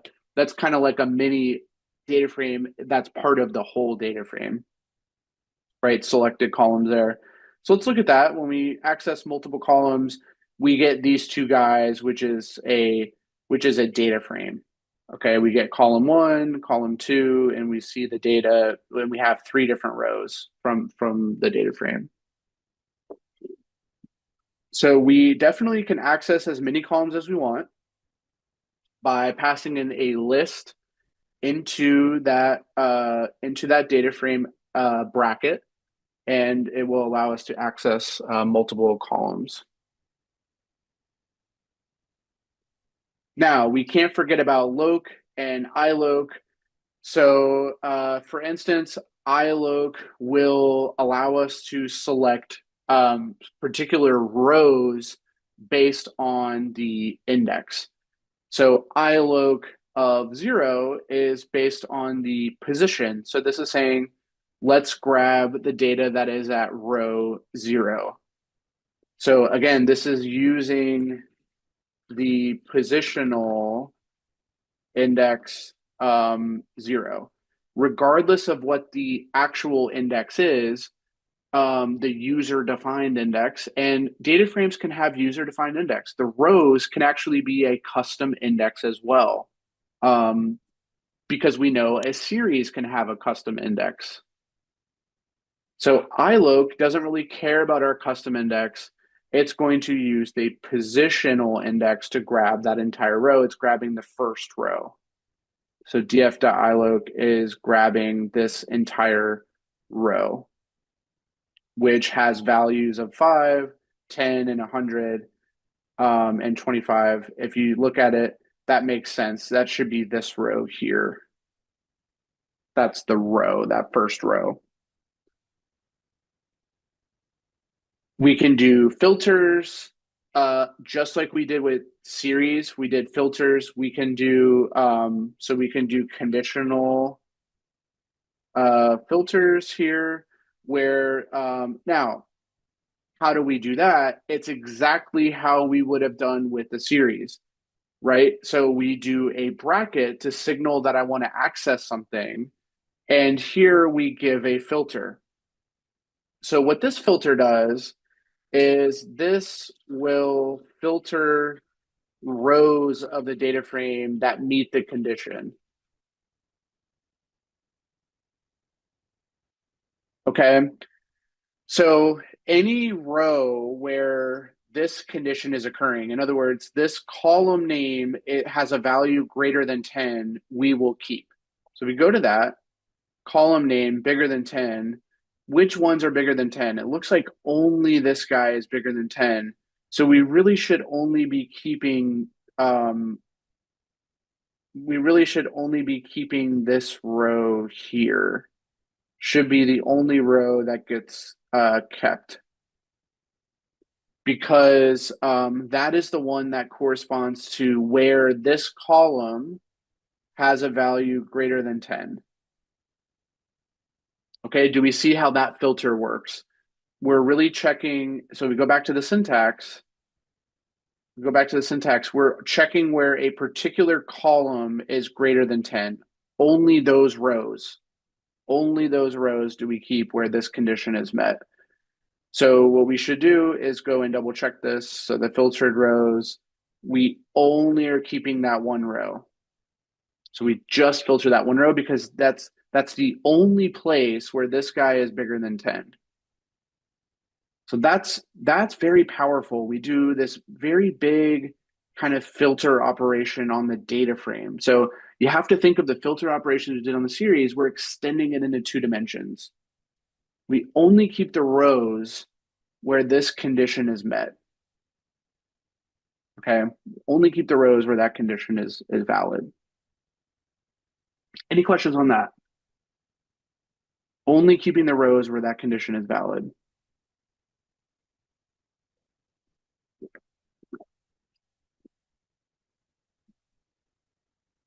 Yeah, so why do we need df twice? It's because overall we access data by using df and then the bracket, right? So that should be generally accessing data. We saw that with the series too, right? It's a series and we have bracket. We saw that with lists. Usually it's a list and then a bracket and we pass in an index. So we generally have the first df with the bracket to signal we're accessing something. Okay, just generally we're accessing something.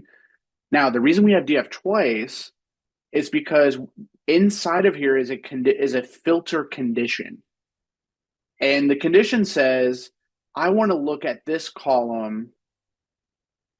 So the reason we have the data frame twice is you see that we're accessing that column, which is df bracket the column. This accesses this column and says, I want to check where this column is bigger than 10. all the rows where this column is bigger than 10. That's why we see df twice. We see it once on the outside to signal that I want to access something from this data frame. What do I want to access? Only the rows where this condition is being met. Only the rows where that condition is true.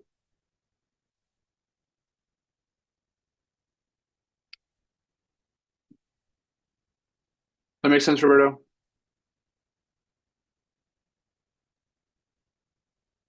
Yes, we're going to study that coming up. We're going to study that exact thing, how to get a summary. We're going to look at that. Yep. It's coming up soon.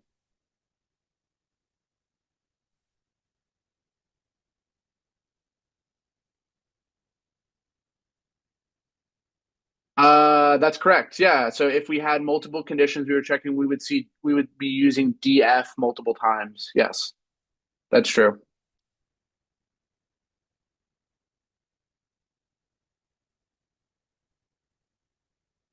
Show once again how we can load data from local folder.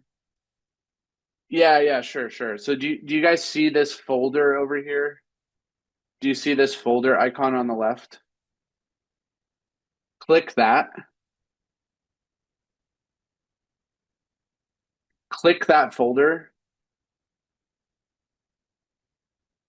and it should show something like this. And then click this upload button right here.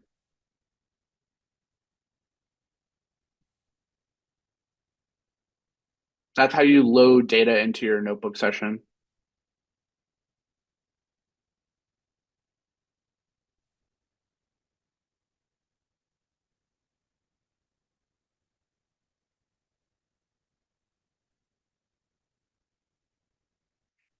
Yeah, so you can get the path. By the way, you can always get the. Do you see the file in there now? Do you see the file in there when you upload it? You can get the path of it by clicking to the right of it, these three dots. You see how there's three dots? If you click that, you can copy the path. Click on copy path, and then you can. It's the same code. It's the read CSV. Read CSV, and then you put in your path inside the string. Like this.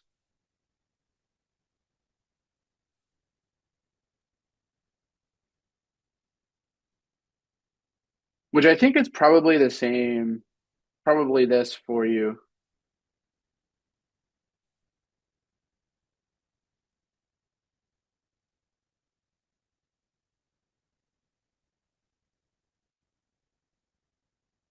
It's not from your computer. No, if you're in Colab, no, it's not going to be from your computer. It's going to be from the uploaded file. Are you working in Colab? Yeah, so if you're in Colab, it's going to be from this path. It's this path of the uploaded file. Or your drive path, wherever it is in your drive. Yeah, we're just somewhere in the cloud where you've either uploaded it here, and you can always copy that path.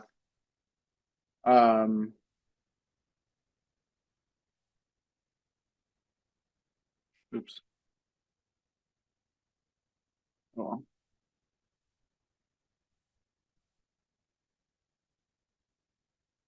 Okay.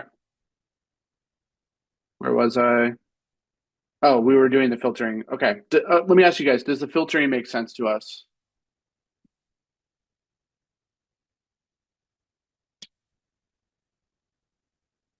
It does? Okay, perfect.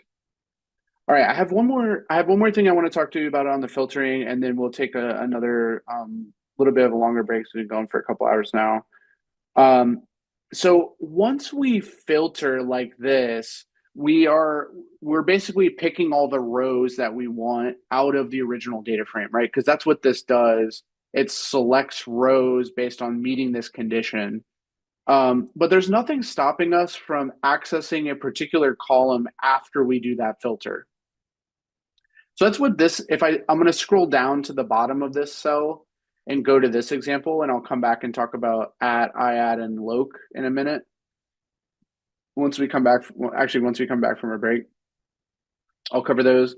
But do you guys see how we are accessing? This is the filter again, same exact filter. This is bringing back. So let me copy this and make a comment here that this part of it gives us the DF rows that meet the condition. And then we access a particular column of these rows.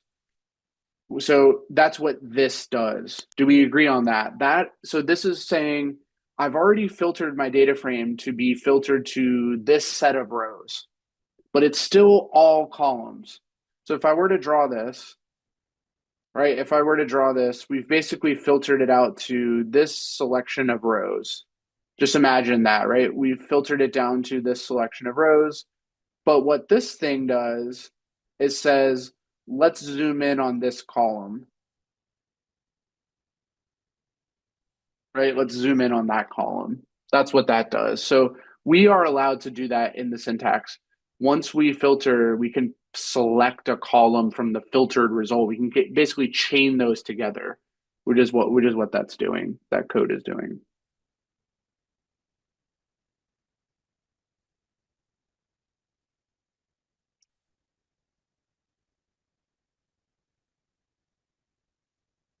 Yeah, I'll summarize it in a moment.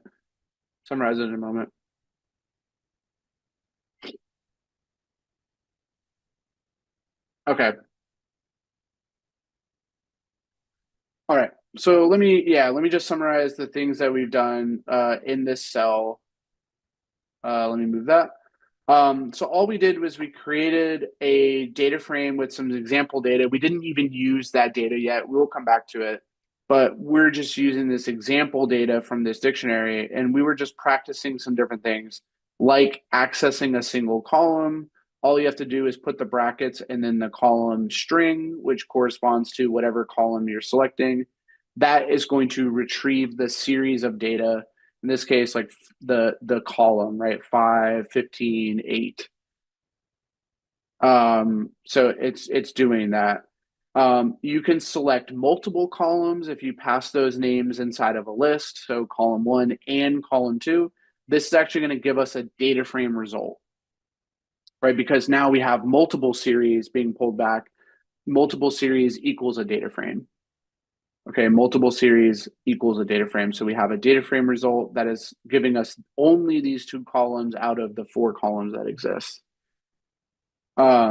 We can use iloc to grab a row based on the position, the positional index of that row. Like this is the first row. We can do the second row.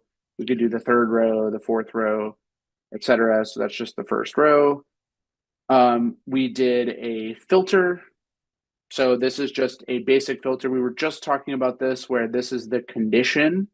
And so this is saying, let's grab all of the rows out of this data frame where this condition is being met.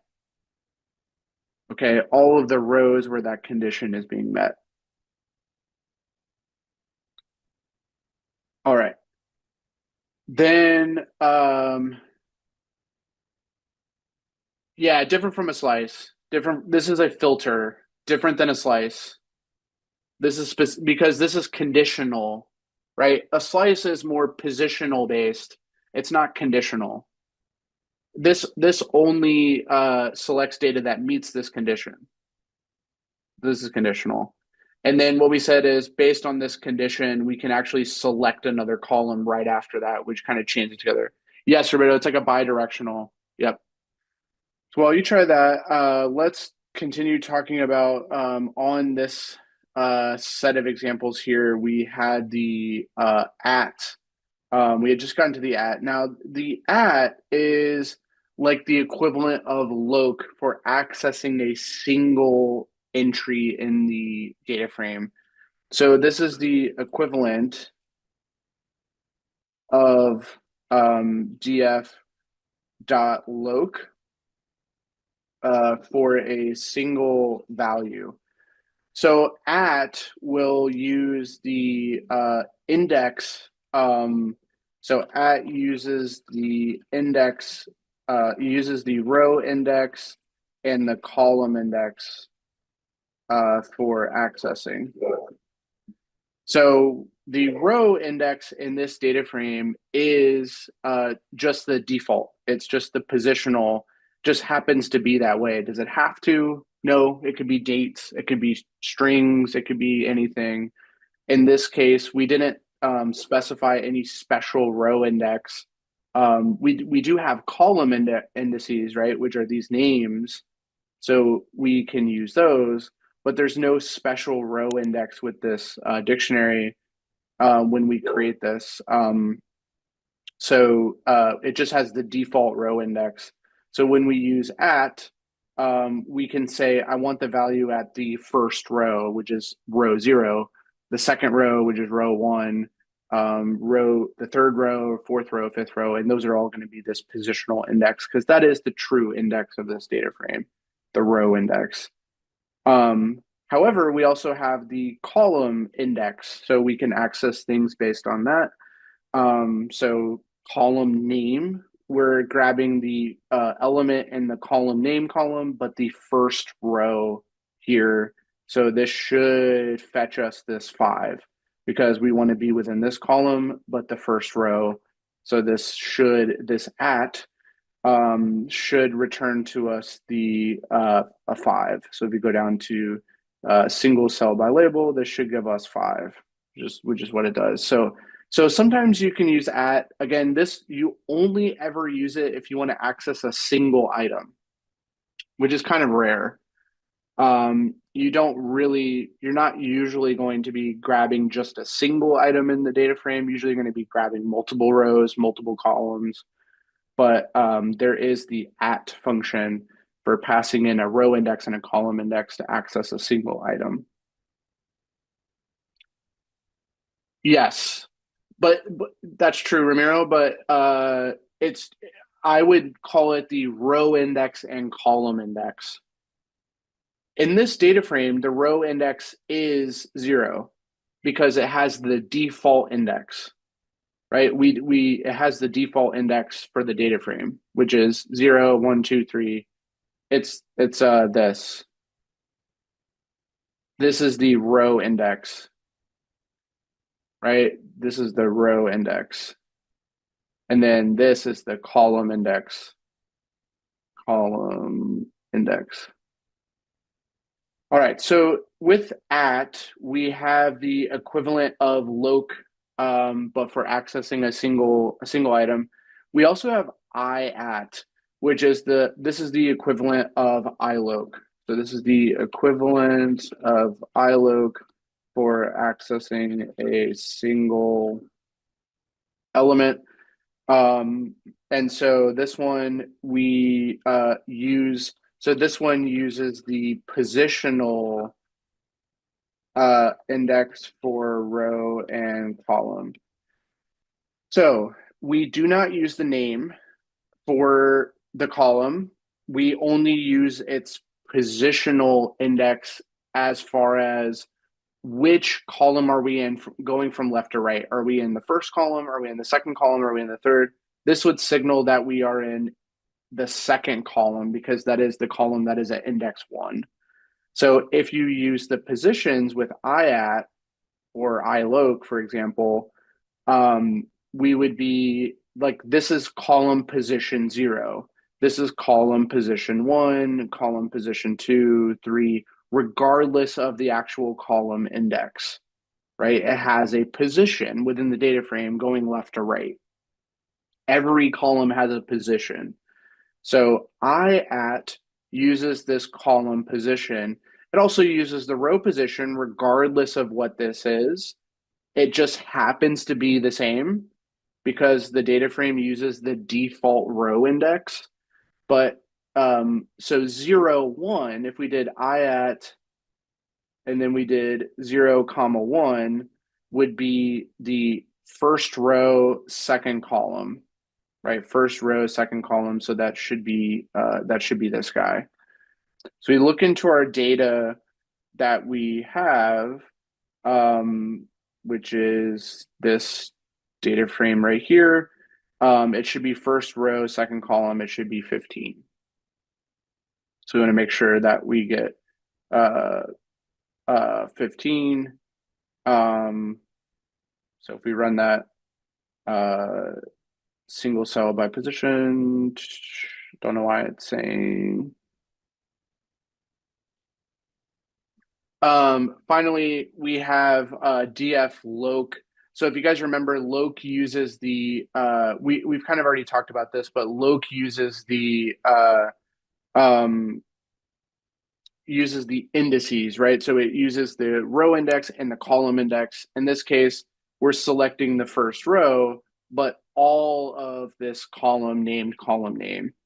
So here we are selecting the first row, but all of column name column. We're picking all of those values. So we should be getting first row, but the whatever is in the column name entry.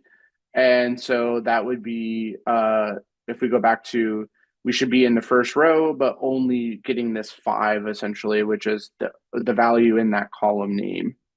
So loc will use the indices just like at would. So at uses the indices.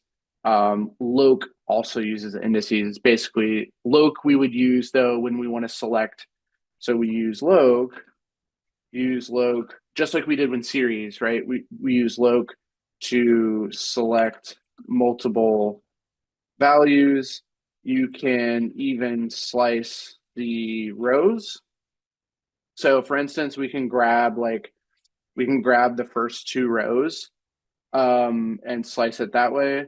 And that would pull back multiple values for this data selected with loc. So it's actually going to grab all of those rows 0 and 1, and the data belonging to column name. So you can even put it, so you can use loc to grab multiple entries. So you can have a slice in there, which is pretty interesting. So here's a slice, 0 and 1 rows.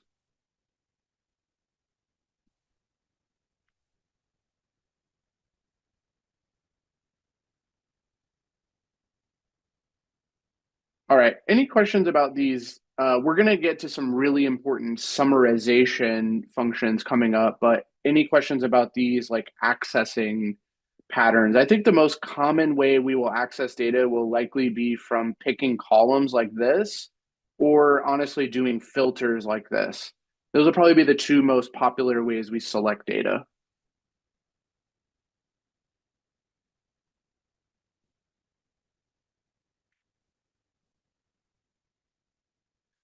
JD, they do for the rows. Yes, because most people use the default row indices. But the columns usually have a label, right? They usually have a name. Like this example up here. The columns usually always have a header. They usually have a name, right? If you think about an Excel spreadsheet, columns usually have a header to them. But rows, yes, usually will have a default index like 0, 1, 2, which kind of lines up with their position.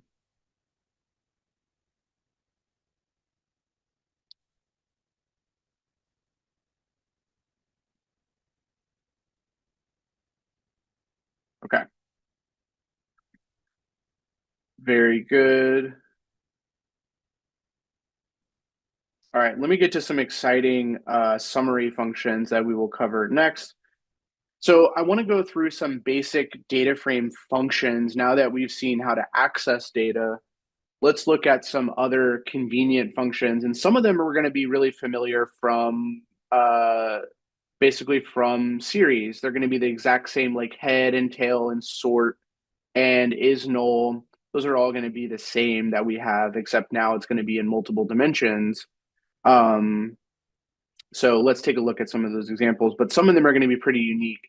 But some of them are going to be basic multi-dimensional extensions of the functions we've already seen for series.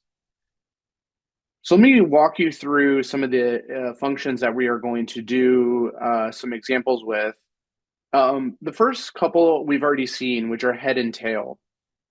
So just like in series, we have a head and tail function which shows us the first few rows of the data frame. Remember, if you don't put anything in the head and tail argument, like if you leave this blank, it will just do by default the first 5 or the last 5 rows for head and tail. Now, why is that helpful? It's actually really helpful often when we load in a data frame. The first thing we typically do is run a head or a tail so we can sanity check what we just loaded without having to print out the entire data frame. Printing out the entire data frame is usually inefficient, and we don't it's going to get truncated anyway.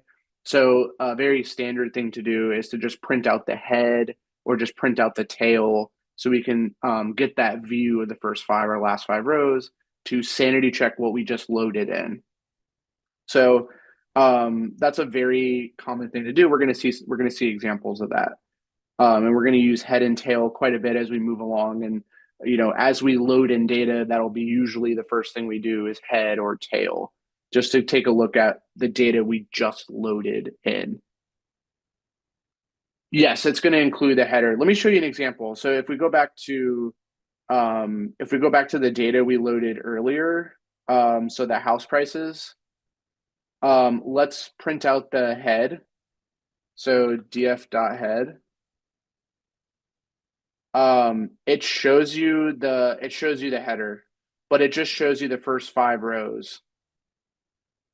See how it's just the first 5 rows? But we can see all of the contents of the data pretty nicely and succinctly. So it's a very useful thing to do, right? When you load in this data, this is very useful to do to sanity check, what did we just load? What does it look like? df.head, we can get a sanity check of what the data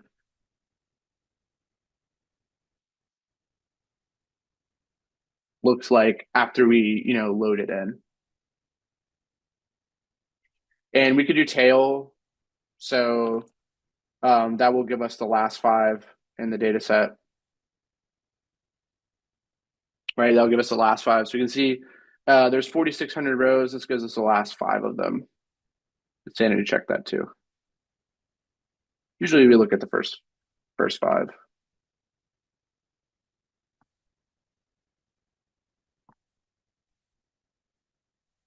Okay. So head and tail. Now, you were asking Roberta about a summary earlier. Here is a couple of really nice summary functions, which are going to be 2 that we'll use quite a bit. One is called the info, which gives us an information summary of the data frame, including all of the columns that exist, all of the data types, and if there's any data missing from those. So the df.info function, which you see used right here, is an incredibly useful function to give us a summary of what is there. Okay, it gives us a summary of what exists. So let me show you what that looks like on the example I just did. So on that house price data set, we looked at df.head. Let's do df.info and print out the information summary. So if you take a look at this summary, what it looks like is we have a total number of columns. We have a total number of rows. So 4,600 entries, that's 4,600 rows. We have a listing of all of those columns and how many non-null values they have. So you can quickly eyeball and see which columns are missing data, because we're expecting to have 4,600 entries in every column. Those are the rows. And this tells us how many were not null. So 4,600, that's a good number. That means we have full amount of data not missing. That's pretty good. Not only that, but we get the data type. So what this would tell me is anytime I see object, I'm thinking of that as a string. Thinking of that as a string. So the date is just a string of the date. The price is a float, bedrooms is a float, bathrooms is a float. Square footage in the living room is an integer. Square footage of the lot is an integer. Floors is a float. Waterfront is an integer. View, all of these things. You could see exactly what year that it was built was an integer, year that it was renovated. So you could see what all of these columns are about these houses. It's all different attributes of the houses. These are all strings, so they're related to like street, city, zip, country. They're all address related things. Are all, strings. That's not surprising. So you can see that we have a bunch of float columns, a bunch of integer columns, about 5 string columns, and this is how much memory our data frame takes up.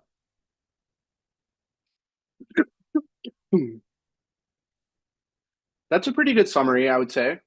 Is this the summary you were looking for earlier? Oh, yeah, that's a pretty good summary of all the columns and their data types and not null. This is a great summary. Yeah, so this is df.info. df.info gives us that information summary about this data frame.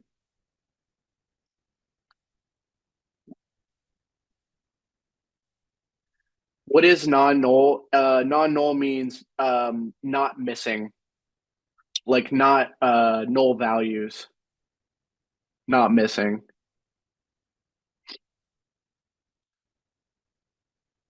Right? Meaning it's like not empty.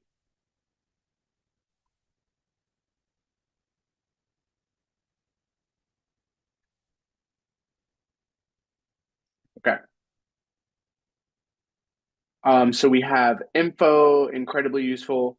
Now, do you guys remember this? We had this for the series, was the describe. Now, this gives us a summary of the statistics. And now if we take that describe, remember, it was operating on every series, but what is every column of our data frame? Let me ask you guys, what is every column of our data frame? What kind of data type is it? There we go. Yes, it's a series. So should we be able to do describe to every column? Because remember, describe was a function on a series, right? We've already seen that. Describe gave us a summary, a statistical summary of our series. So it should be natural to extend describe to the whole data frame. That should be pretty natural. And we will. So basically what describe will do, we'll take that same exact describe that we did on a series and we'll do it across every column. Every column that is, the catch is, it's only going to do it to columns that are numerical data types. It's not going to do this to strings, okay? Because it doesn't make sense to compute like an average or a median or a percentile. Right? It doesn't make sense to do that to object columns. So it's only going to do this to numerical types. So it's going to do that summary for every numerical column. So numerical meaning it's some type of integer or float. It's going to compute the min, max, average, median, percentiles, standard deviation. All of those are going to get computed. So that's a great summary. That's a really great summary to get a sense of what our min and max, like our range is, what our average is. That's a great summary as well. So let's run that on the housing prices. So we go back up. We just did info. Let me do df.describe. So this should be computing those averages. So this is going to be computing those values across all of those numerical columns here. So for the bedrooms, the minimum is 0, kind of wacky, 0 bedroom. And the max is 9. So there's a 9-bedroom house in there. The minimum bathrooms is 0. I'm gonna guess that's likely because it was missing, so it just filled in a 0 in the spreadsheet. But the maximum bathrooms is 8, and the average bathrooms is about 2, little over 2. The average bedrooms is about 3. I think that makes sense. It's pretty reasonable. Just sanity checking. Just sanity checking that.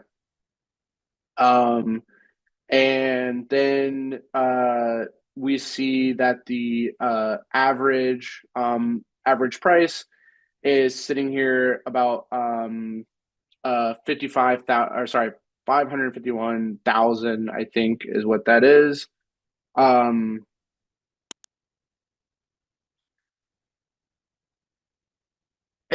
Because Roberto, I mean, it's not missing, but it was filled in with a 0 ahead of time. So there technically is a value there. It's just meaningless, basically. But there is a value there. It's kind of like defaulted. Yeah. So you're right. Like 0 bathrooms would make no sense. So that data is likely probably not good, probably not very great data, but it's not missing. There is a value there. It just happens to be 0. It was probably like whoever was recording that data didn't have a number of bedrooms and bathrooms, so they just put 0. Does that make sense? Like if you were filling it out from a survey or something, they just probably just put 0 as a default. They didn't know what it was. Just put 0. How can you remove scientific notation? You can display it, I think, as a normal value. So I think if you grab, let's try this.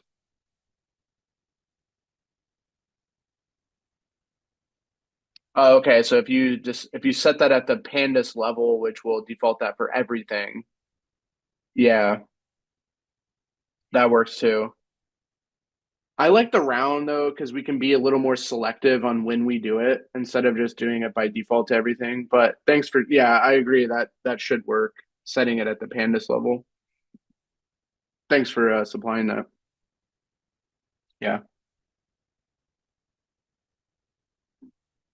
Yeah, Roberta, this is just rounding the describe result. It's not rounding the real data. No, it's just rounding the describe results. That's true. Okay.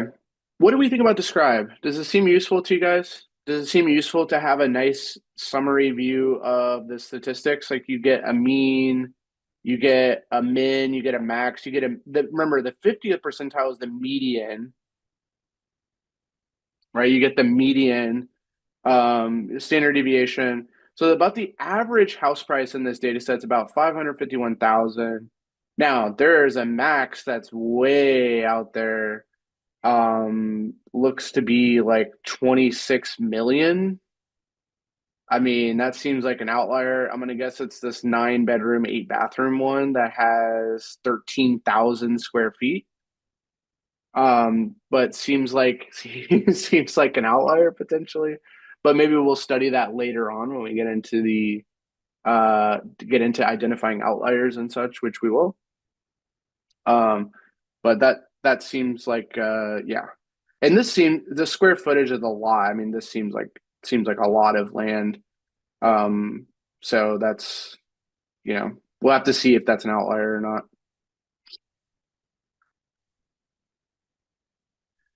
Okay. All right. So let's go back to our function. So we had describe. Now, the shape we know we can get, so that's just an attribute. This isn't even a function. This is just if we ever want to see how many rows and columns we have, we can do dot shape. So we go back to our data, we can do, so we had the statistical summary. We can do df dot shape to see how many rows and columns we have. So we have 4,600 rows and 18 columns. That we know that's what we had. So not surprising there. We can always do dot shape to see what we have. Now, what's interesting is we can also do dot columns to get a list of all of the columns that we have. So that's another useful one if you want to quickly see, if you want an exact list of all of your columns, so df.columns. This gives us a list of all of our columns. So we can quickly see which ones we have, and we have a list of those guys. So df.columns gives you the kind of listing of all the columns that are in your data frame. All right, loc and iloc, we've already talked about. Those gives us the ability to access data. So we have, those are the same from series. We just did some examples with those, so I won't spend too much time on them. I want to get to a couple of interesting ones.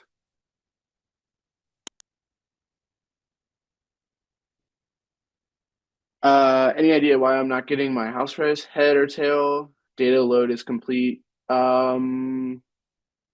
Are you running it like what did you load it into? What did you name the file when you did read CSV? What did you name it?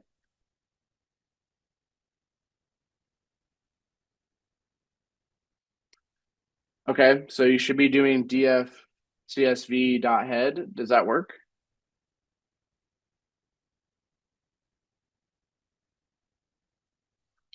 You could try, you can either run it in the cell or you can try printing it. Either one should work.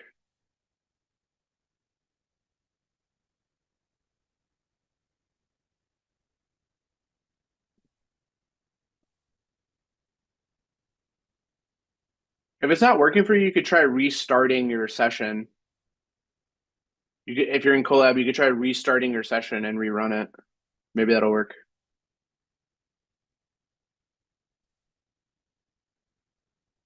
Okay, it works. All right, great.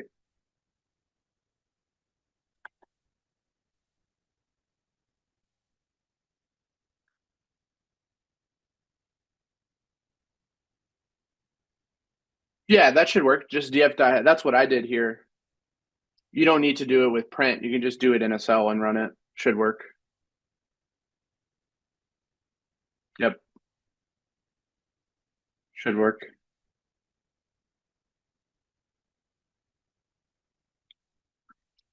Okay, so we can sort, we're going to do some examples with sorting down below, but what we can do now, what's interesting about a data frame is when we sort it, now we have columns at stake. So sorting is a little more complicated. We have to decide, how do we want to sort this data frame? Which column do we want to sort the rows according to? So that's where sorting the data frame has the ability to sort by one or more columns. So here you pick which columns you want to sort by. You can. We're going to do some examples with this, but you can basically sort by. You can sort by one or more. So you can say, hey, I want to use the square footage and sort everything from greatest to least square footage, which will shift all the rows around according to that square footage column.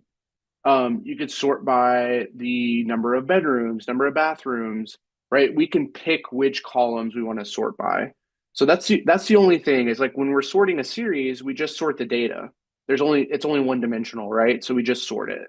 But when we have a data frame, we have to be more selective and pick which column we want to sort by. So that's the only thing that we have to be careful about. So we'll do some examples with that. Now we have some another interesting function here that we're not going to get to today, but we'll cover this in our later lesson 8 or 9, or sorry, 9 or 10 when we get into working with our data. But data frames support group by operations, which is basically like, if you're familiar with SQL, doing a grouping of the data according to a certain column, and then we can do aggregations based on that group. So we will learn about this later, but data frames support grouping according to certain columns, which is really useful. So suppose we want to group by number of bedrooms. So we want to take all of the houses that have a certain number of bedrooms. So all the 2-bedroom houses, all the 3-bedroom houses, all the 4-bedroom houses, we want to group by those and figure out what their average price is. We could do that. We could group according to the bedrooms and then do like a mean on the price. Those kind of slicing and dicing we will be able to do later. We're not going to get into it today because it's a little more advanced, but we're going to have a whole lesson dedicated to doing this in the future. So we'll come back to group by later on. But that's a really, really useful, as you can imagine, right? Grouping by column is really useful. So we'll get into that later. Now, one function we've already seen, and it will show up here again, is the apply. So we have that basically the same to where we will be applying a function usually to a column to transform that column. So usually we will apply to a column or maybe multiple columns in order to transform them. So maybe we want to take a column and multiply everything by 10, or take a column and square everything or divide it by 5, or whatever the case is. We can use df.apply to apply a function to a particular column, just like we were talking about with series, because what is a column?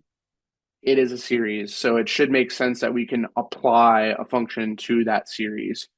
And so we will be able to do that. We're going to see some examples here of using apply to transform an entire column of a data frame according to a function. Right. So remember, the argument to the apply is a function. So we're passing in, hey, what function do I want to transform this entire column according to? Do I want to square everything? Do I want to cube everything, take the square root of everything, take the logarithm of everything? And really, when you're looking at the column level, that would be every row, right? Every entry within that column we're going to transform. So we will do that in some examples coming up. So we're going to see apply.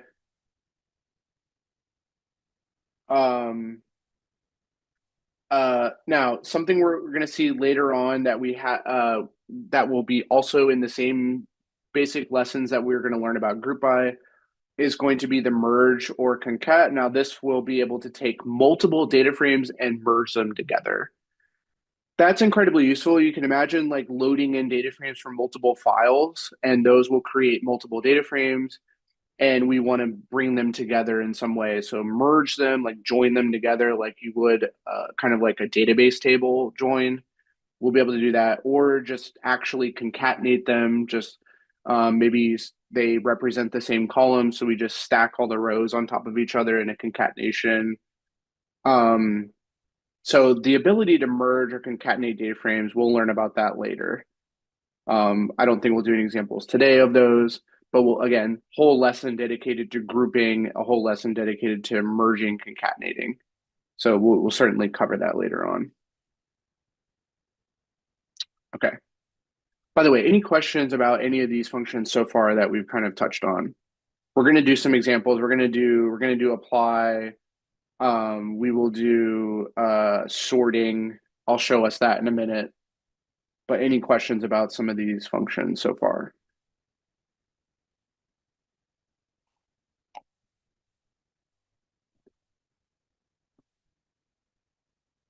Good?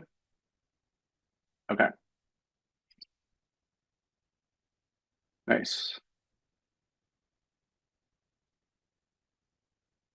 Okay. All right, so a couple more. What's really nice, and we're going to learn in the next lesson on how to do this alternatively with Matplotlib and Seaborn and some of the plotting libraries, is DataFrames have built-in plotting that uses Matplotlib as kind of the back end to do it. But you can actually directly from a data frame plot columns, which are really useful. if you want to quickly visualize something about that data frame. So if you want to actually see what is a bar graph of all the, or a histogram of all the housing prices, we could do that really quickly just with the data frame. We don't need to use any additional plotting libraries. So that's usually for quick plotting. We're going to see some examples of this coming up of how we could do this within this notebook. We'll see some examples of doing this, but we'll also, in our next lesson, in lesson 5, we'll talk more about plotting. Lesson 5 will be all dedicated to doing plotting with the more sophisticated libraries that are dedicated to plotting. But just for doing something quick, the data frame actually supports plotting directly out of the box. We can do something like df.plot and directly plot attributes of it, rows and columns of it, which can be pretty useful. All right, finally, data frames have the ability to drop rows or columns. So if for some reason we need to delete rows or columns, we can definitely do that. A pretty typical use case for that is maybe we load in a data frame from a CSV, like a file, and there's some columns we just don't need. Maybe there's a user ID, or there's some type of useless like extra column that's snuck in there that we don't actually need. We can go ahead and drop it. So you can drop multiple columns, you can drop multiple rows. We will see some examples of this as we go along, but pretty typical use case is dropping columns. And usually what you do is you just pass in the column argument here of which column do you want to drop. So it's like, okay, I have a user ID column. I don't really care about it. I'm gonna drop that, but doing df.drop and then go ahead and pass in that column index to go ahead and drop it. Okay. So we'll see an example of that coming up shortly. Okay. Any questions on some of these functions? We're going to jump into some examples next of some of these guys that we've been talking about, but before we do that, any questions on any of them?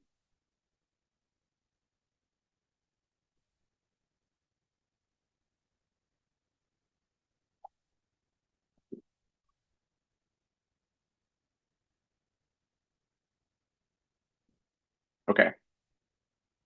Very good. All right. So let's go ahead and take a look at some examples. So we're going to have some fake data here in our data frame. So we're going to build out the data frame we kind of had earlier, very similar one. We put that in the data frame, pd.dataframe, build the data frame here.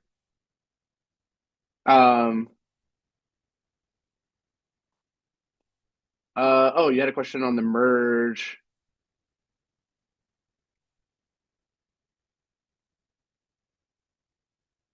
Left and right, no, those are the two data frames. So this would be merged together.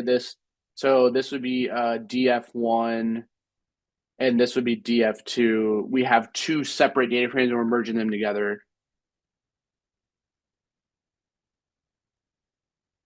The on is usually a label of a column that they share. Like if they share a primary key column, then that would be like a join.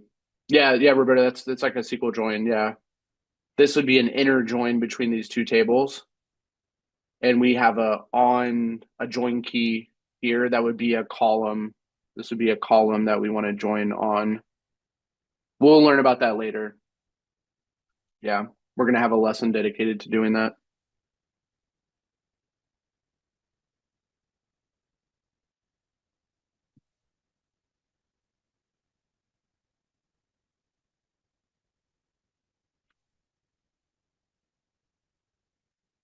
Okay.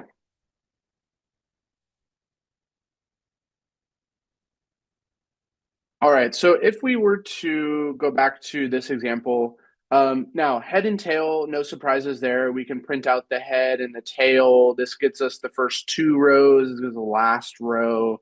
So first two rows should be these guys. And then the last row would be this guy. So we can take a look at that. First two rows, again, here's those. Last row, this is this. I don't think there's that much surprise with head or tail. I think we're pretty comfortable with that. Info we've already seen before. So the info about this one is that it has these 4 columns here.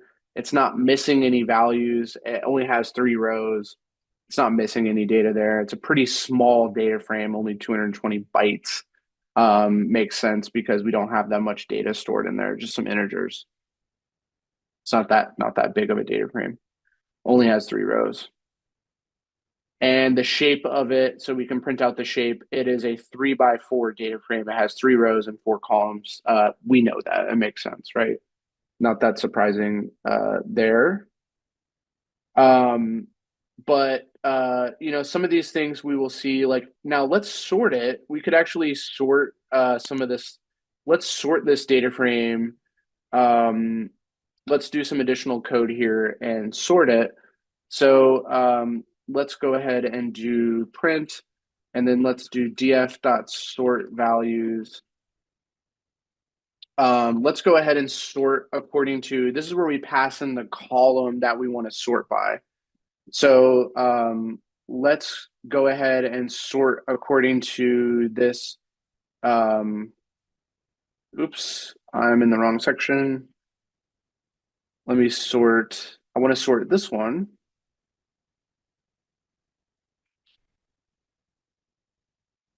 Let's sort according to column. Which column should we sort according to? Maybe this one, which is unsorted. Let's sort it from least to greatest, so column name.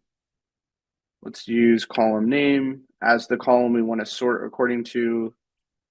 Let's see what this does.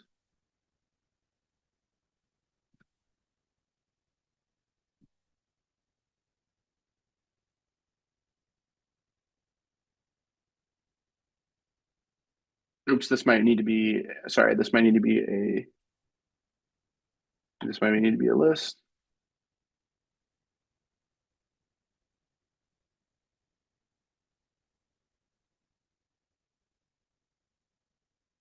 Oh, I didn't run this yet. That's why. Okay, there we go. So it ends up sorted. So see how that now shifts around this guy to be sorted. Now all of the rows are sorted according to this column. So we went ahead and sorted that, which will you see how originally it started as 5, 15, and 8. Now it's been sorted from least to greatest, which is the default. But of course we could change that to be ascending equals to false, and it should now do greatest to least. So 15, 8, 5. So that's the primary sorting that's done. And so that's an example of sorting. We could also, so this is an example of sorting.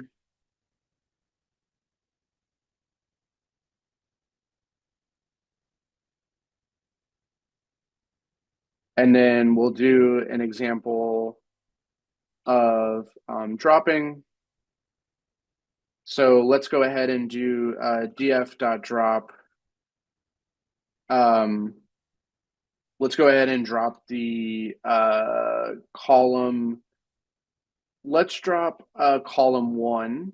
Let's say we deemed that guy to be pretty useless. We're going to go ahead and drop that one. So we can go ahead and drop that column. Now, one argument here I forgot to mention is that if we don't, the default is to not do this permanently. In other words, if I run this, it's not permanently going to be dropped. We're just going to get a copy of the data frame as if it was dropped. So we're not going to get, so I could save this result as df with, and save that as this. And what that will do is it will pretend that we had dropped this column from this data frame and store that result in this new data frame, which is a copy of the original. If we don't want to do that and we actually want to permanently drop, then we can set this argument called in place, and we set that to true. Now, what that will do is it will permanently drop that so that this data frame no longer will have this column 1. So we can do that, and it will no longer have column 1. Oops, I may need to have this inside of a list.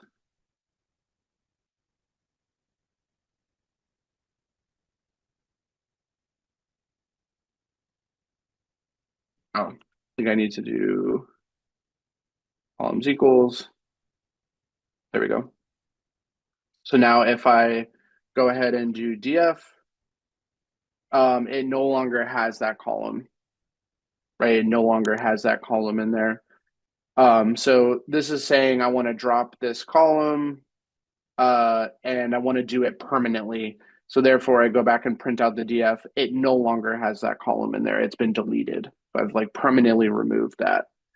But if I don't do in place, let me show you. If I don't do in place, let's rerun this. I want you to see the difference. If I set this to false, which is what the default is, then I do that, and then I print out. If I go back and look at the df, it still has column 1 in it, so it's not permanently deleted. I just get this copy when I do this, and I can certainly store that df with drop. And then I can display this, so df with drop. And now this guy does not have column 1, but if I go back and look at df, it still has that column. So you have to make that choice when you do these drop operations. Do you permanently want to alter that original, or do you just want a copy with that dropped column? It's really up to you, but either so if you want to permanently alter the data frame, you set in place equals to true. It will permanently drop it. Does that make sense to us? In place equals true will permanently drop it.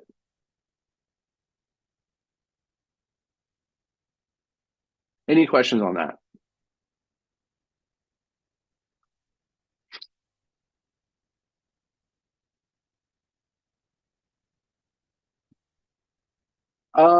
We stopped using it earlier. So I stopped using it because when you're working with data frames, you don't need to print out everything. You can just run it in the cell, and it will render the data frame directly in the cell. That's a specialty of notebooks. They render data frames for you very nicely. So you don't need to directly print everything. You can just execute the data frame, and it will display it in this nice kind of like table format. So yeah, I should have called out sooner. We can do both. If I print this, it's just gonna display it in a lower cell. It's just gonna display it like this. It's not gonna be as nice. If I just, it's still the same data, but if I just do df, it's gonna render it as kind of a table, which is nice. That's just a feature of the notebook. All right, so this is the 4.03 notebook. So you have a moment, you want to pull this one up. This is the one we had finished last time. We had just gotten to the beginning of it. This is where we left off on. And we had skipped down to this portion of it where I had mentioned that we have the ability to convert dates that come from our data as a form of a string. We have that ability to convert those dates over to a datetime object, which is really advantageous in Pandas to do because we can extract a lot of information from that object and manipulate that object a lot better as a datetime object rather than if it was just a regular string. It's not that useful. So this was an example of doing that. I just wanted to recap that. Here we have a single column, which is the date column. And so if we were to do df.info at this stage, which is what I put there in the code to kind of do like a before and after. If we currently look at that info, it tells us that the date is an object type, which is Pandas's way of saying that's really a string. And we know it's a string because we are hard coding the data as a string, right? So it's being read in as a date string. But one simple line of code we have here to overwrite that date column and set it equal to a conversion, which is to take your existing string date column and pass it into this toDatetime function. What that's going to do is Pandas is going to convert those strings over to what are called datetime objects. And you can tell it's a datetime object because when you look at the info after doing that, you can see that now we go from a generic string over to datetime 64 object, which 64 just represents the precision. It's down to like, it can go down to the nanosecond of time.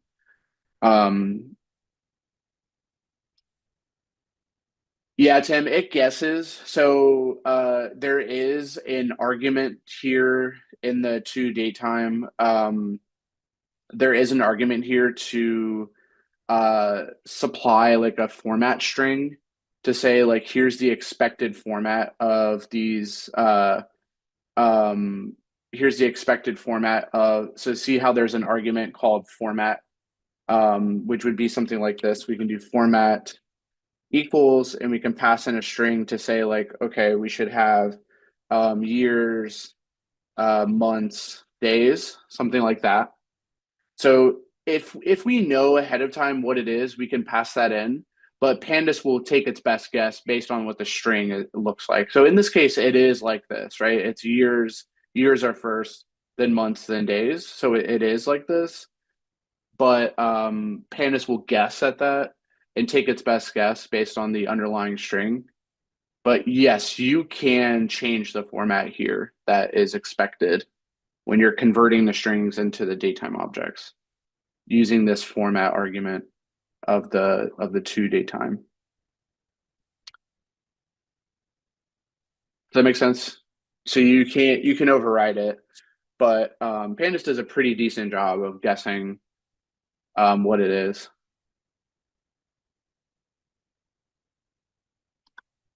Which is the default behavior. If you don't specify kind of a specific format, it will try to guess what it is based on the string. Okay, so why bother doing that? Well, it's because once we have it as a datetime object, which it now is, we can extract various pieces of information about that date. So, for example, we in order to access attributes about the date, we use the DT property, which is short for the datetime property. So we're accessing the datetime attribute and we're accessing the day of the week. So, or sorry, the day of the month. So this would give us like the numerical day. In this case, we know from the string it should be 1, and it should be 2, and it should be 3. But we're actually going to generate that into a new column. This is going to take every date and extract its day of the month. So this extracts the day of the month from the date object, from the datetime object.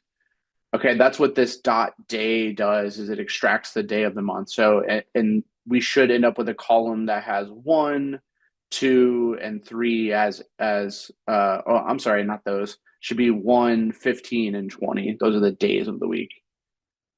So let's get the format right. Similarly, we can extract the month of the year. So this is going to be the first month of the year. This is going to be the second month of the year. It's going to be the third month of the year. And that's going to be the integer month.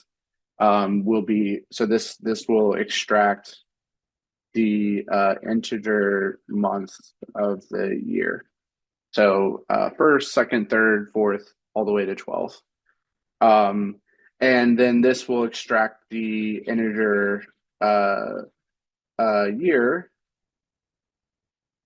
So we know these are all 2023, so every one of these should be 2023. But of course, if we had data that had different years, we can extract that year directly from this date object. And so in a way, you can think of this toDatetime function as kind of like parsing the date. It kind of parses the date for us so that we can extract pieces of information out of that date that we may need to know. We may need to know specifically what is the day of the month, what is the month, or what is the year. You may care about only those pieces of the data. So if we take a look at it, you can see that these turn into integers because these new columns have the extracted information from these dates. What's great though is even when we have datetime objects and we go ahead and print or we display the datetime object, it still displays like a normal formatted date, which is nice. Like it doesn't display as a generic object. It actually displays as same thing kind of as a string, but we know it's a datetime object, and that's what allows us to extract these bits of information out of those dates. Okay, so that's pretty useful.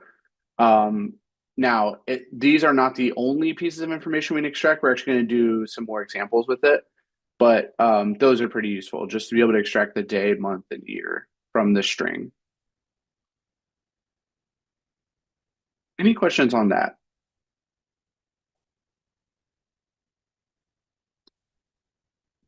Good. Okay. All right.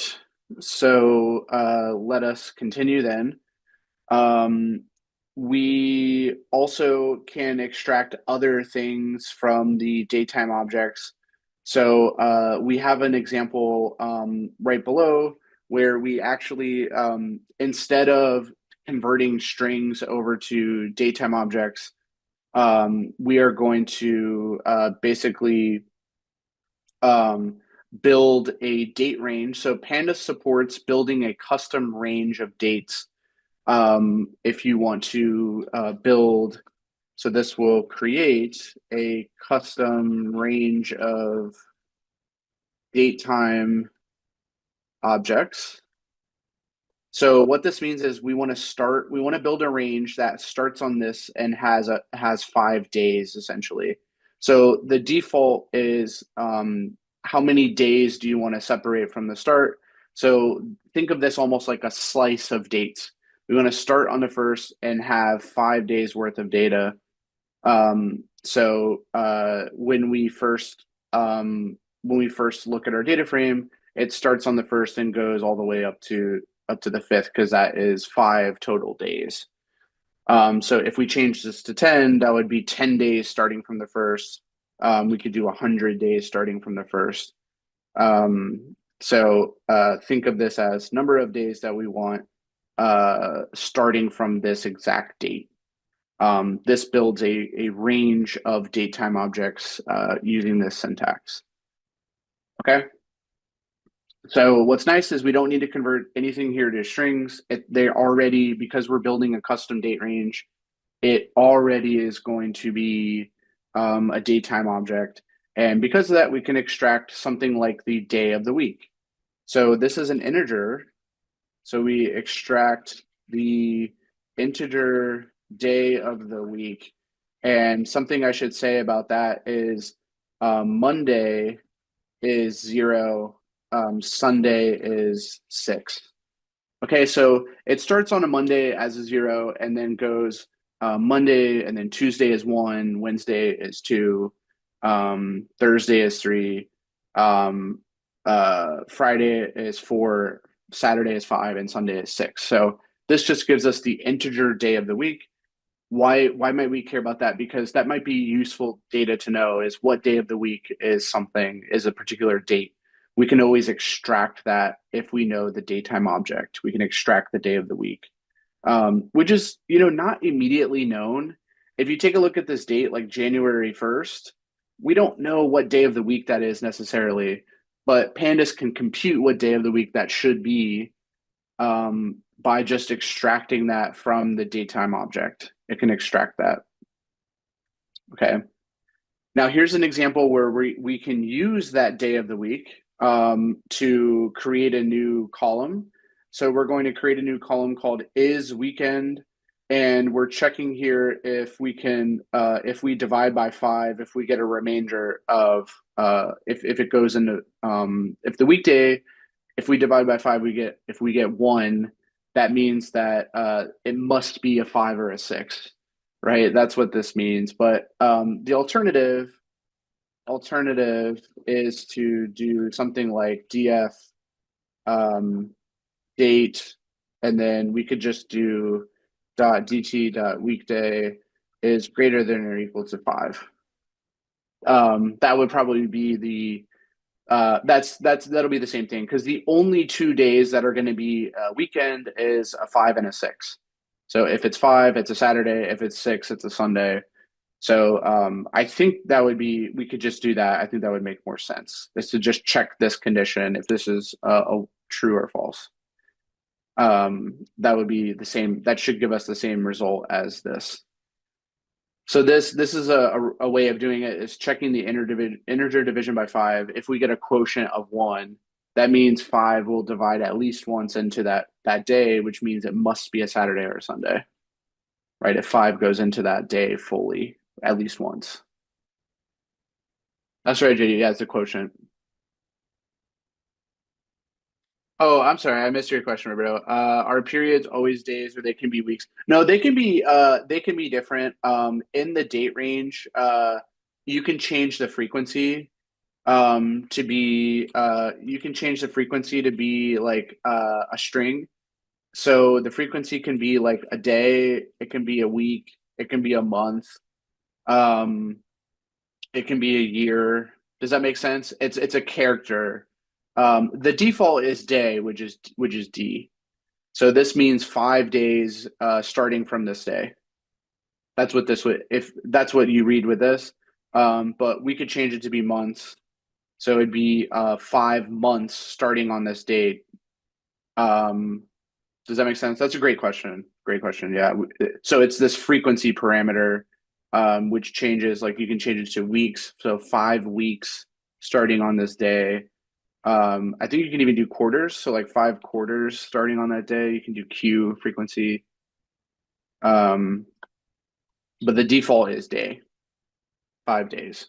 You can do time. You can also do hours. So you can do like hours, which is H, or minutes, which is M. So you can do those kind of frequencies as well.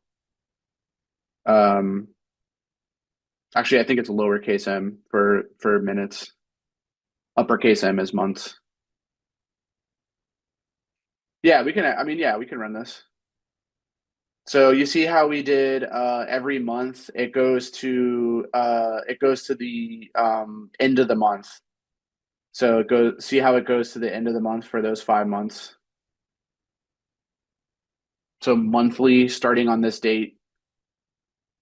So 1 month from that then is 1 month from then is this, 1 month from then is this, 1 month from then is this, 1 month from there is this. And then just as another example, we could change it over to weeks, which should be changing this frequency to W, and running that. So you can see you get weekly values starting on the first. And notice that the weekday is always the same, because that makes sense. It's just 1 week from that day. It's always going to be on the same weekday.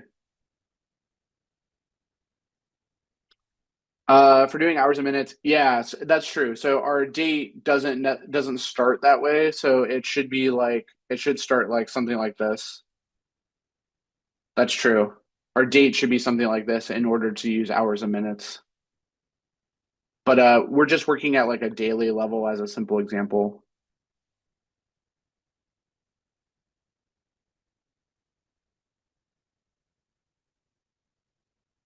Biweekly, I think you could do, you could customize it. I think there may be a parameter here to do, uh, um, starting, ending, frequency. I think there is like maybe a B is biweekly. I think it might. Yeah, I think it might have. I think it might have biweekly. Have to look that up though.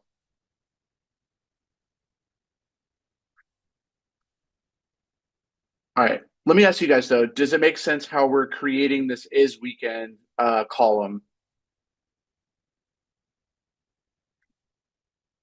Does that make sense how we're creating this is weekend column, which is coming from the day of the week? And initially, like you can either do it this way, or you can do the integer division by 5 and check and see if that's 1. The quotient is 1.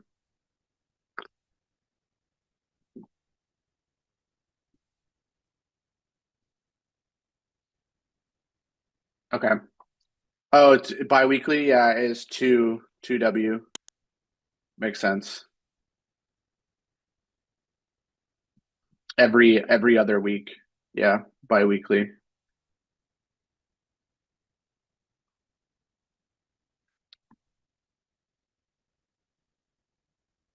Let me stick with the daily for now. All right.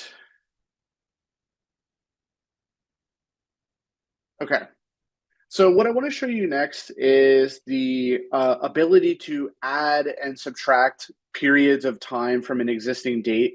So one of the advantages to having things in a datetime object. So here's an example where we convert the existing dates over to a datetime object. And remember, if they're already a datetime object, it's not really going to matter if we do the conversion. It's not going to produce an error, but it's not really going to do anything. It's already a datetime object, but supposing we were to convert those over, this is now guaranteed to be a datetime object. One of the things we can do is subtract or add, which does some type of shift of periods of time. And the way you do that is you use a Pandas time delta object. So we use time delta objects to do date arithmetic. So basically shifting of dates. So for example, this is going to take our current dates and subtract 1 day. So time delta gives you an object representation of a period of time. So this is shifting our dates back by 1 day. And how do I know it's 1 day? It's because the argument in the time delta corresponds to those frequencies. Basically, like how much time am I talking about? Is it 1 day? Is it 1 week? Is it 1 month? Is it 1 quarter? Is it bi-weekly? So is it 2 weeks? How much time am I shifting off of these dates? So what this does is this is going to take every single date and subtract 1 day. That's all that means. The time delta is kind of a representation of 1 day being subtracted from the date. Now, do we have to subtract? No, we can also add to shift forward. So this is going to be, the first one is a shifting backwards. This is now a shifting forwards of our dates by 1 day. So this adds a period of 1 day to every date. Now, why is that useful? Sometimes when we're manipulating our data, we may want to shift the dates around to do some type of manipulation to the data. So we may need to shift our dates forward by a week. We may need to shift backwards by a week, or by a day, or by an hour, or by a minute. So if we ever need to do any of that plus or minus of a time period, we're going to use a time delta object to do that shifting forward or backward. So you can see what the result of doing this is. We have our existing dates from our date column, and the previous date goes back 1 day. So you can see what the new dates are for that column. They're automatically computed for you. That's the really nice thing about datetime objects. It's taking our existing dates, subtracting 1 day. So we get a new date object, which represents that shift back by 1 day. So we have 12/31. Here we're taking this, we're shifting it back by 1 day, which lands us on the 1st. Here we're on the 3rd, shifting back 1 day. It's going to give us a 2nd, and so on and so on and so on. So that time delta really represents like how much time do we want to shift by. Same with going forward. You can see what the next date is. If we take the existing date and we shift forward by 1 day, we get the 2nd. If we're on the 2nd and we shift forward by a day, we get the 3rd, and on and on and on. And so, when we're at the end of the month and we shift forward by a day, Pandas will handle going to the next month and shifting forward into, like, if we're on January 31st and we shift forward 1 day, it will go to February 1st of the next month. Right. And you can even see this, like when we shifted back 1 day, it actually went to the previous year. So it did a good job of recognizing, okay, we're on January 1st, we're on New Year's, want to shift back 1 day. So we need to go back to 12/31 of the previous year. So it's doing that math for you as long as you shift by a time delta. It will do the math for you of what the new date should be. Okay.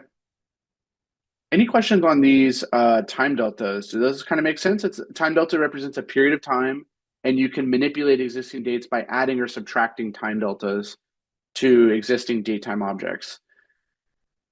That's the thing to be wary of is if you add or subtract time deltas, it's only going to work with existing datetime objects. It's not going to work on strings. Okay.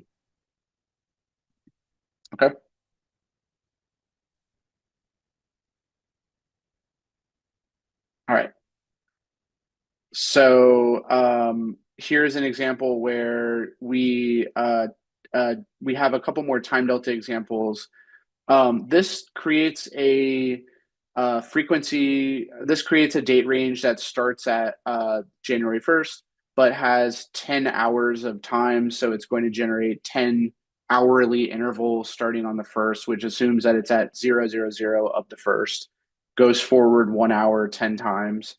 That's the date range. And we can shift forward that time by 3 days, or however, we can shift forward by hours. Like if we replace this with hours equals 3, we can shift everything forward by 3 hours.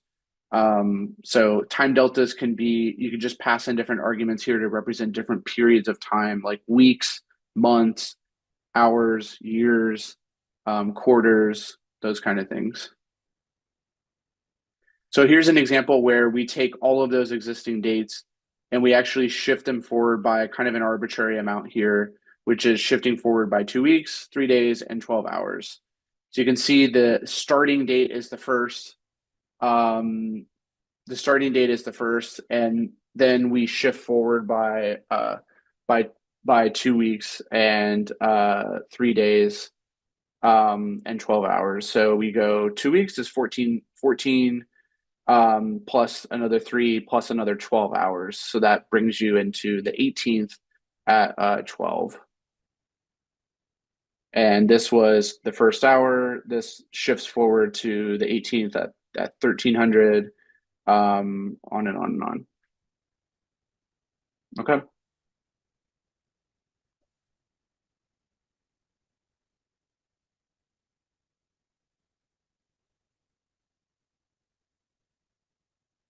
Any questions on this example?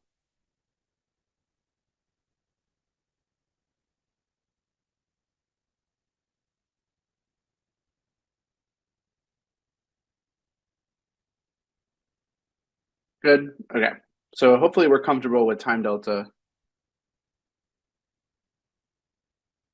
How many iterations it takes? We only have to do, so we are adding to the entire column all at once. So it doesn't do any iteration. It just does it in one execution.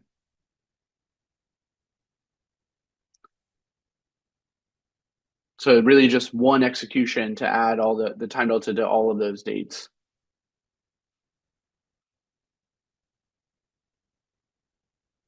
Because we had 5 rows, right? We had 5 initial dates. So we started out with 5 dates. This is taking the entire date column, which has 5 entries, and adding this amount of time to it. Does that make sense? Like we had a column that had 5 entries, 5 dates. We produced that up here.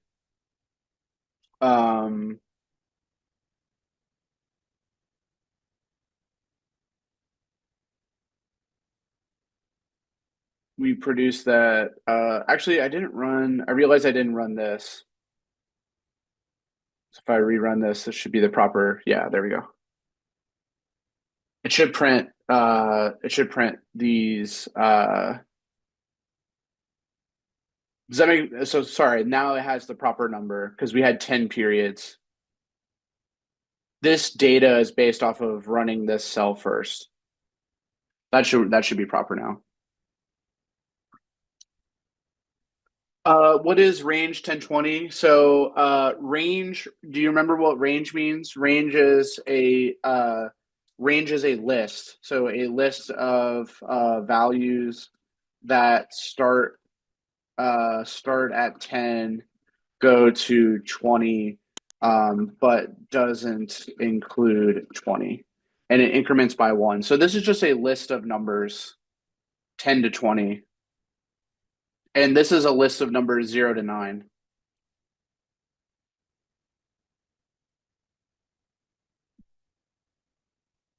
Does that make sense? That's the range function in Python, which creates a range of numbers with a starting, you just give it a starting and a stopping point. If you only have one thing, this is the same as having a starting point of 0. It's not being used in this yet. It's just here as additional data columns. These are just additional data columns that are in the data frame. It's not really being used with the dates. It's not really being used with the dates yet in this example. It's just mimicking if we had extra columns of data. But yeah, no, it's good questions. Good questions.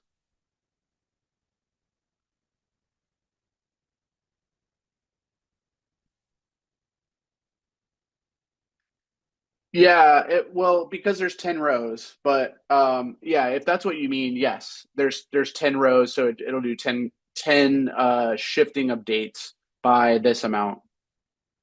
Yeah.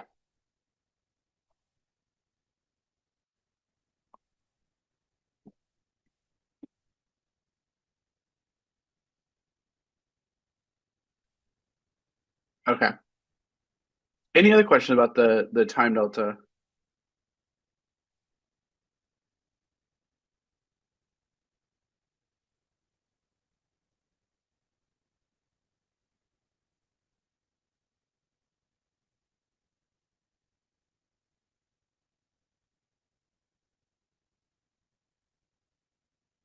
This is an example of time delta. We're using a time delta to shift forward. It's the shift forward time. So if you have a data frame, or you're working with dates, it can be helpful to generate a new column that is like a 1 week ahead of the dates, so that like maybe you can do filtering on a different collection of dates that is shifted forward in time. Okay, so it's useful for generating new dates that are shifted from your original dates.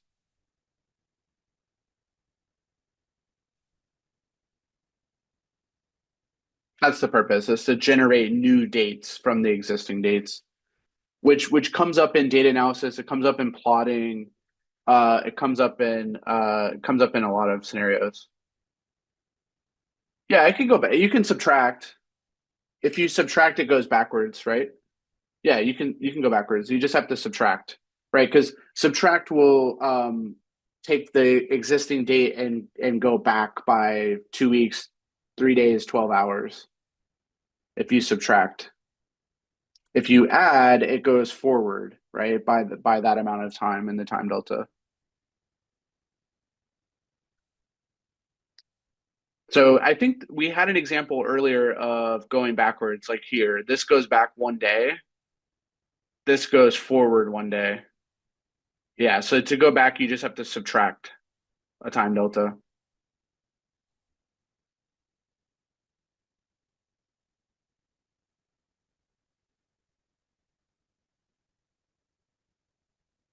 Okay. Now, I want to show you something really important with time series data that's actually going to show up quite a bit when we get into doing more analysis and doing some plotting of time data that is indexed by time. And the thing we're going to take a look at is something called resampling time series data. So what this means is that the dates can be at whatever interval that they are. So I can have dates that are at the day level, month level, year level. I could have hourly dates. I could have time that's at the seconds, and I can have a bunch of different rows that represent data at the second level, day level, whatever it is, right? So resampling is the process of aggregating those times to be at different intervals than what I start with. So let's say I have data that is at the hourly level. So I have a record of like a temperature. Let's say I have a record of a temperature that is, and then I have the date, I have it recorded at every hour. So I have it on 01, 01, 01 on that day, but I have it at 0, 0, 0, 0, 0, 1, or sorry, 0, 0, 0, 0. So I have it at the very beginning of the day, and I have the temperature as let's say 40 degrees Fahrenheit. So I have 40 degrees, let's say. Okay, and then I have another recording at the next hour. So I have a data point that is at the same day. So 0, 1, 0, 1, 0, 1. But then I have it at the next hour, which would be 0, 1, 0, 0, 0, 0. So let's say I had a record here, and it's now 41 degrees, let's say. Okay, so and on and on and on. So I have a bunch of data that's at the hourly level. What we can do is we can actually resample this to get an aggregation at a different level. So let's say like I don't really care about what the temperature is every hour. I care what the temperature is across this entire day. So I only care about it across what is it on average across this whole day. So I could boil down all of these dates into a single record for that day. So I could just have an entry for 0101 2001, let's say, and I have now an aggregated temperature here of it's like 53.7, let's say. So now and then I go and so then I have a bunch of data that's at the hourly level for the second, but I can aggregate that down to an average for that day, which is maybe 54.2. So something like that. So this process is called resample or resampling, which changes the frequency, basically aggregates the data at a different frequency than what it is recorded at. So let me give you an example of that. Let's say I had a bunch of values that are recorded for each day, and I wanted to get an aggregation. Let's say I wanted to get an aggregation in our data frame. So you see how I have a bunch of different values that are at an hourly level currently for this data frame. What I'm going to do is pick all of my numerical columns. That's I forgot to mention this. Let me come back to this in a moment. This picks all of our numerical columns. So basically exclude any strings, exclude any objects.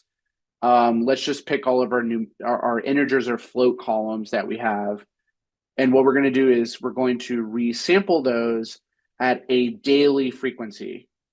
So I'm basically going to roll all that data up into an aggregate, and which aggregation am I going to choose? You can put that at the end. So you can take a maximum, you could take an average, you could take a median, you could take a sum. Any of those Pandas functions that we've seen that do a statistical operation, we can do a count, we could do a total, which is what we're doing here, the sum. We can do a mean, we can do a max, we can do a min. But this is what this is doing is aggregating that data at the day level. So notice that we take all of this data, which has 10 different entries, for these columns. Let's print out our data frame so far. So our data frame has existing dates, it has these existing values, and it has these time delta shifted dates. But what we're going to do is basically aggregate all of this data to be resampled at the day level. So it's going to produce a single data point for this day. Does that make sense what it's doing? We're producing a single data point for the day. And we have to say, how are we doing that? How are we aggregating? Well, we're really taking a total. We're taking a sum. So we're actually going to sum all of these guys that correspond to that day. We're going to sum all of these guys that correspond to that day and get a total for that day. But, we don't have to use a sum. We could do a min or a max or an average. So we can, of course, replace this with mean. We could replace it with the maximum across that day. We could replace it with the minimum across that day. But here we're using the total across that day. And how do I know it's resampled at the day level? It is because this is the frequency of our sampling. So we are producing a data point at the day level, knowing that we already have values at an hourly level. We're aggregating them to the day level, and we're aggregating them via this function, the sum. So see how our other two columns produce totals of 45 and 145.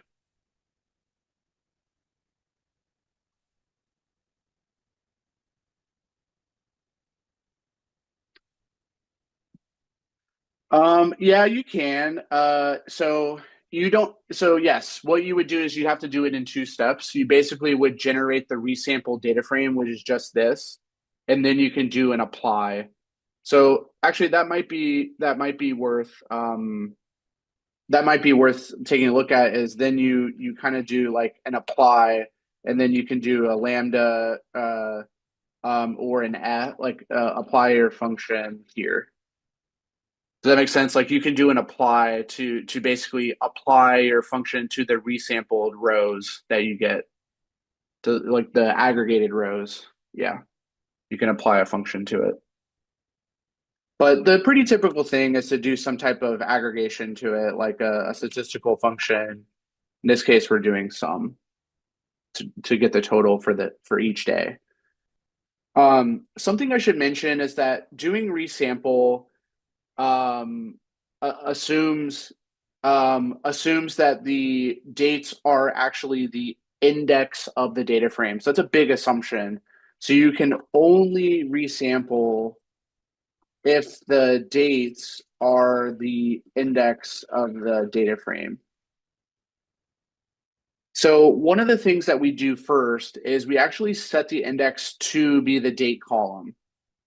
Now that's important because if you take a look at the DF at that stage, once you resample it, if we were to print the DF before we do the resampling,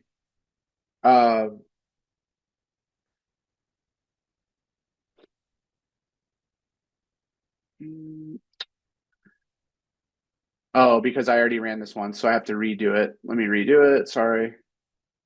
Rerun this. Rerun this. Rerun this. Okay, so if you take a look at our dates, or our data frame, so what we did is we set the index to be the date. So remember, if we don't do that, the default index is, see how when I printed it out before, the default index is the positional index of the rows. That's the default behavior when you create a data frame, right? It just gives us the index as 0, 1, 2, 3. That's the default. But we can overwrite that by doing this set index function, and we purposely want to permanently, that's what the in place equals true does, right? Permanently reset the index to be the date column. So now when we print out this data frame, you can see that the index is actually the date now. That is the index. There's no positional index anymore.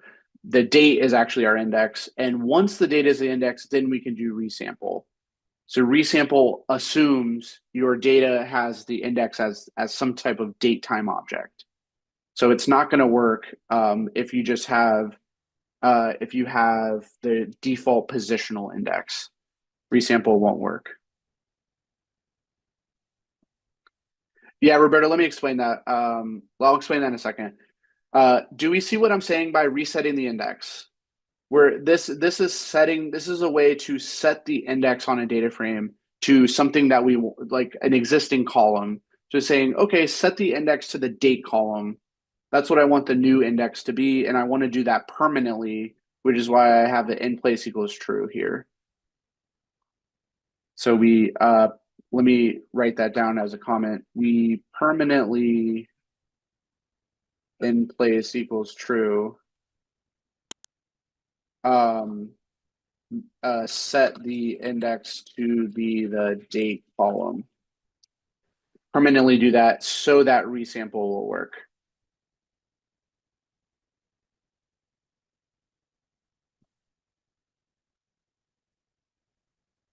If in place equals false, then remember it doesn't do it permanently.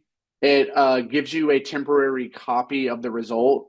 So you would have to do something like df temp is this, and then we would resample df temp, because this will, like, if this is false, then it doesn't permanently affect the underlying data frame. It only gives us like a view of the result.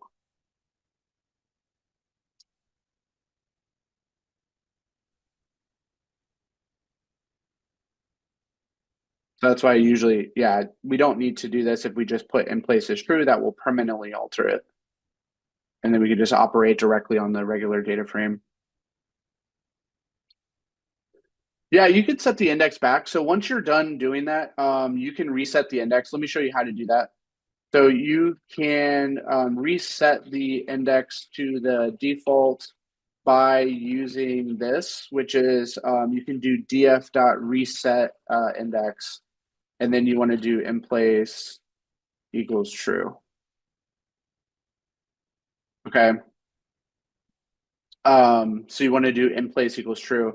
Does that make sense? This will reset the index to be the default. It'll just reset it back to the default. That's how you set it back to the number.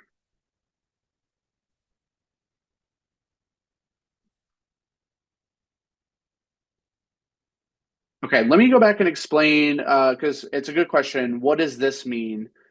So the select D types is a way in Pandas. Select D types is a way to select data. So one way to select data is to use the brackets, right? And we can put in filters in the brackets. We can have many different conditions in there that will pick out the rows that we want to return when we're selecting data. But select D types will select rows, or it will select data from the data frame according to what we include or exclude. So include, if we have an include argument, that means I want to return all data that is numerical in type. That's what select D types does. So this will return all data that is a numerical data type. So what does numerical mean? Think of int or float, right? Some type of numerical data type. So the reason we do that is because resample is not going to be able to aggregate things that are strings or other types of objects, right? Does that make sense? Like it's not going to make sense to aggregate a bunch of data at the hourly level down to a day when we have something that's like a zip code or something like an address. It's like, how do I take the average of an address? Can't really do that. So what this does is it filters the data to only include numerical values, right? Only include numerical values when we do this operation. So this is like a select D types is like a filter.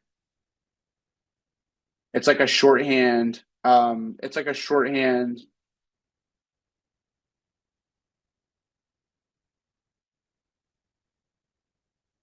Filters to only columns with numerical data types. Does that make sense? Any questions on that? This returns a portion of our data frame that has all of the only the columns that are numerical data types.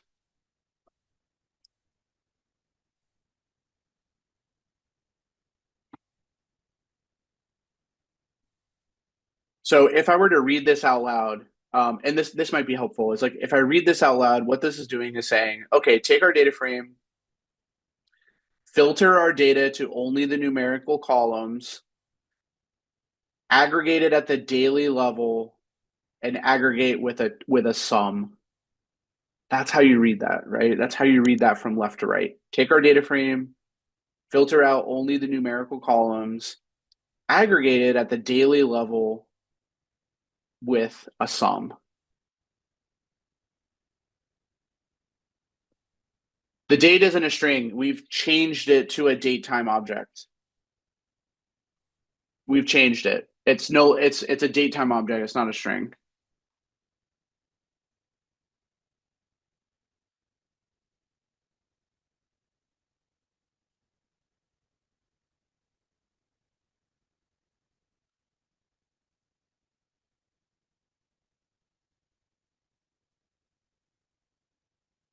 Yeah, that's what it's doing. Aggregate all columns which have numeric data.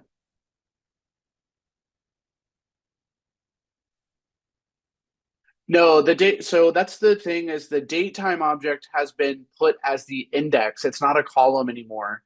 So that's why this code is so crucial to set the date, which was originally just another column, as the index.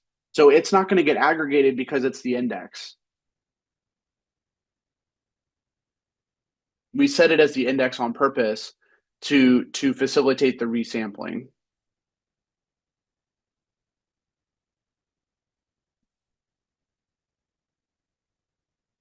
And let me make a comment here that the D is for daily aggregation. Obviously, we could do yearly, we could do weekly, we could do quarterly, we could do monthly.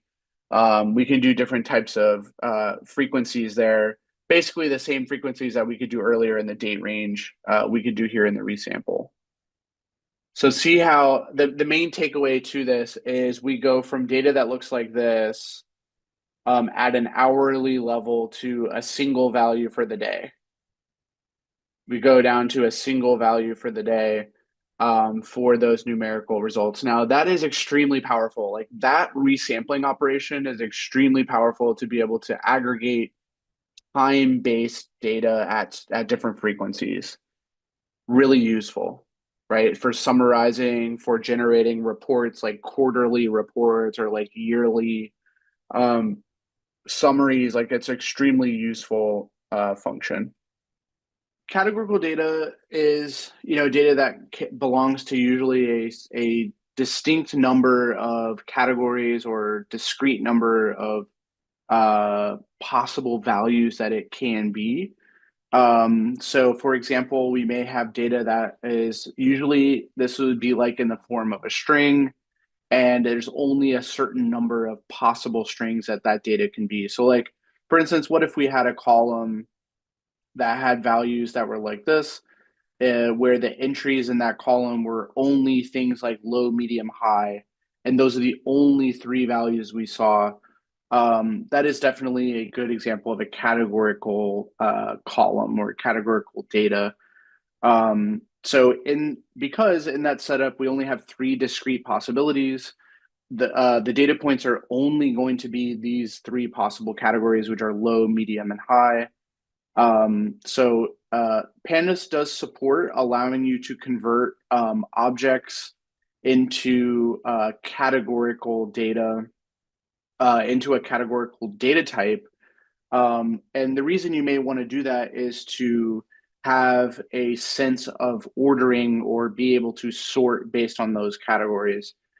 So for instance, we can take the values that are like low, medium, high, and we can generate a categorical data from that, which is going to be basically a series which has a categorical data type. So this goes from a string, and the data is now going to be categorical, and we can tell it what categories exist. So in this case, only low, medium, and high exist.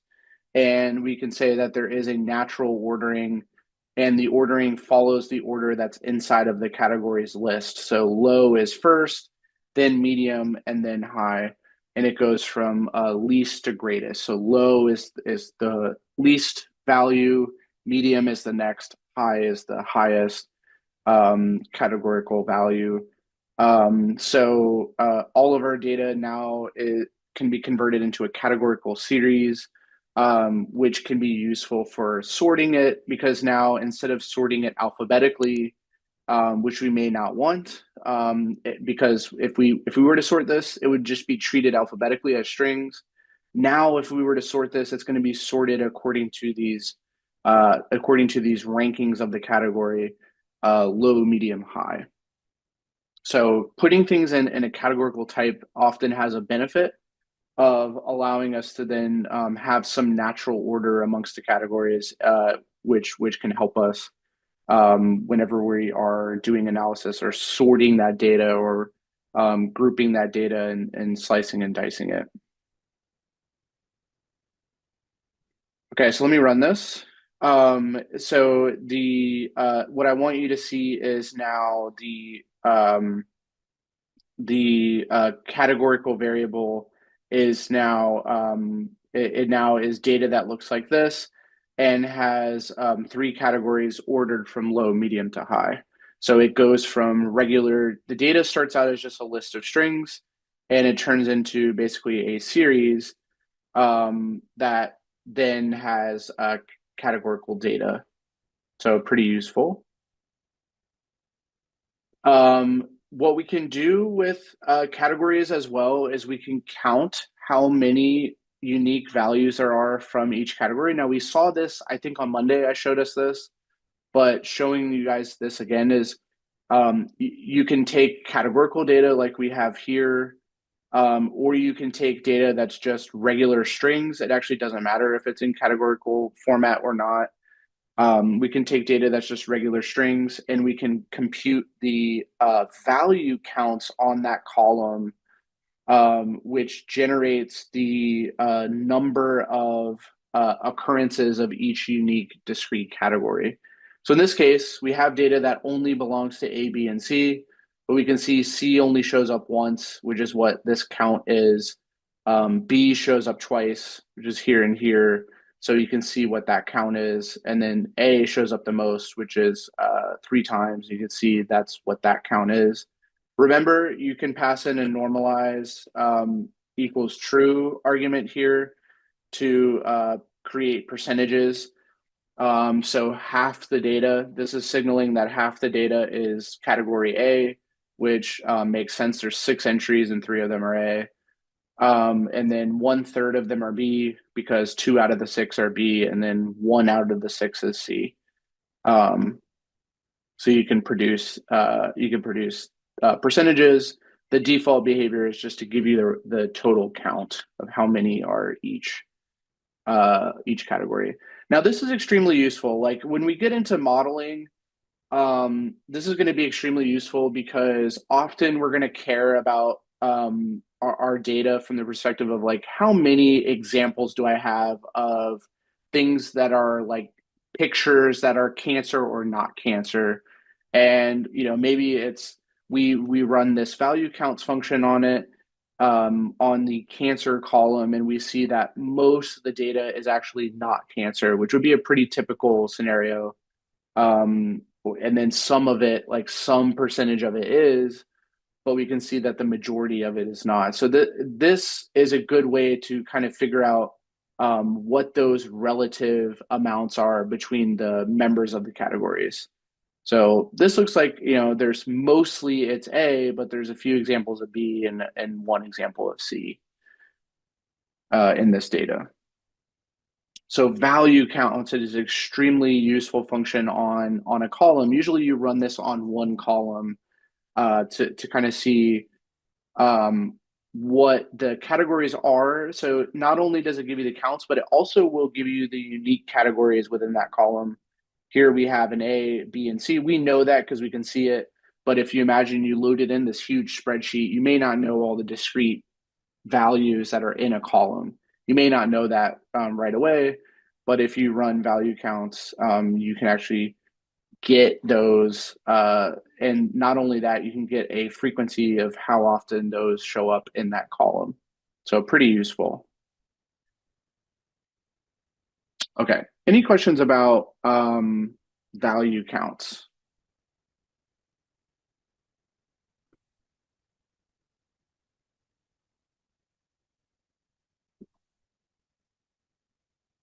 Okay. Yeah, so normalize equals false is the default behavior. That's just going to give you the raw count of each category. So this tells us that there's 3 A's, there's 2 B's, and there's 1 C. So normalize is false. Normalize equals false is the default. So you don't even really need to put it in there. It's the default. And this means that we get raw counts of each category. So if we set it to true, we get percentages. So if we set it to true, we get percentages. So see how it changes to where A is now 50% of the data. So this means that of this column, 50% of the entries are A. 33% of them are B, which makes sense because 2 out of the 6 are B. And then 0.1677, that's the ratio of C. So there we have 1 out of the 6 examples are C.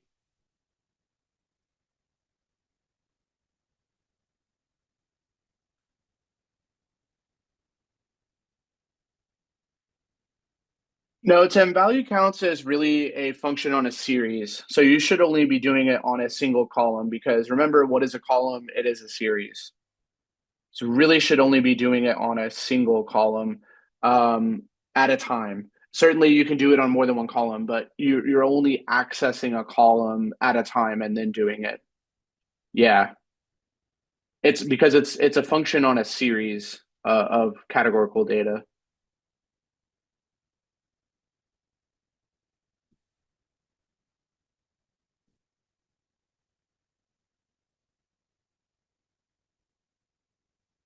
And that's the use case anyway, is typically the use case is to zoom in on one particular column or maybe a couple and do the value counts on those, the columns of interest.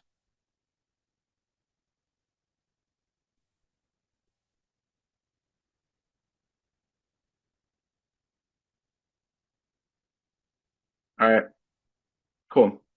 So value counts we'll see again. We're going to use this quite a bit here and there as we progress. This will be a really useful one when we get into modeling. Okay, really useful function for us as we will see later down the road.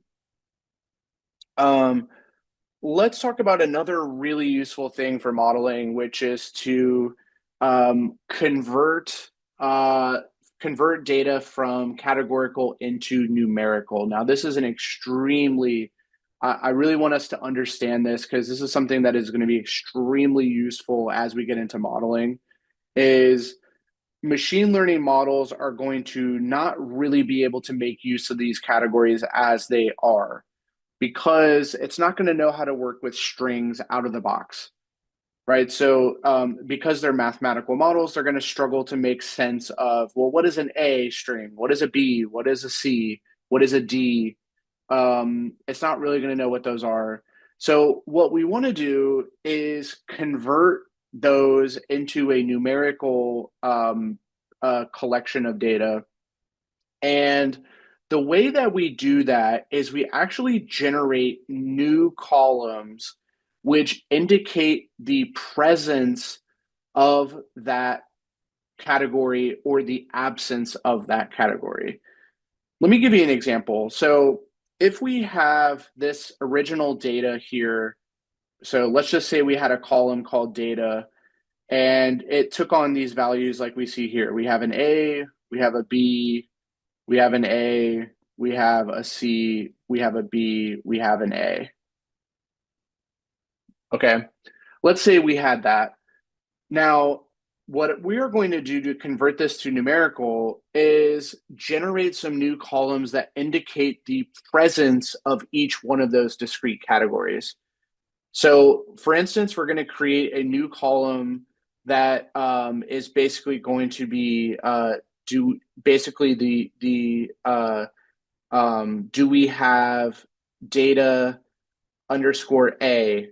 Do we have that value?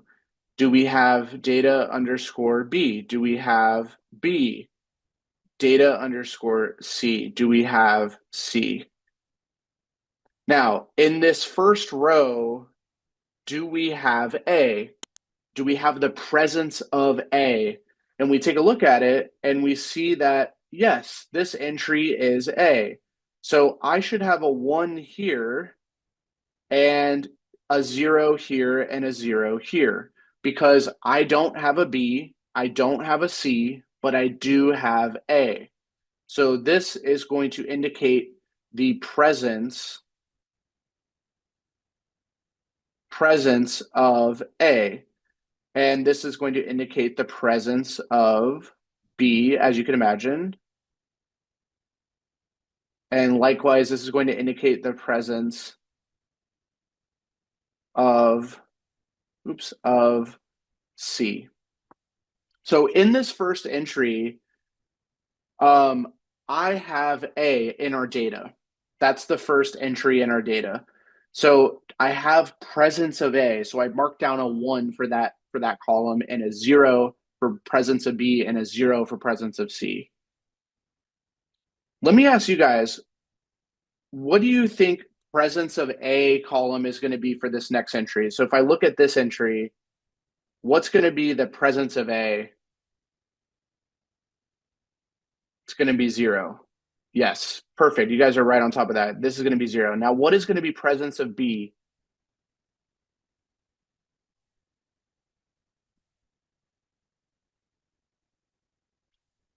And how about presence of C?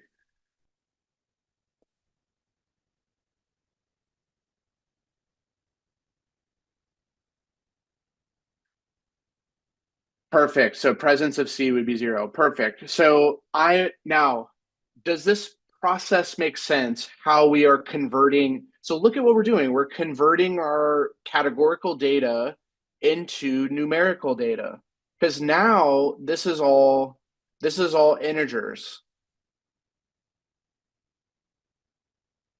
which is great from a model perspective. That's fantastic. I actually have numerical data I can work with.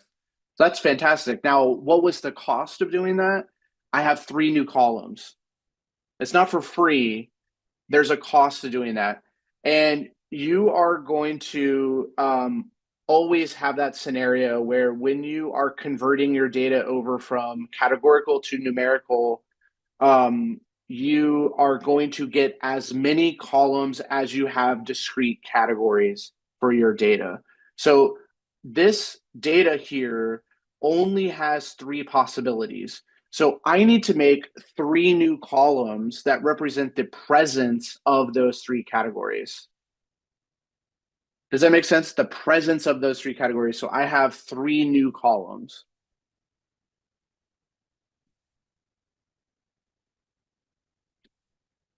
Yeah, Roberto, I'm gonna give you a real world use case in a moment. I'll give you one in a moment. Let me explain again, because this is incredibly important to understand because we are going to do this procedure all the time. By the way, this procedure has a very special name in machine learning, which is called, it's this name called one hot encoding. So one hot encoding is the name of this process of turning categorical data into numerical data. That's called encoding, one hot encoding. Why is it called one hot encoding? Because you're using ones and zeros. to indicate the presence or absence of categorical data. Okay, one hot encoding is this process, turning categorical data into numerical data. That's what we're doing. And that's just the terminology. one hot is like hot is like that, it indicates presence. Like it's there, you can feel it, it's hot. It's presence. That's all it means. Yeah, it's live, it's active. That's the category that's active. You can think of it like that. Yeah. It's hot versus cold. It's like cold is kind of the absence of temperature.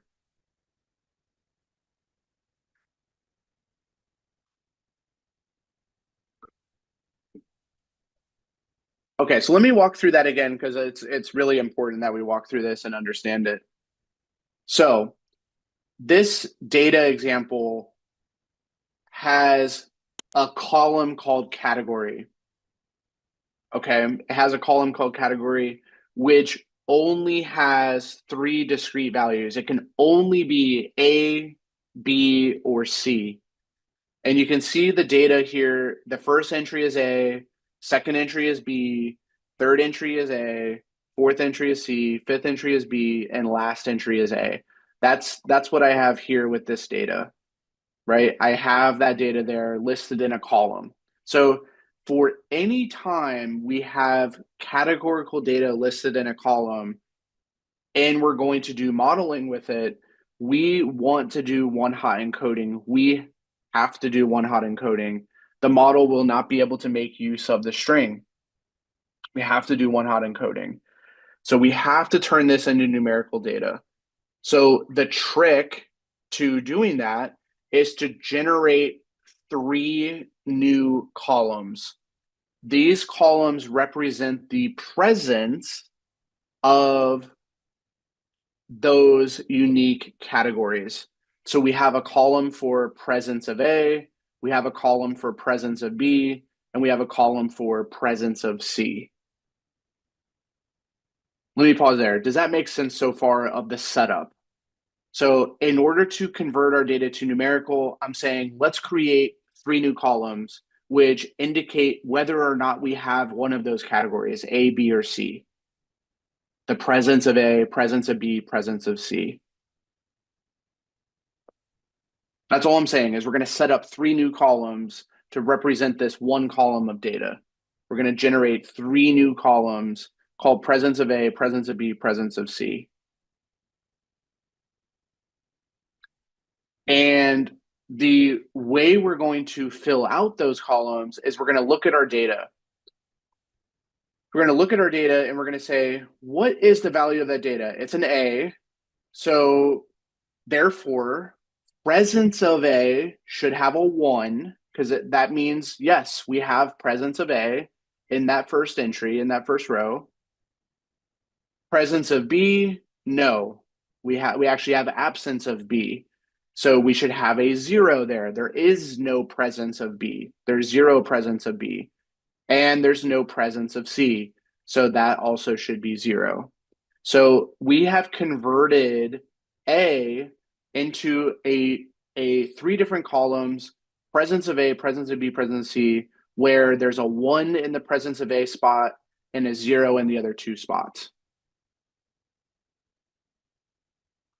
Okay. And we go down to our next entry. We look at B and we say, okay, how about B? It does not have presence of A, so that should be 0. It does have presence of B, so that should have a 1. And it does not have presence of C, so that should be a 0. So we have this, we have 0, then we have 1, and then we have 0 for that second row.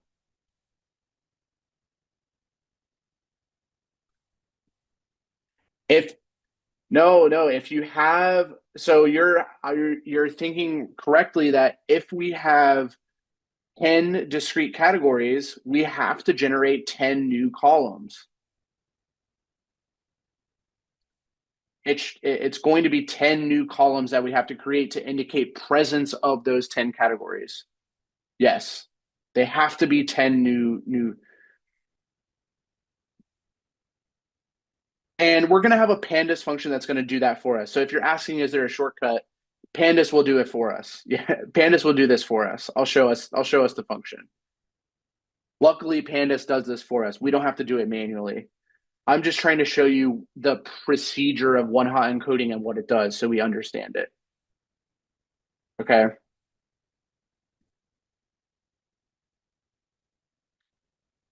Should it be a categorical variable or any data? So technically you can one-hot encode any data. Now, do you think it makes sense to one-hot encode numerical data? Do you think it makes sense to do that?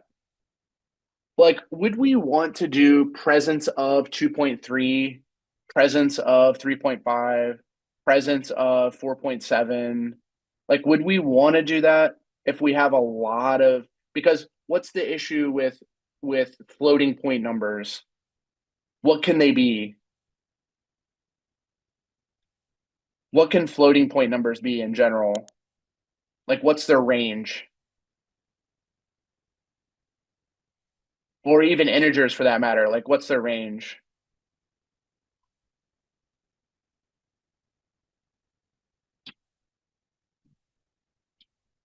Yeah, so the issue is that, yes, floating point values can take on any number. There's an infinite possibility of what those values could be. So we don't want to end up doing presence of 2.3 because we can have presence of 3.67521, right? We end up having to do an unlimited number of new columns to represent each one of those floating point values. It doesn't scale. So you really should only be doing one-hot encoding for categorical data. You should only be doing one-hot encoding for categorical data, like strings that have discrete number of possibilities. Does that make sense? Like that's when we want to use this is for discrete number of options, which is what categorical data has.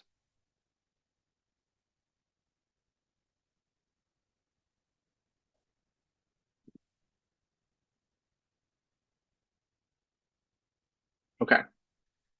Um,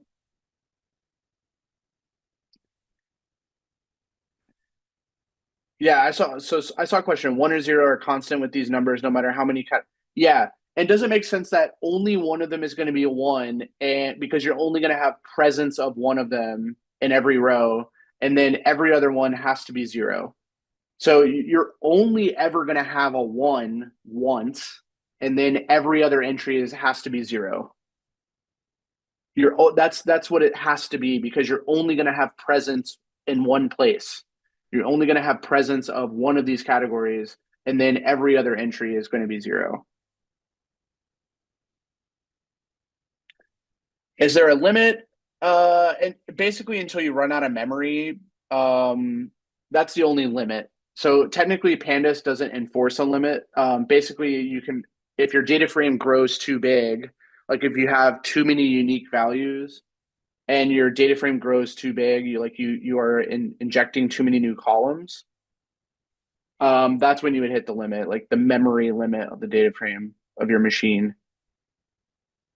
But like technically, there's no limit.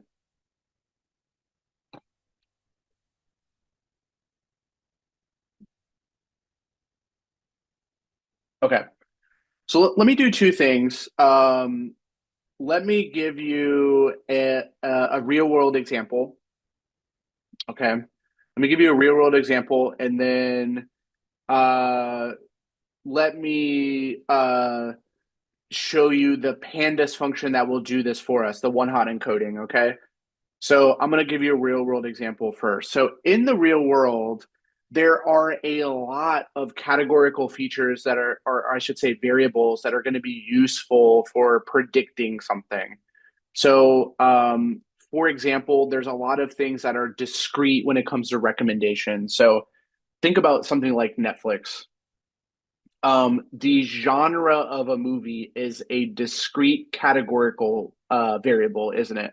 So a movie is going to be something like horror, comedy, adventure, action, thriller, right? It's going to be one of those strings. So if we were to build a model off of that to do a recommendation, which is what they do, they generate recommendation models to recommend movies to you. The models are not going to understand those strings, but they are going to understand the numbers, which we can do the presence features like in the one hot encoding.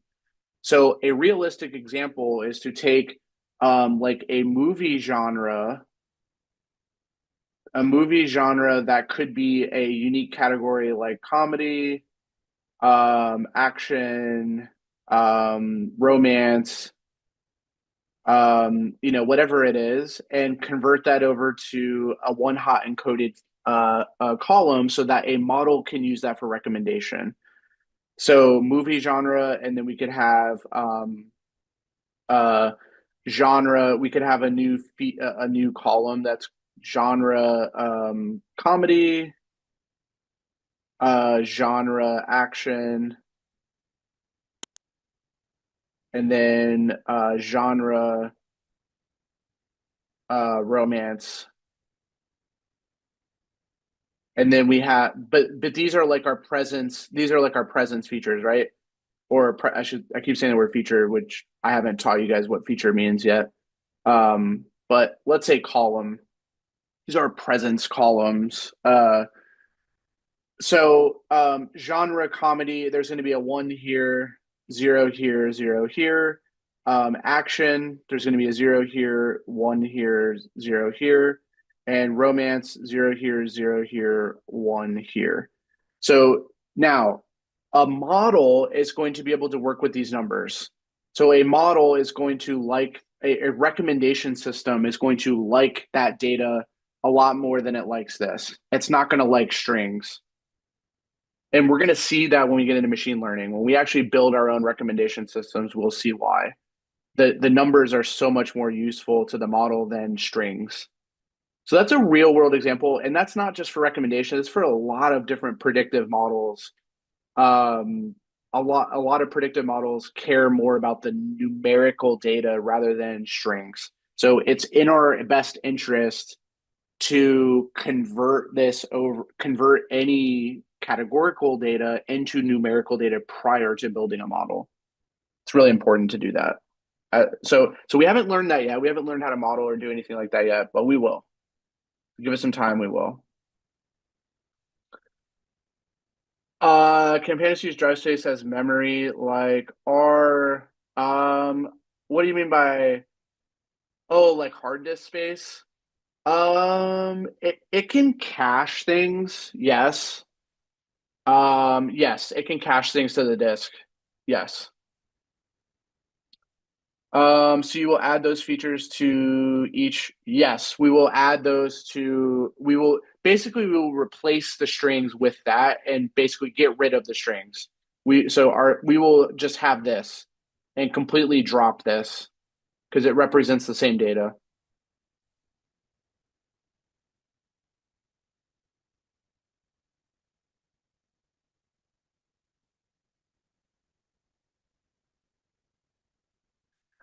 We could put the values in an array, run a loop, and then use that to update the counter of each genre, like genre comedy. Yeah, like we could get a count, but a count doesn't tell us presence of that data in a row. Does that make sense? Like it's important to know that this row is comedy. This row is action. This row is romance, which is why we use a 0 or a 1. Right? It's because we're using it as a variable like presence of comedy, presence of action, presence of romance.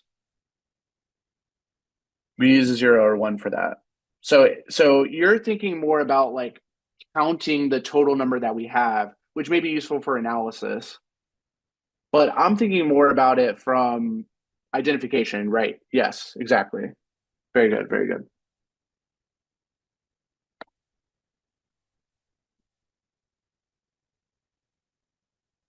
Okay. Before I show you the Pandas example of converting things into the one hot encoding,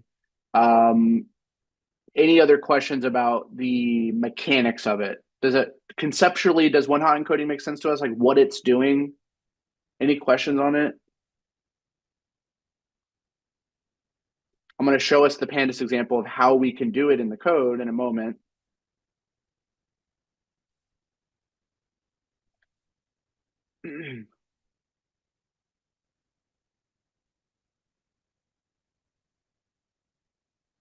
Okay, very good.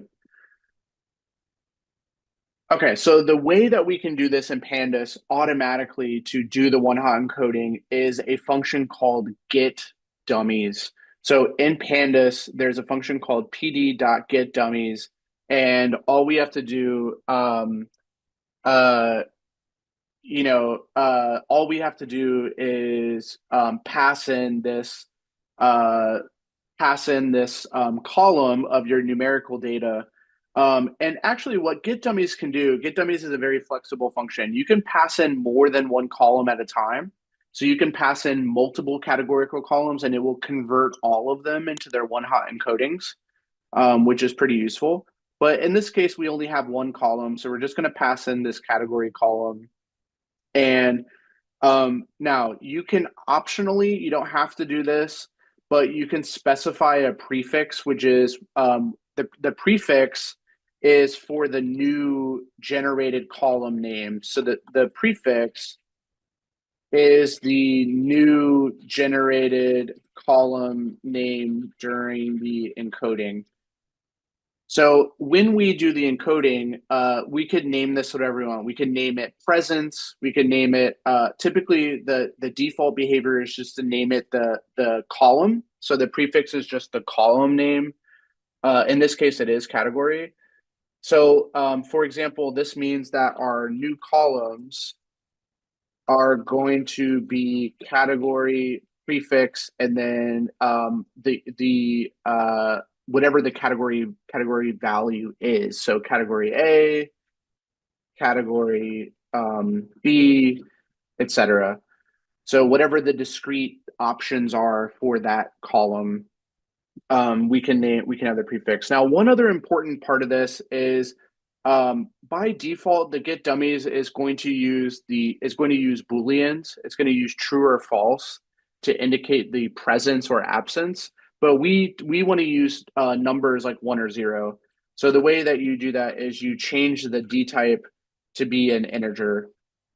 So we want it to be integer result, which will change the true or false into 1 or 0. So we want to purposely end up with numerical data, right? We want to take our categories and end up with numerical data.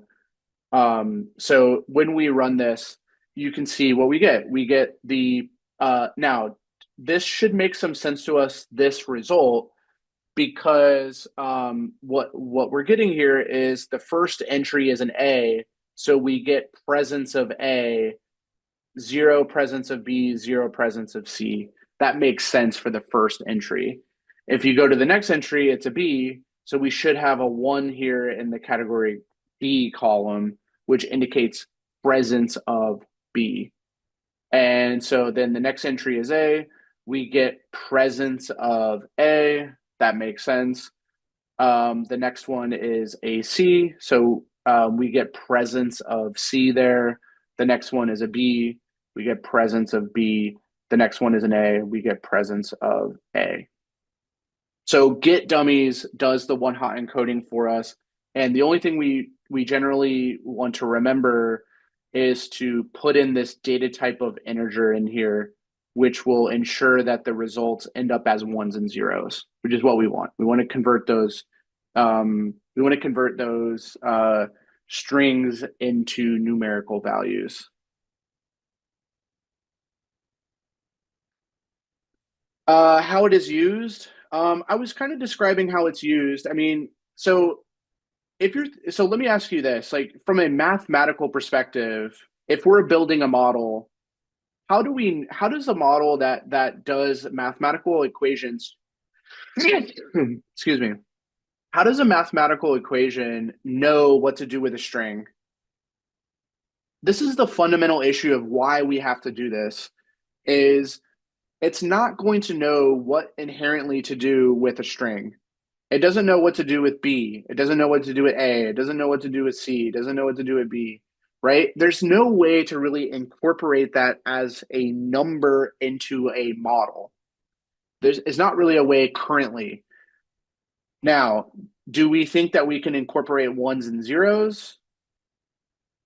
Yes, we should be able to incorporate ones and zeros. So it's to our benefit to turn this data into this data. This is the same data. It's the same data. It's just represented differently, but it's the same data, right? It really represents the same data, just in a different format. One is one hot encoded and one is the original categories. Models are not going to be able to use this format. Models are not going to be able to work with that. Models can't work with these strings. But it's not like now they can't work with the strings, but it's not like we should ignore it. It's still useful information to know that, okay, this data is category A, this next row is category B, this next row is category A. Let me give you an example. In the house prices data set, do you remember how we had data that was number of bedrooms, number of bathrooms, and square footage? Those were all numerical. There were pretty useful categorical columns as well. So there were things like the neighborhood or things like the zip code, things like the address that are important categorical features as well that give some meaning to the house, like what state it's in. The state is a discrete categorical feature that may be really useful to tell what the average, like the price is going to change based on the state. So that is a useful variable to know, but we can't use the state as a string, but we can use presence or absence as ones and zeros. So that's where it's going to be used, is in our modeling. We haven't learned modeling yet, but this is where this is going to be an incredibly useful Pandas function. Get dummies, right? Get dummies is going to be an incredibly useful Pandas function to do one hot encoding.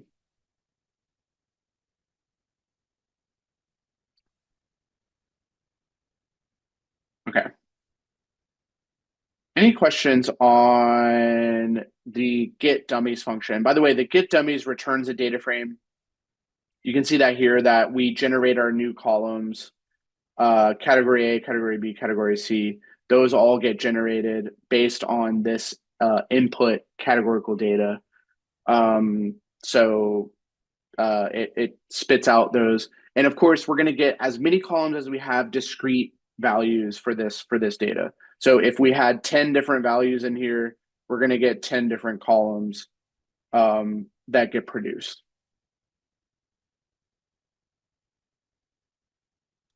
Any questions on that?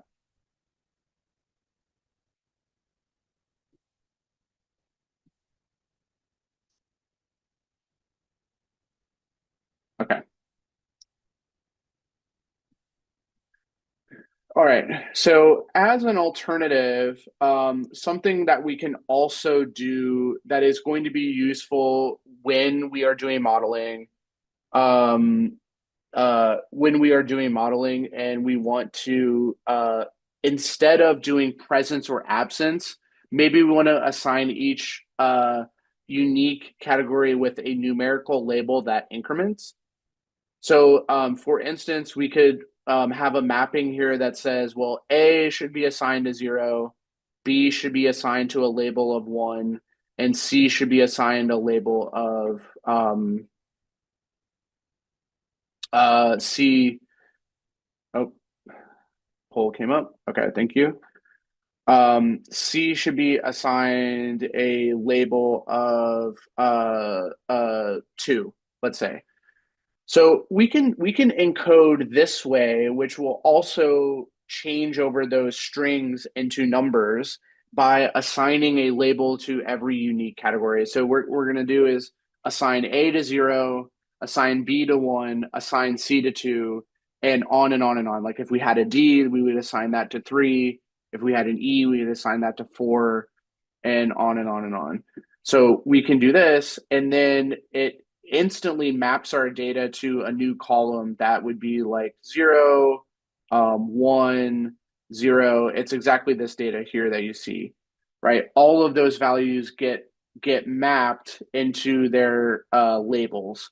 And so this is called label encoding versus one-hot encoding. This is just a slightly different way of doing it. When we do modeling, we'll always do one-hot encoding. Label encoding is useful when we want to assign a label to a category for the thing that we are trying to predict, but not for the input variables. The input variables, we usually will always do one-hot encoding. But for the independent variable that we are trying to predict, if it happens to be a category, I'll give you an example. So for like, let's say we were trying to predict fraud, and we had basically we had fraud. We had a column called label, and it was either a string that was fraud, not fraud, fraud, not fraud, and on and on and on. So there's only two possibilities. We could label encode this to have a new label that would be like fraud is a 1 and not fraud is a 0. Fraud is a 1, not fraud is a 0, and on and on and on. So label encoding is useful for the thing that we're trying to predict. We can assign a label to it that is numerical, because again, a model is going to struggle to predict a string. A model is not going to be able to predict a string, but it can predict a number. It can generate a number. So it makes a lot more sense to convert the thing we are trying to predict over to a number versus keeping it as a string, like fraud or not fraud, or cancer, not cancer, cat versus dog. We could assign a label of 0 or a 1, or maybe if there were 10 categories of animals, like cat, dog, leopard, panther, cheetah, wolf, we could assign like 0, 1, 2, 3, 4, 5. Like we could assign a bunch of numbers to those for the thing we're trying to predict. Okay, so one-hot encoding will be used for modeling, or basically our variables that go into the model, and label encoding will be used to convert what we are trying to predict, right? The actual outcome label over to something numerical, so the model can have an example of how to predict that, like what number should it result in. Does that make sense? Any questions on that idea? I'll show us how to do it in the code. It's not hard to do.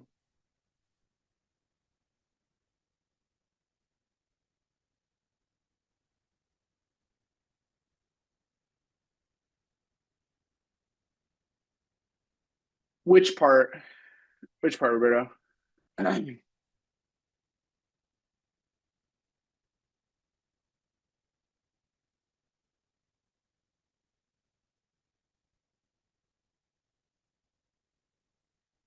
It is, but if it's mathematical, how can it generate a string? That's the issue. It's like if I give you an equation and I put numbers in, how am I going to get a string out? Do you see the issue there? If I'm putting numbers in, how am I going to get a string out of it?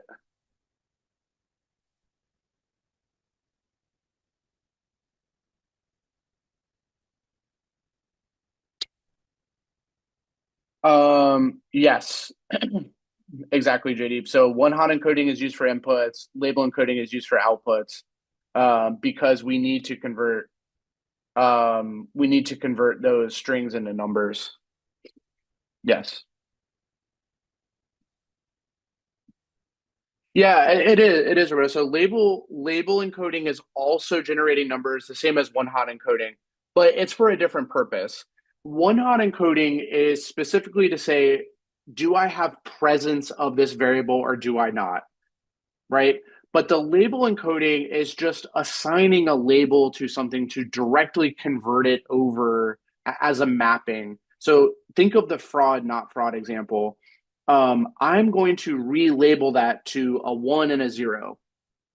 It's not about presence or absence. It's about relabeling it into a number so that when I'm predicting something, I have a number to go off of as an output.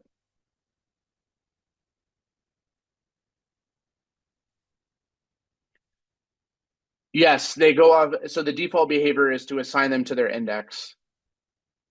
Yes.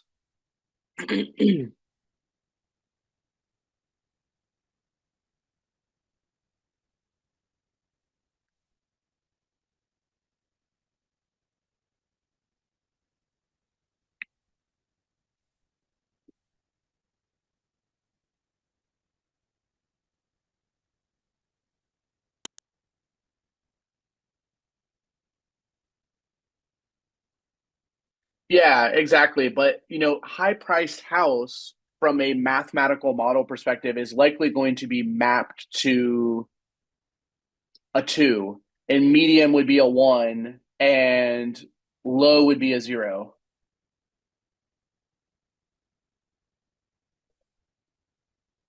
Yes, in label encoding, you can have multiple values. So look at this example here. It has A is mapped to 0, B is mapped to 1, and C is mapped to 2. So yeah, you can have more than 0 and 1. With label encoding, you can have as many as you have possibilities. So if you're predicting 10 different animals, you're going to have 0 through 9. Like 0 could be dog, 1 could be cat, 2 could be fox, 3 could be giraffe. Do you see what I'm saying? So yeah, you can absolutely have more than 0 and 1 in label encoding. You're never going to have that in one-hot encoding. Never going to have that in one. In one-hot encoding, you're only going to have 0 and 1, which indicates presence or absence, which is important from an input perspective. This label encoding is only useful for describing the outputs of a model, because we generally want those to be a number, and we don't want it to be like presence or absence. We want it to be a single value, right? We want it to be a single value. So fraud would be mapped to 1, not fraud could be mapped to 0. Or like in the case of animals, cat could be mapped to 0, dog mapped to 1, fox mapped to 2, turtle mapped to 3, on and on and on.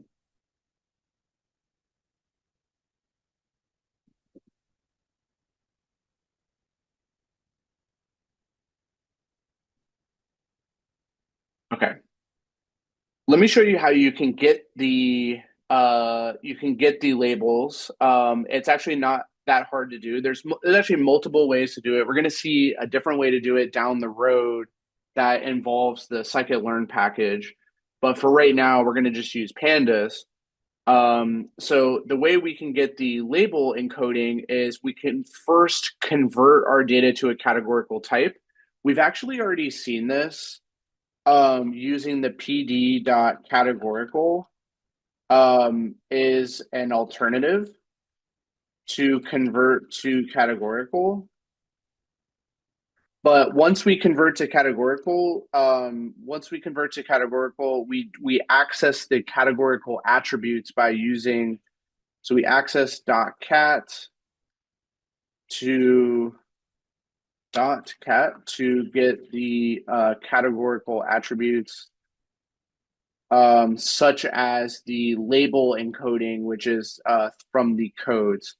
Codes gives us the mapping encoding values. So .codes gives us the unique label encodings that we have for those different categories. So for instance, as I was telling you earlier, A gets mapped to 0, which we extract from these codes. A gets mapped to 0, B gets mapped to 1, A we already know is 0, C gets mapped to 2, B gets mapped to 1 and A gets mapped to 0. So in essence, we have converted our categorical data again into something numerical. It's just this is a different strategy than doing one-hot encoding. It's doing what we call label encoding, which is going to be done for a different purpose. Usually it's done for model outputs. One-hot encoding is done usually for model inputs as data going into a model. And label encoding is usually done for data that would be the output of a model. Again, we haven't learned about modeling, but hopefully that is reasonable why those would be different, why we need a different strategy to convert from string to numerical, depending on if we're dealing with inputs or outputs. Any questions on this?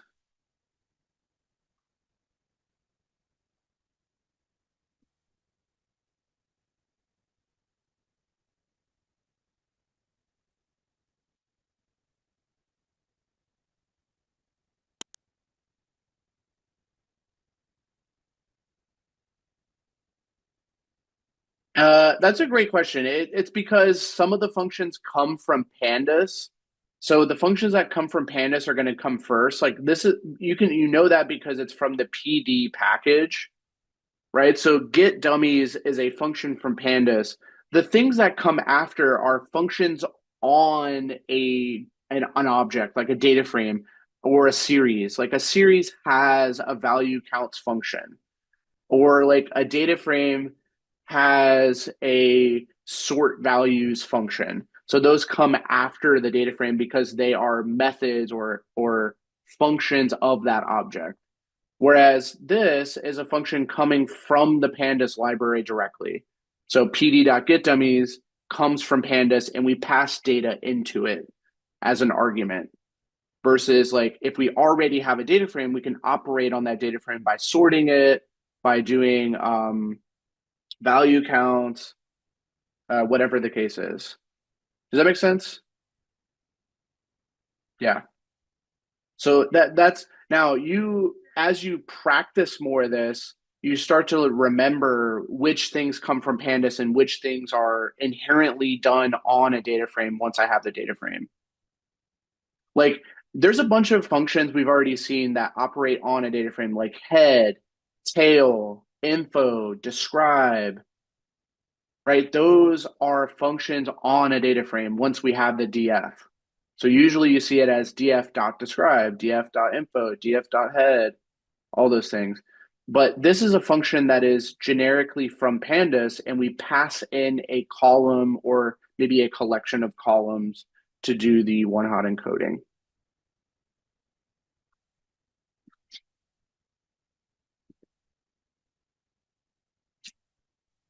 But it's a great question.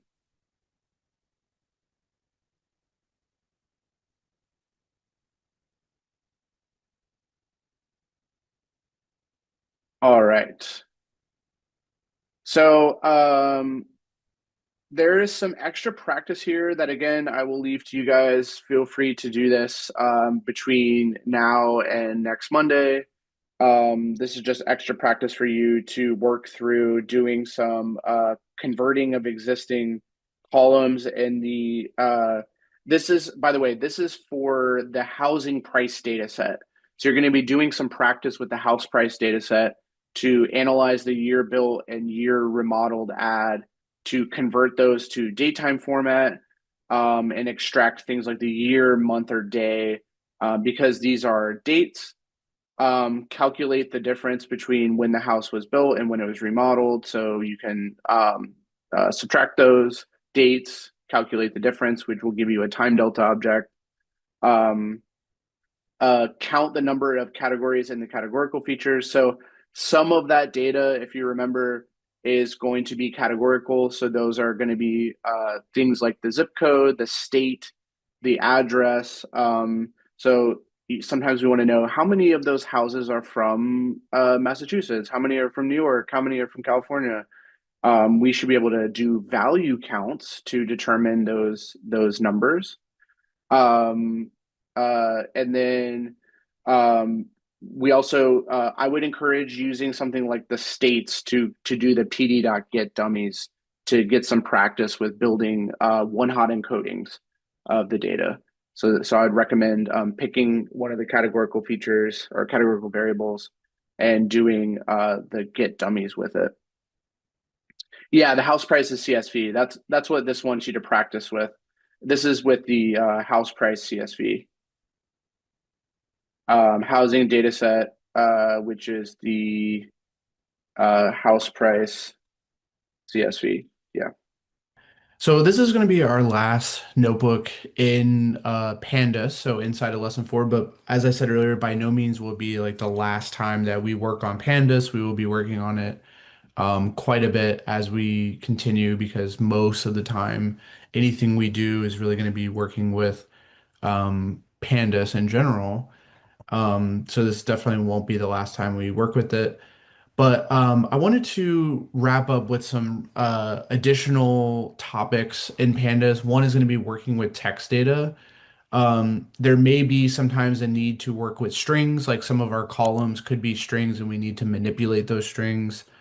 So I wanted to basically describe how we might do that and see some examples. I also wanted to show us like different methodologies for iteration over all of the rows inside of a data frame and kind of caution us to those methodologies and what the proper way to basically apply a function is to every single entry in a column. As you can imagine, that's going to use our apply function, but there are other ways to kind of iterate through every single row if for some reason we needed to do that. It would be very rare. I'll point that out, the kind of the syntax that we would need. I wanted to briefly describe sorting. We've kind of already done that, so I won't spend too much time on it, but we can definitely sort a data frame according to different columns. We can use those as kind of our sorting columns. And then just briefly talk about how you can plot things with pandas, knowing that, we have additional plotting libraries that we're going to learn about in lesson 5 coming up that will take care of plotting for us. But Pandas actually does have built-in plotting support to quickly do plotting without having to go to those other libraries and explicitly build out plots. Like if you just want a really quick one, like if you want to plot a column and figure out what the trend of that column is, you can easily do that within Pandas without having to use another plotting library. So it does support built-in plotting. I'll show us that.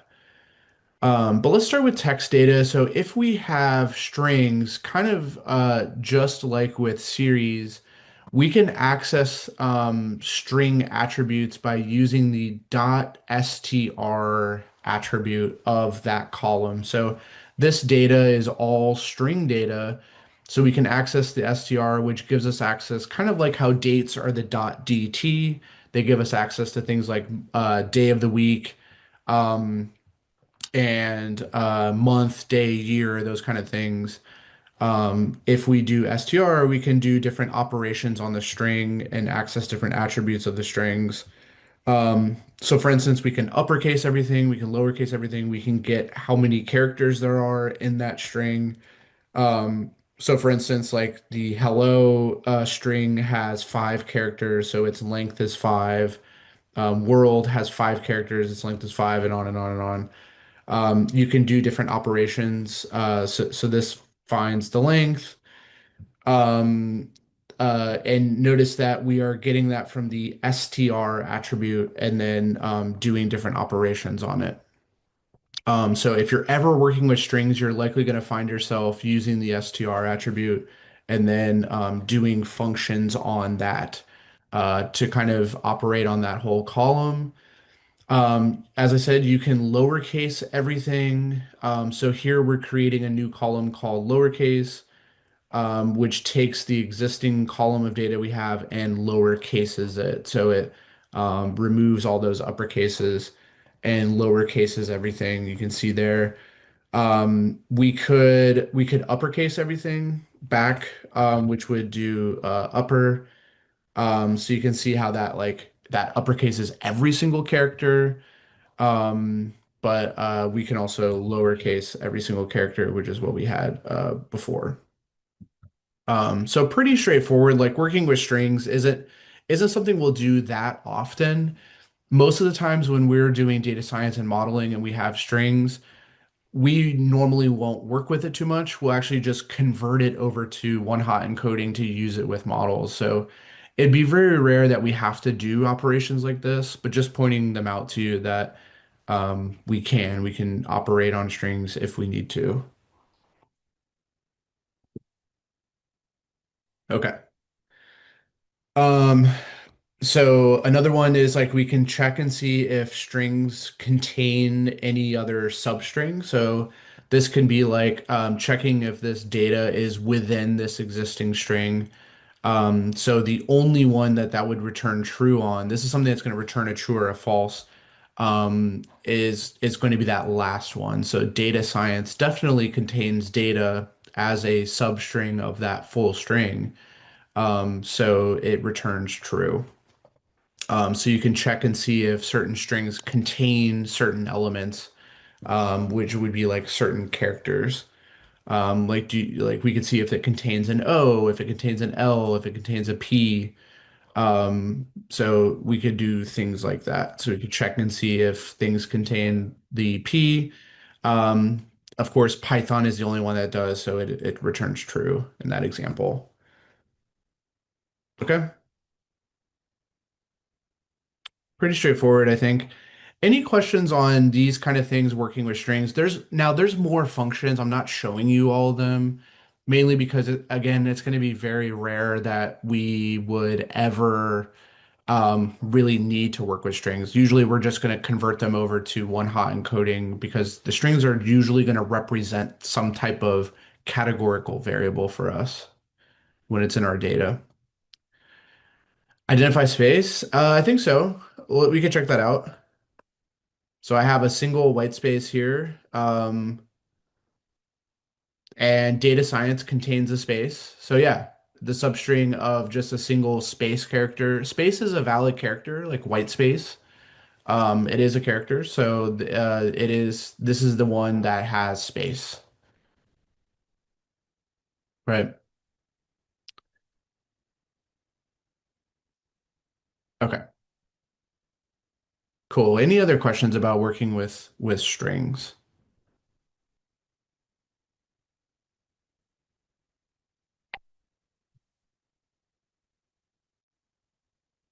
An old term, yeah. Yep. All right. So what I wanted to get to next was something more important, which is going to be how we operate on collections of rows at a time from the data frame. And data frames actually support a couple of objects that allow us to iterate through the entire data frame if we need to. However, we should be really cautious if we find ourselves looping over the all of the rows using something like a for loop. It's generally discouraged because it's very slow as an operation. So it's very rare that we should ever find ourselves having to do a for loop where we work our way through every individual row. For one thing, most of the data that we work with will have lots of rows, so that will be incredibly inefficient, looping through every single row. And we generally don't need to do that when we have something like apply, or we can do direct operations on columns that will do a calculation to every single row all at once. There's not really a need to loop over every single row. If you find yourself doing that, you're likely doing something wrong, and you should rethink what you're doing, just because it's going to be incredibly slow to do that. But Python does support um, a couple of functions on the data frame that give you an access to every single row in the data frame, and you can see what they are here: iter rows and iter tuples. I'm going to show you an example of those. But it'd be very rare that we would ever need to use these. So let me show you an example of what I mean by this. So notice that we have a data frame built out here with two different columns and only three rows. So we have column one and column two. So really we have data that looks like column one, which is column one, which has data that looks like one, two, three. And then we have column two, which has data that looks like A, B, C. So very simple data frame.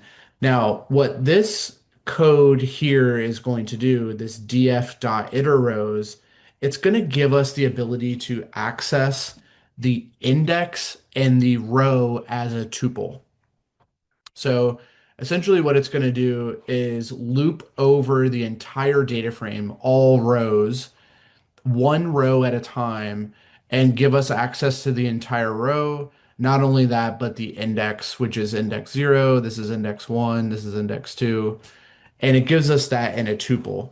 So the first time through the data frame, you can see what the index is. It's 0. We actually print that out, print out the index, and we also print out the value at column 1 of the row and the value at column 2 of the row, of the current row in the iteration, right? So on the first loop, on the first pass through the data frame, we are on the first row. So we have index 0 and we have a 1 and an A as the two values from column 1 and column 2. That makes sense. That's what this is. Then we go to the next iteration, which goes to the next row. And that gives us index. We are now on index row index 1, and we have column one's value is now 2, and column two's value is now B. So we can have access to those elements of the row by doing something like this. Okay. And then on that final iteration through, we are on row index 2, and the data that's in column 1 is a 3. The data that's in column 2 is C. So you can see that here.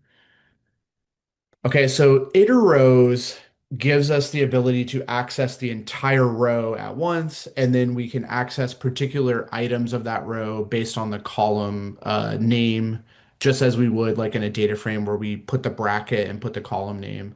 So we can access that elements of the row in that way. I should caution you that this is very slow. So, unless there's a very specific reason why we need to loop through every single row, we generally shouldn't be doing this. You could argue like one of the reasons we might want to do this is to manipulate this row element, um, or this row element or whatever. Like maybe we want to add them together or multiply or do some operation. And there's going to be different ways to do that that are much faster and do not involve an explicit loop over the data frame. I'm going to show us those. So it's generally going to be discouraged to do a loop like this. If you find yourself doing it, try to not do it. Try to think of a different way to do your operations. You really shouldn't be looping over every single row. It's generally discouraged. Okay, but there's the code to do it. Um, any questions on that code? Does that make sense what we're doing? We're iterating through every row in a for loop, and we have access to the index and the entire row as we loop through that. As we loop through that. But you know, we really should think twice about doing that because it's going to be a pretty slow operation to loop through every single row. There's much faster ways to do manipulations that we may want to do.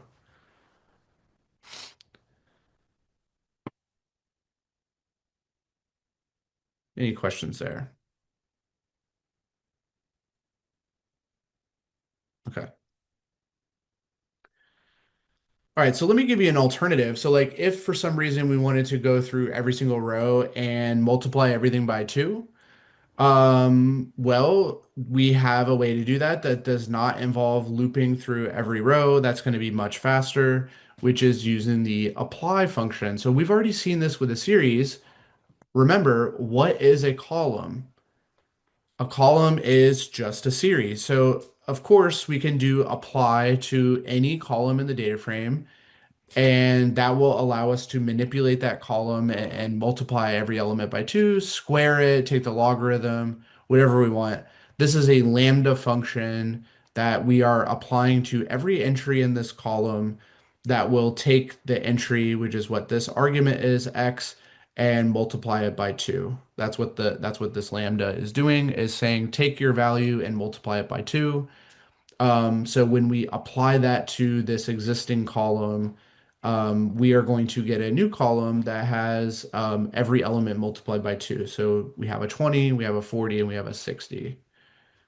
So pretty straightforward, but if you ever want to generate a new column with a mathematical function of an old column, generally you're going to want to use apply. Now, could you do this with the for loop? You could. You could iterate through each row and take the value that's at the existing column and multiply it by 2. That's going to be slow. That's going to be slower than if we just did apply and did an apply function to this entire column, which Pandas has an optimization to do apply. It does it so much faster than manual kind of iteration through every row. So again, like if you want to do an operation to every element in a column, use apply. You pass in that function to apply, and that will apply that function to every row of that column.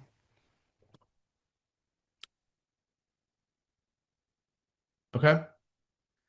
So we've seen this before. So nothing that new. But just showing you again, and it applying a function is going to be faster than if we looped through here. So like what we could do, let me show you the alternative. So the slower alternative is to do something like for index row and df.iter rows, if we did row and we generated a new column equals row, and we access the existing column, and we took that and multiplied it by 2. Now that will do the same thing. It will take whatever is in the existing column, multiply it by 2, and set that as the new column element. But this is going to be, there's no reason to really do it this way. It's going to be slower. It's less readable than if we just did apply and took this existing column and applied this function to it. This will be faster. Pandas has optimizations for doing apply. This will be slower. Don't generally want to do this.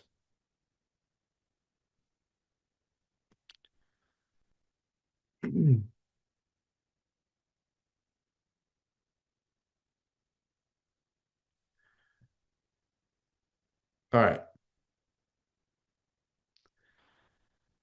And then let me show you another alternative notation. So if you're doing something really simple, and you don't need a complex function here, like multiplying by 2, I would argue is really simple.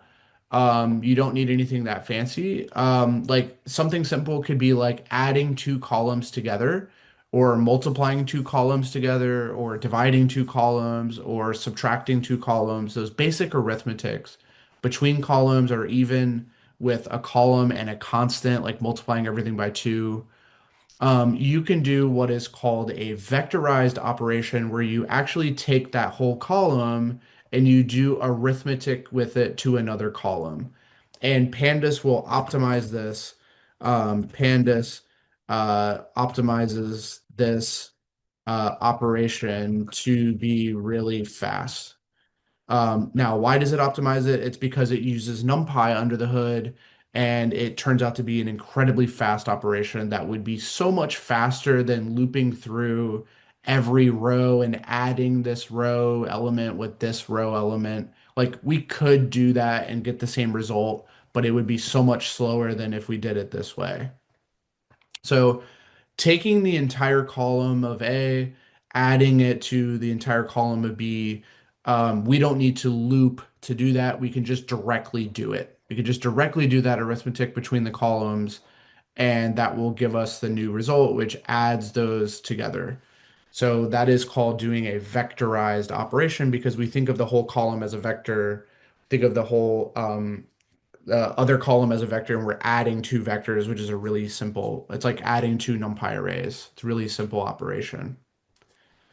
Okay, so you can do a lot of vectorized operations. You can do, another example would be instead of apply, we can actually do um, new result, or let me actually call this double result, would be df, take an existing column, so let's call it column A, and multiply that by 2.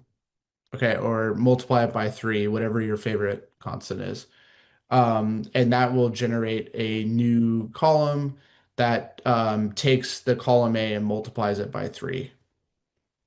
Okay, so 3, 6, and 9. So this is an example. We could use apply for this, which would be like df column A dot apply, and then lambda x times 3. Like we could do that. But the doing it this way is actually going to be faster. And so when you have something really simple, we can just directly operate on the column most of the time and avoid doing apply, avoid doing for loop for sure. We never want to do that. It's going to be incredibly slow.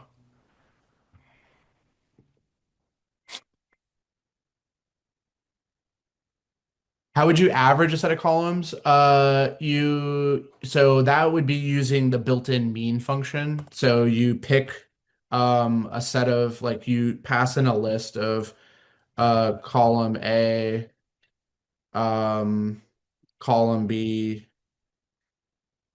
and then you do like np dot mean. You could do it that way. Does that make sense? Like you pass that into the average, like a NumPy average, or you can you could do it that way, or the alternative would be to do dot mean like that. You could do it like that. So we can't forget our statistical functions, right, that we have on our data frames.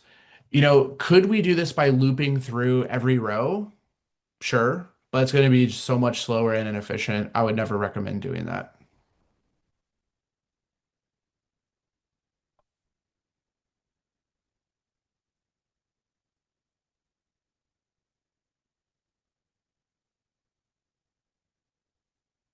Okay.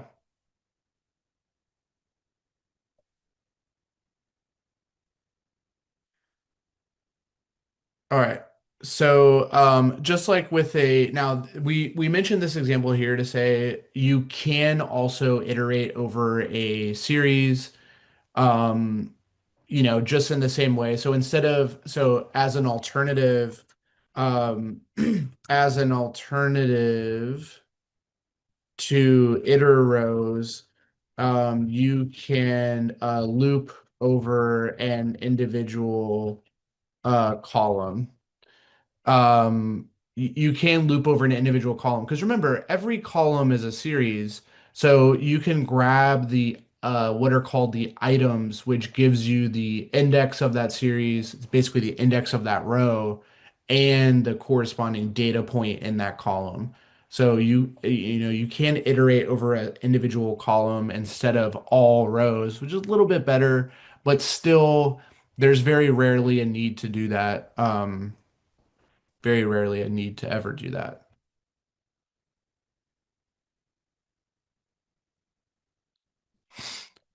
Yeah, so that's a good question. Is there any specific condition where only looping is useful, even if it makes the program bulky? So I would say only where you're doing something that is so complicated that cannot be put in an apply. that you need access to only specific, like you're doing a transformation that involves elements of the row, like maybe you're concatenating strings, doing some transformation, then doing like math with it.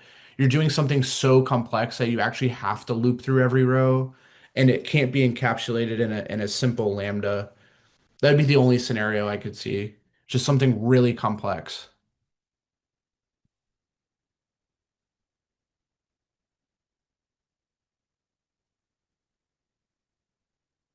Yeah, just something so complex that you can't get away with doing it in a lambda and you really have to do it. Or sorry, you can't get away with doing it in an apply. And you have to iterate through every row in order to apply that operation because you're doing something really custom.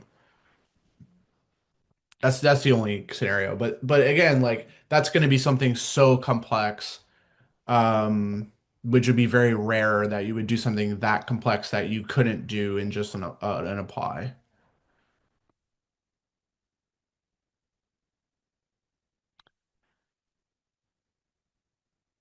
Okay. All right.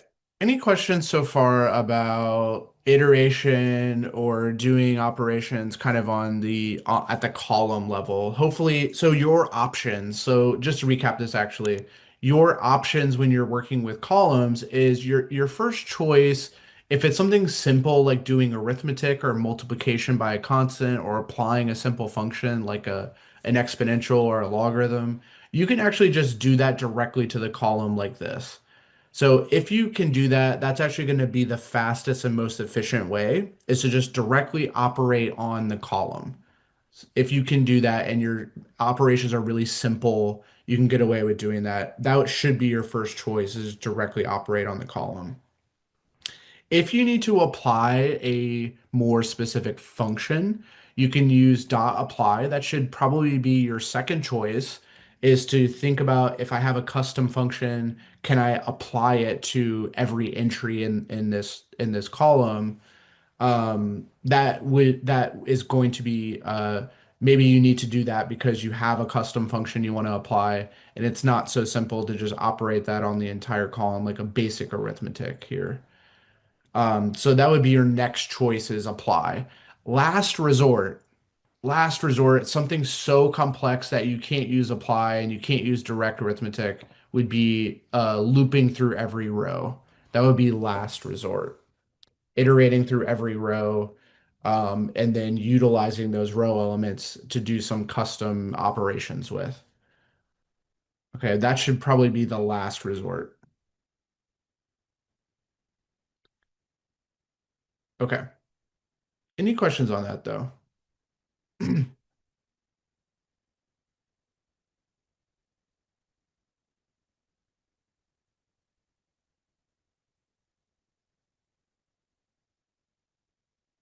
Okay, very good. Let's go on to sorting. So let's talk about sorting the data frames. We've kind of already practiced this a little bit, so I won't spend too much time on it. But we do have the ability to sort data frames, which of course will rearrange it according to a column or maybe a collection of columns, and it can be, either greatest to least or least to greatest kind of sort. So you can see in this picture, like in this example, we are sorting based on the height column, which will rearrange it from least to greatest and kind of shuffle those rows according to the sorting. And so let's take a look at that with this example. In this case, we are going to take this data and sort it according to the age column. So one of the things we need if we're going to sort is to specify what column do you want to use to do your sorting, and that you can pass that in the by argument. Um, so we are sorting by the age in ascending order. So ascending order because the ascending argument is going to be false by default, which indicates that we are sorting according to the age from uh, uh, sorry, ascending is true generally, which means it will be a least to greatest sort um, by default. So ascending equals true is the default behavior. So if we don't pass anything in there, that will be what we get. We get a least to greatest. So you can see this gets rearranged where the age is now least to greatest. This is like in a spreadsheet, right? You take a spreadsheet and you go into a column and you sort your spreadsheet according to that column. It's kind of the same thing. Taking our data frame, sorting it according to this column. If we want to do descending, so if we want to do descending, we could do df sorted equals df dot sort values, and then we can do the same exact syntax where we pass in our column, except now we do ascending equals false. So this will now do the greatest to least sort. So it reverses that. Okay, so ascending false.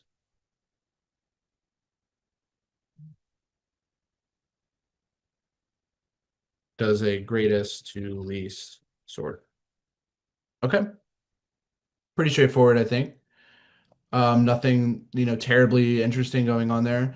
Oh, the other thing I forgot to mention is if you do sort values, it will not do it permanently to that data frame unless you do the in place argument. So if you want to permanently sort the original DF, you need to use in place equals true arg. So what that means is you would do something like df dot sort values. You could use the by age column, but in this case we would do in place equals to true. And this will permanently sort this data frame so that going forward, its values will be permanently sorted. Notice that we didn't do that. We just did sort values, which return, it's just like all those other things that return a copy of the data frame that has been sorted, and we store that into this df sorted variable that we can work with going forward. So when we do this, this original data frame is not permanently altered underneath, right? It's not permanently sorted until we do in place. So if we do in place equals true, then going forward, this DF will be permanently sorted. Okay, so just like a lot of it's true of so many data frame operations. They're not going to be permanently altered until we do in place equals true. It's just how it is.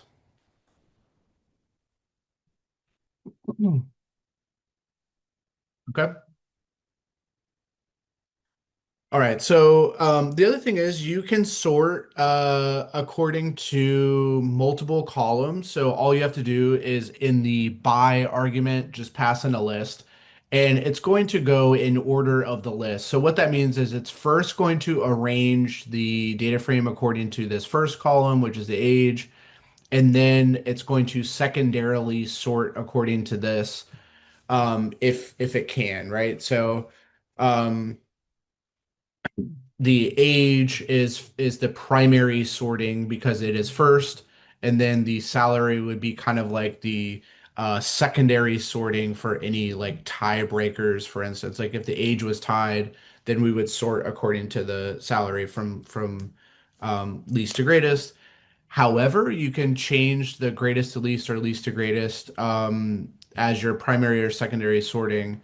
You can actually change that in the ascending argument. You can pass in a list.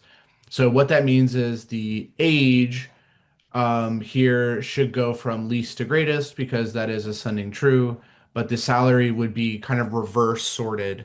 So the salary should go from greatest to least if there was any tiebreaker of the age, right? So if any ages were tied, we would then sort according to salary, but that would be actually a greatest to least sort. So whatever is greatest would be first.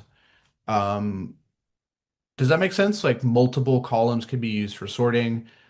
Think of this as just here's your primary sorting, here's your secondary. You can have as many as you want. You can actually have as many as the number of columns that you have. You can sort according to those.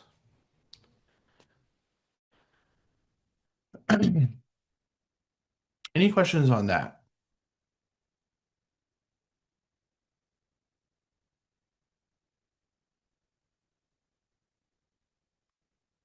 Okay, pretty straightforward then. Um, let's see. You can also sort according to the index. So this is useful when your index is something interesting other than the default index. So this will kind of reverse the data frame because the index is of course 0, 1, 2 by default. And if we do an ascending sort false, this will kind of like uh, reverse it in effect, right? Because now the it's now a greatest to least index sort. So the index 2 would be first, index 1, then index 0 is last. So you can also sort according to the index. This is useful when you have things like time. Like if your index is a date, you could sort according to like earliest to latest in terms of the dates. That may be useful. So when your index is something interesting, you can sort according to your index, which is pretty useful. So notice the syntax is a bit different. It is sort index rather than sort values. So sort values is used for any column you want to use to sort with. Um, Whereas sort index is, of course, just going to use the index. So when your index is something interesting, it that can be helpful. Like if your index is a collection of dates, you can sort that, which will go like earliest to latest.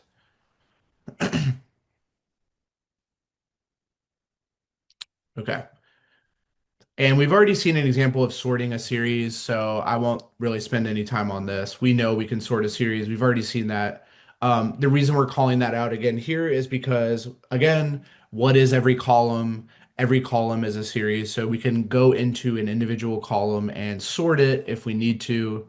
And that may be useful to extract the values out of a particular column and sort it so that we can manipulate it if we need to. So we can always take a column and sort values just as we can an entire data frame. So no surprises there. All right. Any questions with the sorting at all? Feel pretty good about that? I think it sounds like we feel pretty good about sorting.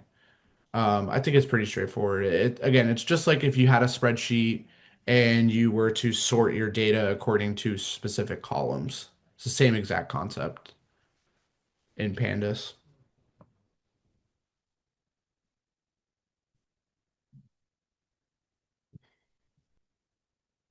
Okay, very good.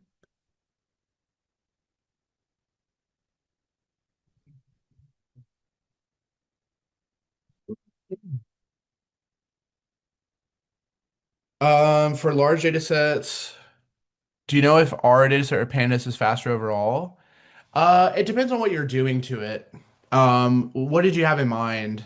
Like, if you're doing basic arithmetic, like if you're doing operations like this, like multiplication or addition of columns, I actually think Pandas is going to be faster because Pandas is backed by NumPy, which is pretty fast for doing those kind of things. I think Pandas is going to be faster for doing like basic vectorized operations, but anything beyond that, it could be slower. Yeah, I think for doing basic vectorized operations, I think it's going to be faster. I think you get in trouble with Pandas when you get outside of that. At that scale, yeah, it's going to be. I mean, by the way, there's other things that can work with data that's that big, right? There's other frameworks that can work with large data. Something like a Spark or something would probably be more ideal. Not that we'll cover that in this program, but yeah, generally for dealing with data at that scale, we probably would move outside of Pandas altogether anyway and be working with some other big data framework.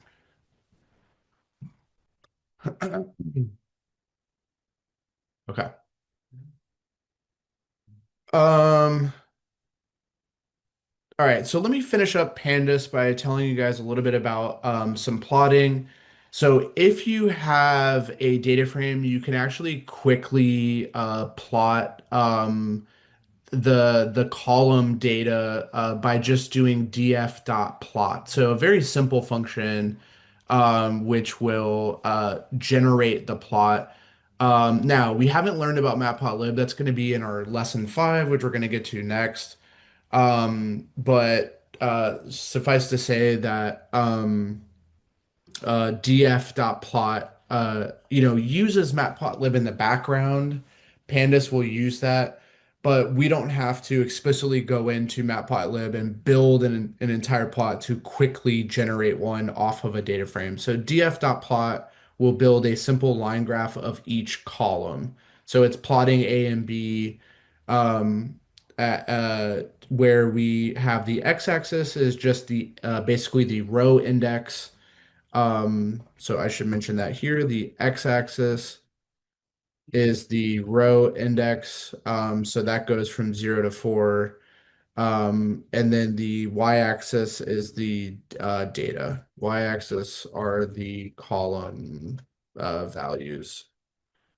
Right, so it's plotting. If you take a look at it, it's plotting 1, 2, 3, 4, 5, and then 5, 4, 3, 2, 1, which are these two lines here. And you can see they even get labeled A and B.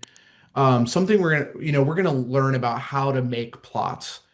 So I'm not too concerned right now about like how do we get this legend here?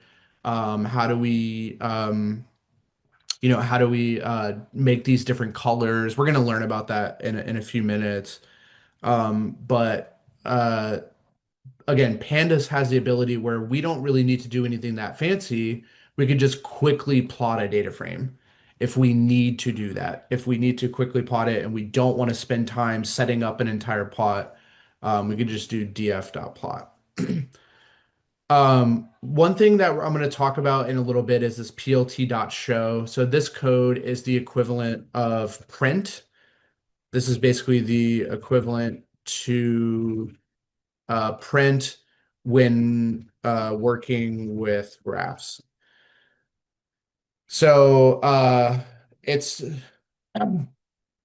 yeah, why not write that? It's because this is Matplotlib's way of doing the print function to say, okay, I'm ready to display the graph. It's like it basically is like a display function that comes from Matplotlib.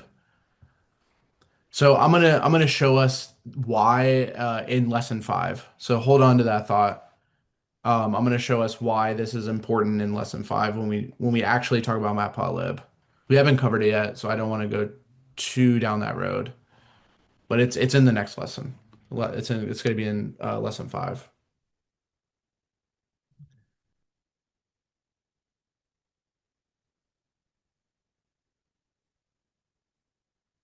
Yeah, this PLT part is Matplotlib, but this is not. This is just the dataframe.plot, which is what I want us to focus on. This part is from Matplotlib, which is basically the print statement of Matplotlib to like display the graph. So it's nothing that interesting other than saying, okay, I'm ready to show the graph. So go, it's like print. It's like print your graph that you have available from df.plot.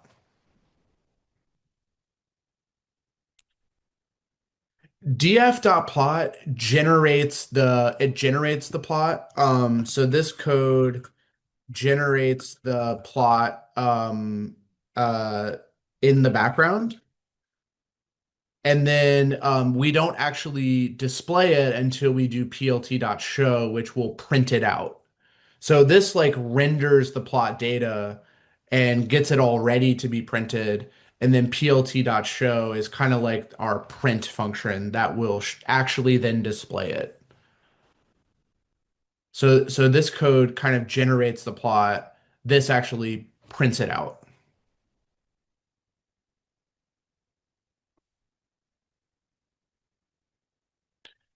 So we're going to see if that doesn't make sense now, that's okay. We're going to see plenty of examples of plt.show coming up of why we want this to be here. Right. So Pandas isn't responsible for displaying the graph. No, it's responsible for building the graph with this basic DataFrame.plot function will generate the plot.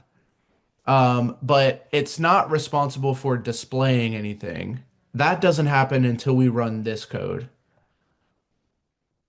And Roberto, I would encourage you to try this. Like in your VS Code, try running this, try creating this and leaving out this and see if it actually prints it out. Okay. So this won't do anything until we do plt.show to actually render and display the graph.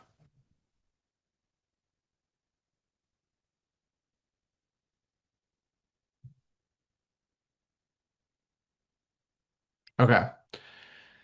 So I wanted to show you a couple other types. Again, not going to focus too heavily on this because we're going to get into building our own plots in Matplotlib coming up in lesson 5, which is going to be next. But we can do a bar graph as well. So we do df.plot and we pass in a bar parameter. This will create a bar graph that looks like this. So it takes our indices 0, 1, 2, 3, 4, and it generates it generates a bar graph of the values in our data. So we have A in the data, which column A has values 1, 2, 3, 4, 5. Column B has values 5, 4, 3, 2, 1. So we display kind of a bar graph of that data here. And the only thing we really had to do is do df.plot and then change this over to bar. The default is just a line graph. So if we don't put any type in there, so like what we just did with bar, it's just gonna build a line plot by default. Okay, it's just gonna build a line graph by default. Okay, and it turns out that there's other types. I'm not going to get into them really because we're going to explore those in Matplotlib in 5.01. But there are other types that pandas can do out of the box. I will say that it's rare that we would actually use this as our plotting methodology. Generally, we will build the plots directly in Matplotlib code, which is what we're going to learn how to do next. Okay. That's what we're going to learn. But it's just to show you that Pandas does support doing like really quick plots on data frames if we need to. Like if we want to get a quick view without having to go into Matplotlib and write some Matplotlib code, we can actually quickly plot some characteristics of the data frame if we want to. Okay. All right. Any questions on this notebook?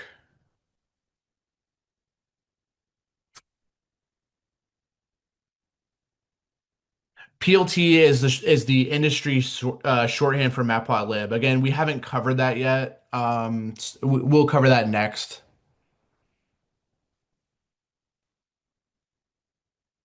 We'll cover that next.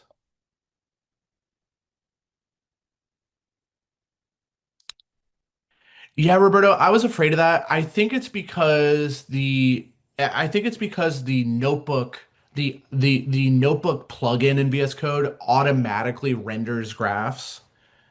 But if we were to run this in a script as well, and we didn't include this, nothing would display. Like if we remember when we talked about running code as a .py file, if we have like plotting code in there, it's not going to render until we do plt.show. It's the print statement of displaying graphs. So if you're running in a notebook, the notebook may have built-in to support to automatically render the graph. It's kind of like when we can do, you know how we can display a data frame without actually doing print? It's because the notebook kind of can render that for us, right? So the notebook can render this for us without, notice how we didn't do print? It's the same concept. Normally we should be doing plt.show to kind of print the graph. Um, Yeah, so like it kind of like this where we don't like I could put a print here and it would display the information as well. Plt.show is how we would ensure that we display the information if we were running that code in like a py file or in a notebook backend that didn't automatically render the graph. And with that, we have come to the end of this course. If you have any doubts or questions, you can ask them in the comment section below. Our team of experts will reply to you as soon as possible. Thank you and keep learning with Simplilearn.